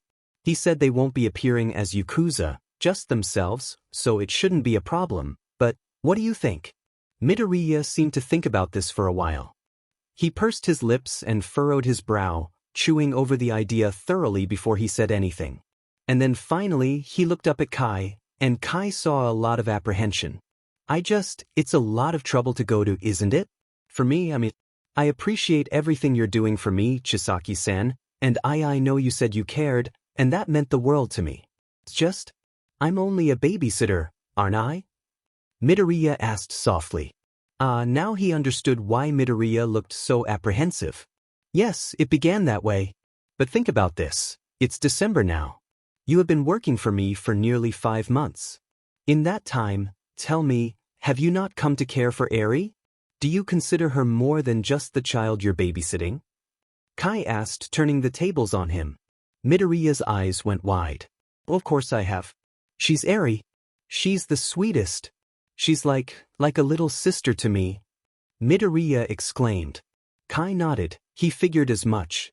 So then, on the other end, do you not think me capable of changing my opinion of you in the same time?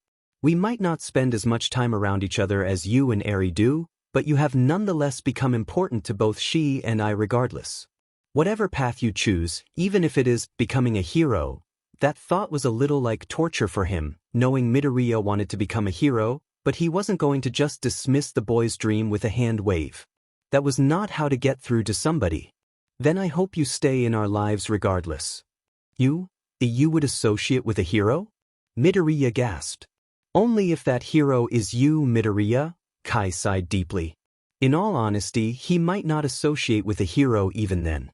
But again, that was not what the boy needed to hear. He could always discourage the idea of being a hero later. He wouldn't push it right now, not when Midoriya was already in a vulnerable state. Have seen us firsthand.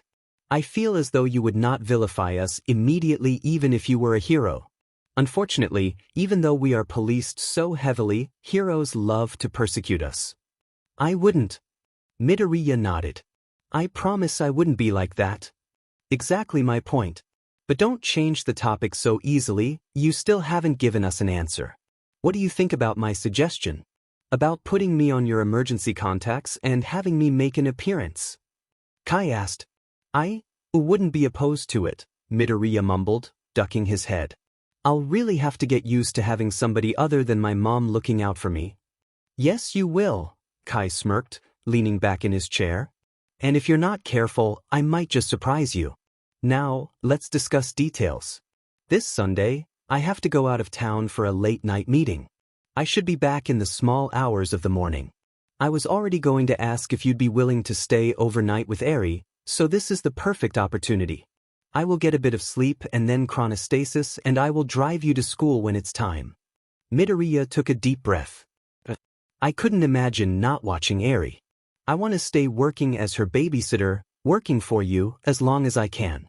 So if this is what it takes to do that, then I say let's do it, Chisaki-san.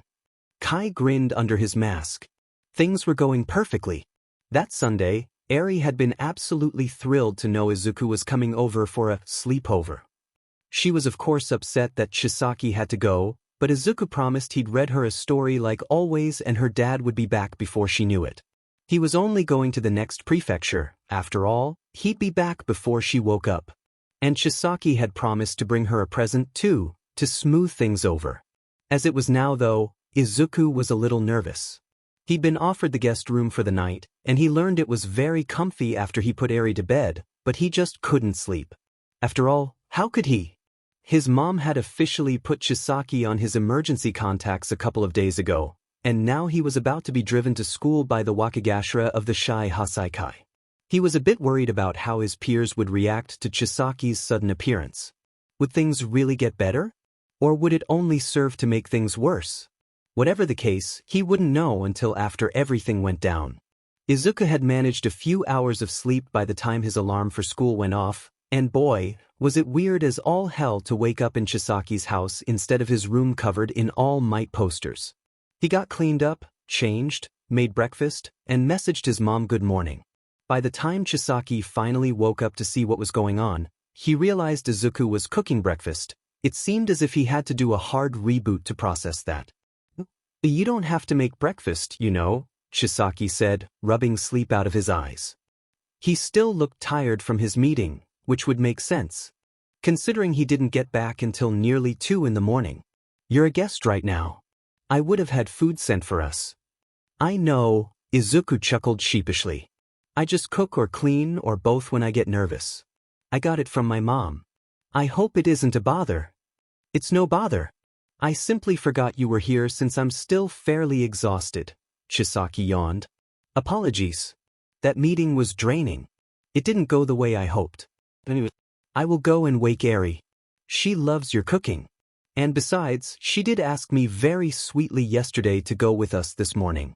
I couldn't say no, she needs the fresh air. Oh, Eri's coming too. Izuku smiled. That would make things a lot easier. He'd feel better knowing she was there. It would feel less like an intimidation tactic and more like just Chisaki giving him a ride. Indeed she is, Chisaki nodded, disappearing around the corner to go and get Eri. Izuku made plates for everyone, and by the time Chisaki was back, everything was ready to go.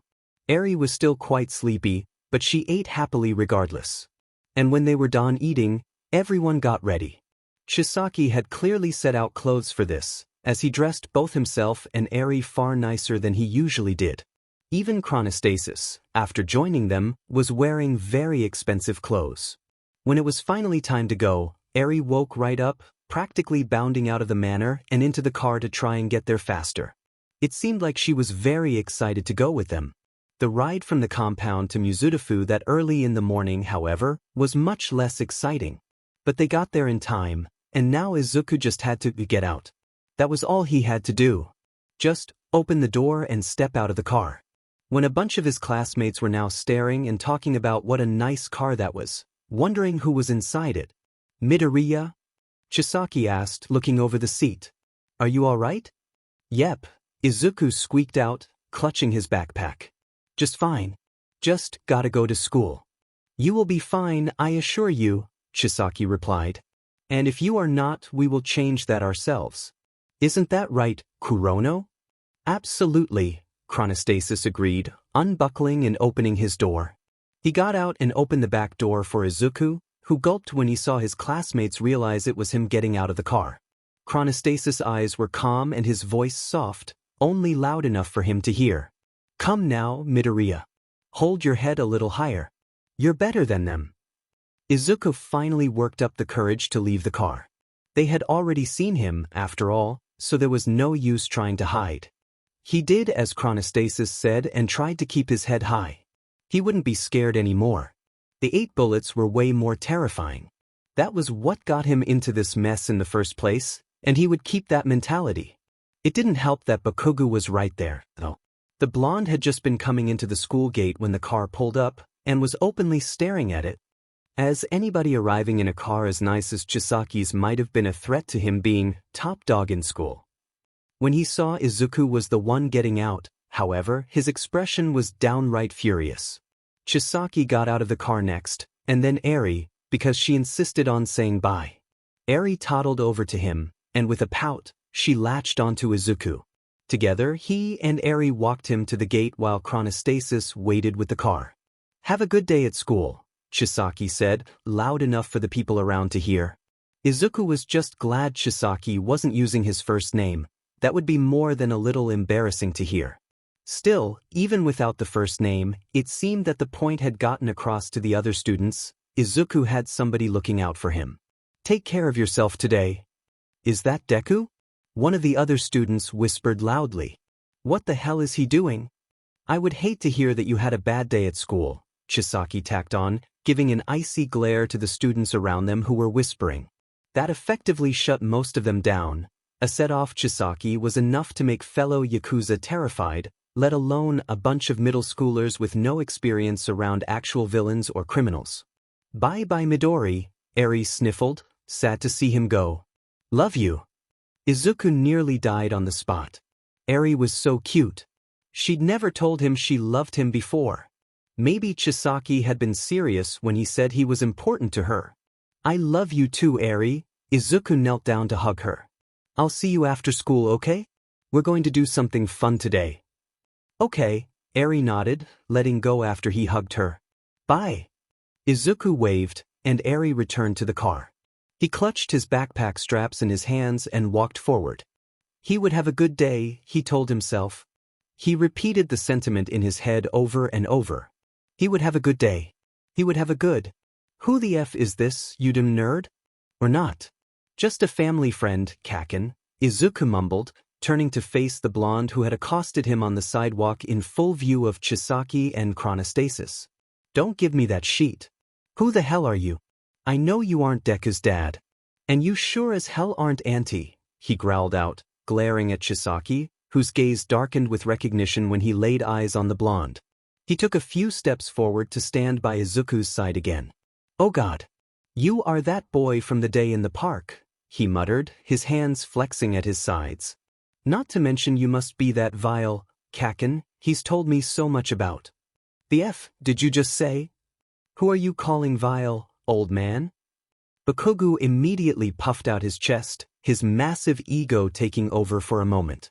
Izuku stepped between them just slightly, trying to placate Bakugo before he did something that got him in way more trouble than he bargained for. "Kaken, please dash." Izuku was interrupted by a gentle hand being placed on his head, Chisaki's hand. The look in his eyes said, "Just watch." And so, Izuku did. He trusted Chisaki. The man said he wouldn't kill Bakugo, so Izuku watched. I said exactly what I said. You heard me, Chisaki murmured, looking down on Bakugo with an unamused expression. And then, all at once, it felt like the air had been sucked out of the immediate area surrounding Chisaki, bloodlust and rage emanating from every inch of the man's form. Bakugo clammed up, all the muscles in his body tense as it was directed towards him. Even the kids a few feet away could feel the oppressive atmosphere around him. I don't appreciate a disgusting, diseased child laying his hands on Midoriya. If it happens again, you and I will have problems you will not be able to solve no matter how much you beg. This will be your only warning.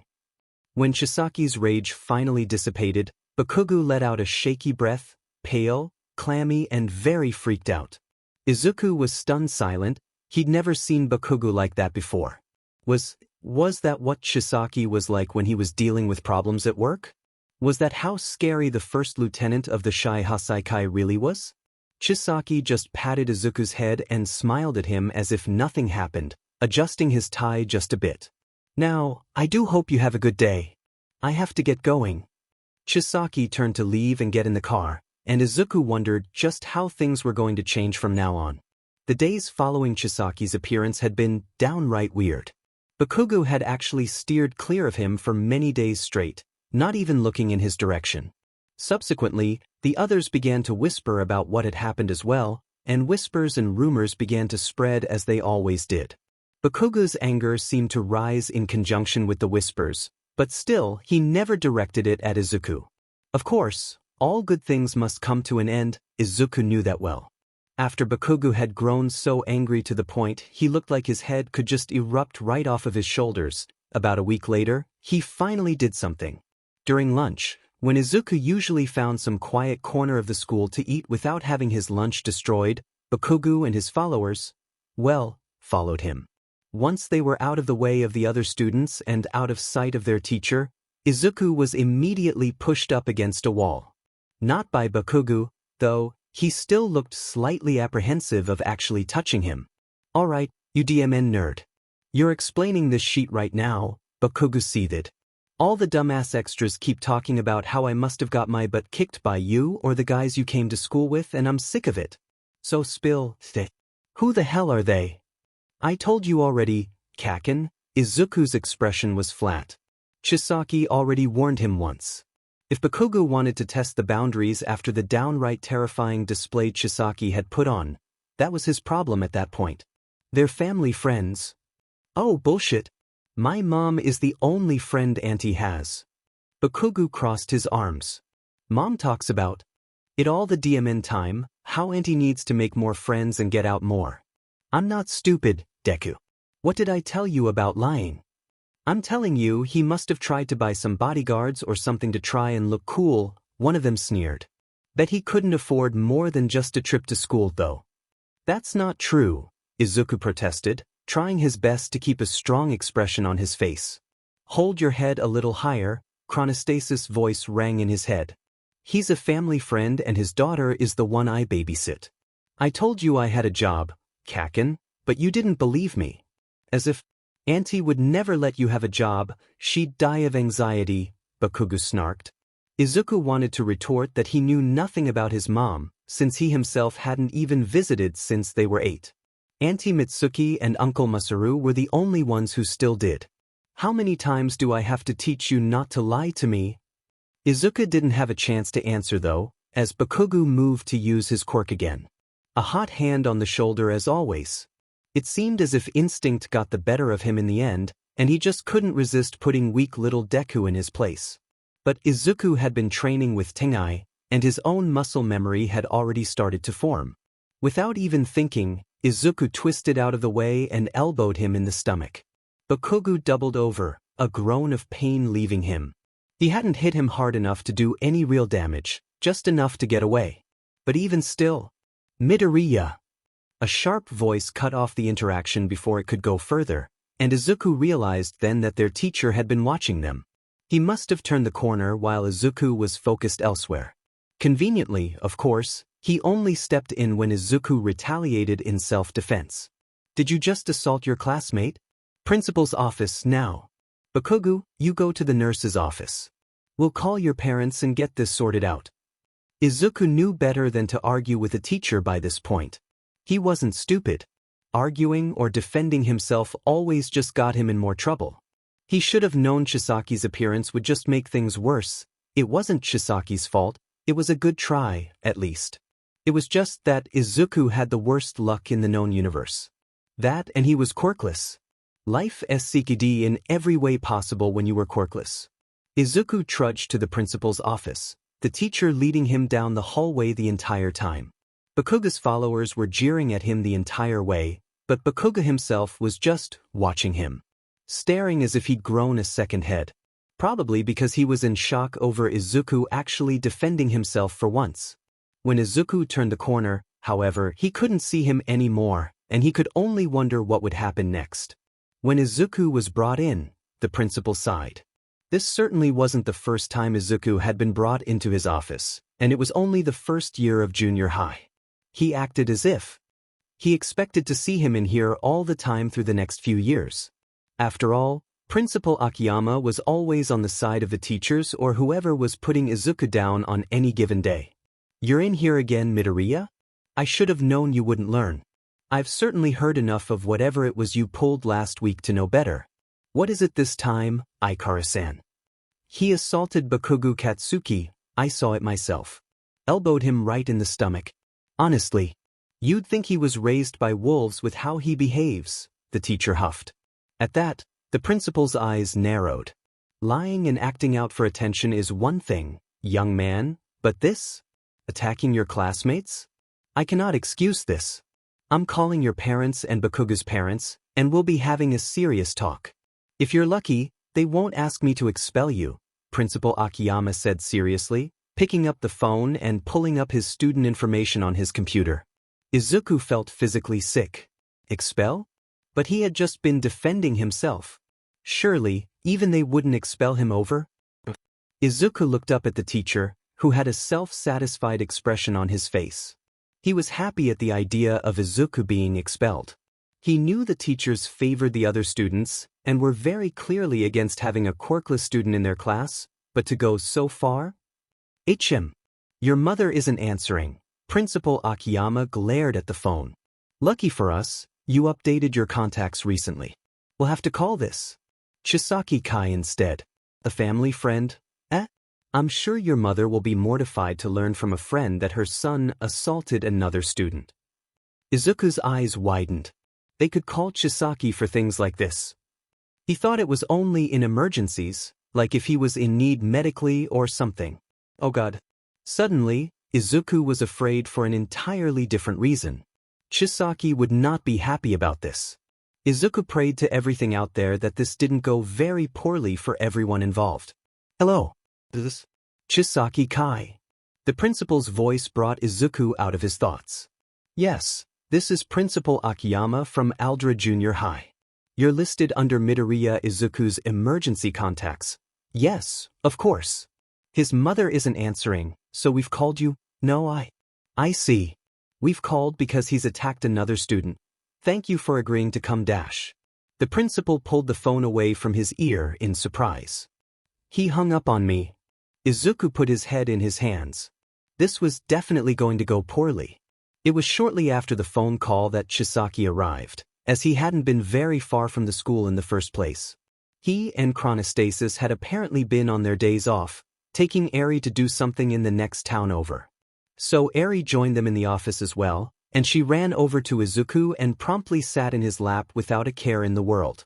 It honestly made him feel a lot better. Chisaki wouldn't do anything too serious in front of her, at the very.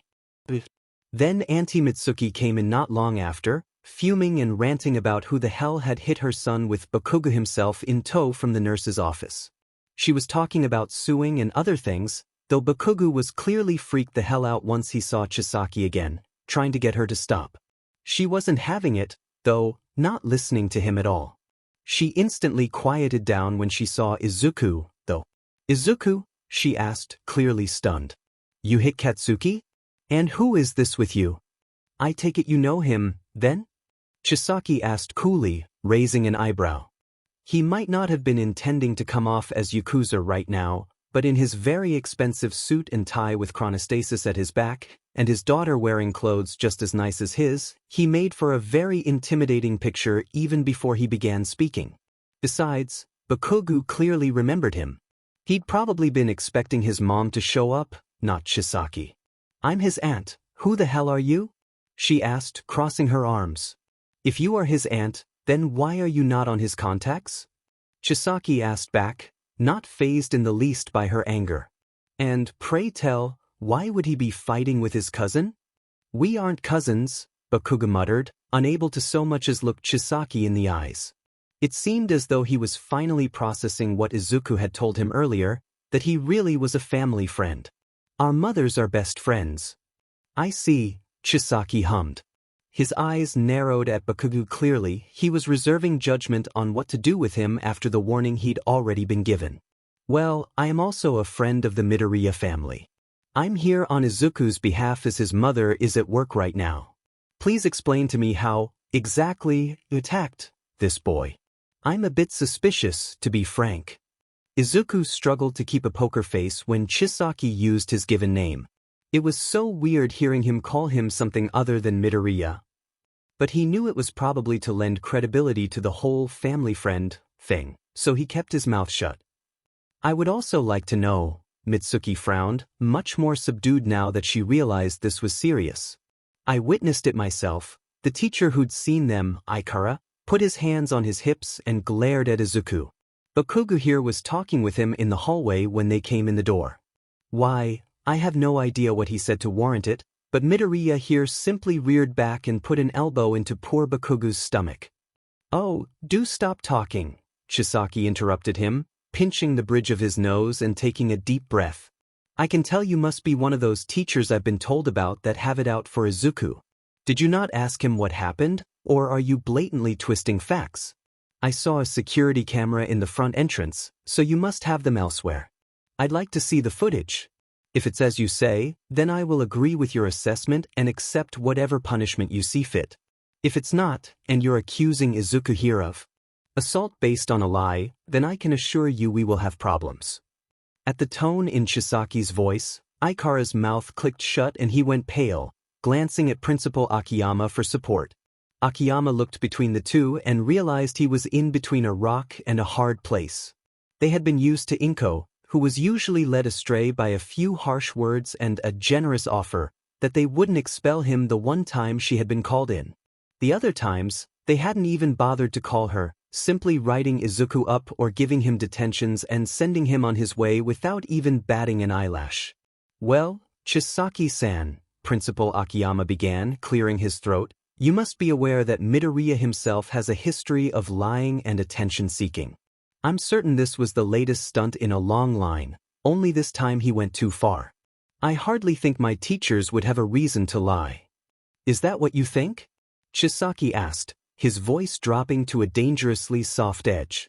He was a wolf in sheep's clothing, just waiting for somebody to step too close. He was radiating the same sort of energy he had when he confronted Bakugo a week ago, and by the way Bakugo's fists were trembling in his lap, he remembered it very well. "Please, be honest with me. Do you think he would just attack somebody for no reason?" Never mind," Chisaki cut him off before he could even really say anything. "Your answer will only make me mad. Izuku, please tell me the truth about what happened. Remember what I told you before? You can tell me everything. I will take care of it." Well, after you dropped me off last week, things have been pretty good." "Weird, but good," Izuku explained. Chisaki nodded, seemingly pleased by that. "Today is when things changed, I guess. Kaken got really mad, so he stopped me as I left to go eat lunch." "And? What happened?" Chisaki asked, voice soft. Nervously, Izuku began to braid Eri's hair where she sat in his lap. She liked having her hair braided, and it gave his hands something to do, so it had become somewhat of a habit in the past few months. Eri was just peacefully playing with a toy, not paying the meeting even an ounce of attention. He and his friends, stopped me. One of them, not Kaken, pushed me up against the wall. They thought that you and Kurono-san were bodyguards I paid to take me to school. Kaken didn't believe me when I told him you were a family friend either, Izuku explained, nervously glancing over to Bakugo. And he said, how many times do I have to teach you not to lie to me? He tried to use his quirk on me, so I used the self-defense I've been learning. He didn't get a chance to actually do anything to me because I stopped him. That's what happened, Chisaki-san. Katsuki! Mitsuki gasped, a horrified expression on her face. Is that true? I know Diemon well. Izuku wouldn't attack somebody without provocation. He's never been the type. Chisaki, to his surprise, ignored Mitsuki and simply patted Izuku's head and smiled at him from behind his mask. Very good. Thank you for telling me the truth. Now, Chisaki's smile fell, and the room felt as if it had dropped 10 degrees in an instant. That rage and bloodlust had come back full force, and everybody in the room paled several shades, aside from Izuku, Eri, and Chronostasis. Chronostasis had felt it plenty of times before, presumably, so it didn't bother him, and it wasn't directed at Izuku and Eri, so it wasn't quite the same for them. I don't even need to look at the security tapes to know that you have just lied directly to my face.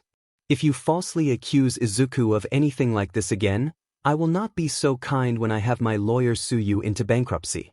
Am I understood? Chisaki asked, though it wasn't a question. Principal Akiyama and Ikara-sensei both looked vaguely ill as they nodded. Good. And furthermore, you should feel blessed that somebody as intelligent and pure as Izuku even graces this filthy school with his presence after everything you all have done to him. If I see him injured or with a burnt uniform ever again, as I said before, I will not be so kind. Oh, of course, Principal Akiyama barely managed a nod under the oppressive atmosphere Chisaki had created. I'm certain Ikara-san here was merely mistaken about what he saw. Midoriya is free to go back to class. There won't be any dash. That's such bullshit. Katsuki snapped. Apparently, his own emotions overcame the fear of Chisaki's anger. This guy is threatening you, and Deku elbowed me so hard I nearly threw up and you're just letting them go. What the hell? Katsuki! Mitsuki hissed. Watch your mouth, there is a child in the room. You still haven't even answered my question. Is what Izuku said true? You grew up with him. Did you or did you not try to use your quirk on him first? Bakugo didn't answer. He simply shut his mouth and turned his head away, which was enough of an answer in and of itself. Mitsuki's grip tightened around the back of the chair Bakugo sat in, and Izuku almost felt a little bad.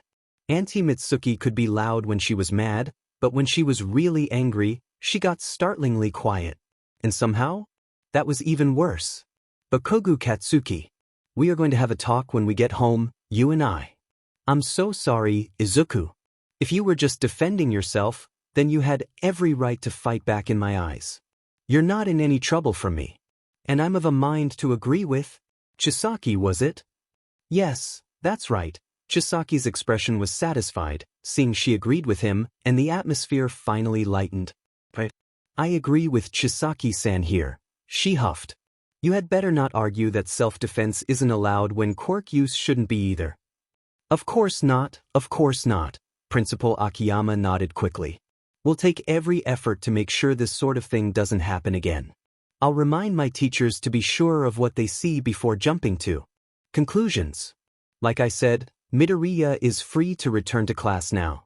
There won't be any further problems, I assure you.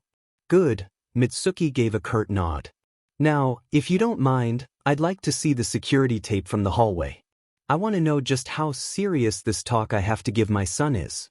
You said this happened before, didn't you, Chisaki-san? I did, Chisaki nodded.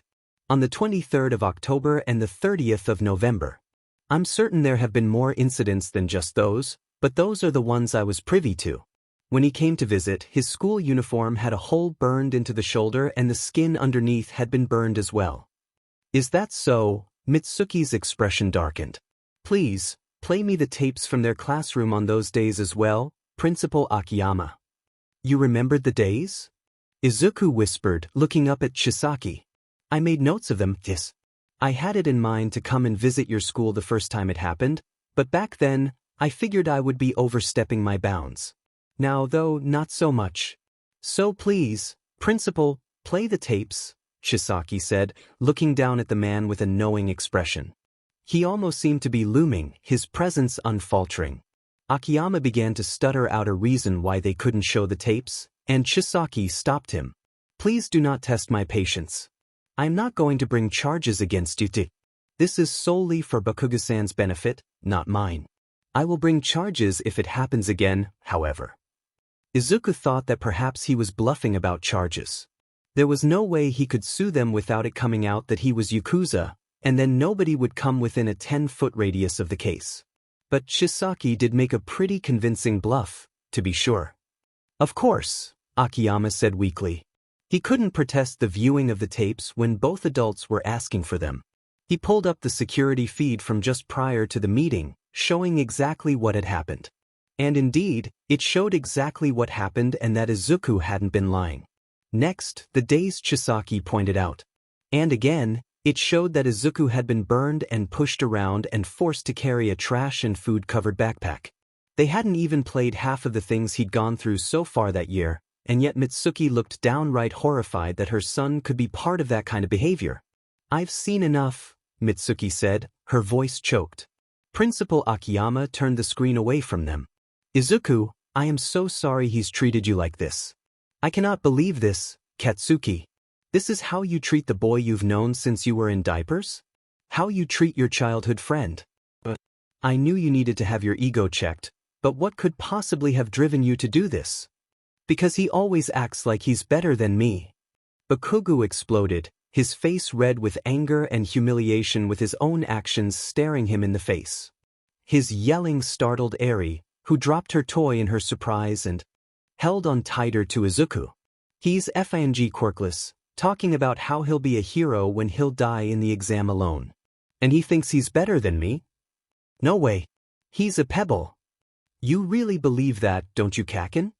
Izuku asked, the words slipping out before he could think about it. You really think I'm looking down on you? But what have I ever done to make you think I'm looking down on you? I looked up to you. You've always been strong, and you were the only friend I ever had, even when you hurt me. What could I ever have done? Bakugo practically launched out of his chair in anger, but before he could do anything, he was careening towards the floor. Chronostasis had stepped in from the back of the room, a strand of his arrow-shaped hair slicing a small cut on Bakugo's arm. Apologies for using my quirk on your son, but he lunged, Chronostasis murmured, carefully adjusting his hair back into place. I'm certain Midoriya could have handled himself, but I was not risking anything with the young miss in the way. It is my job to protect her and Chisaki. My quirk slows people down. He'll be back to normal in a minute or so. Mitsuki was just shell-shocked. No, it's all right. I understand it was self-defense, of course. I had no idea my son had such horrible anger issues. I know I haven't always been the best example, but this. If I may, Chisaki interrupted. I believe this school system is a large part of the problem. From what Izuku has told me, I believe the teachers have been allowing this behavior or even encouraging it. He's likely learned it from them. Now, Icarson might have been mistaken this time, but you cannot go accusing Principal Akiyama was shut up by a frosty glare from both Chronostasis and Chisaki at the same time. Izuku was really glad he wasn't on the receiving end. Thank you for telling me, Mitsuki wiped at her eyes. Bakugo finally broke free from Chronostasis' quirk, and Mitsuki hauled him up by the collar. You and me, Katsuki. We're going home, having a very long talk with your father, and then we're finding you a therapist. I don't want to hear a single word from you until we get home. You are DMing lucky they decided not to press charges, because quite frankly, based only on what I saw, they should. Do you understand me? Bakugo just nodded. Izuku honestly felt a little lightheaded with the realization that Bakugo and therapy and charges had just been put in the same sentence. This was not how he expected this meeting to go. He hugged Eri, who had been a little freaked out and worried with all of the aggressiveness, but was now returning to a content state with Izuku's hug. Thank you for bringing this to my attention, Chisaki-san. Mitsuki bowed slightly. We'll be taking our leave now, Principal Akiyama. I don't think we'll be back, if this is the sort of thing your school allows. Akiyama looked near devastated with that statement. Bakugu was their star student, their ticket to fame. They had a student go on to Yude, they would have hit the big time with funding and recognition. And here was Izuku, trampling all over that.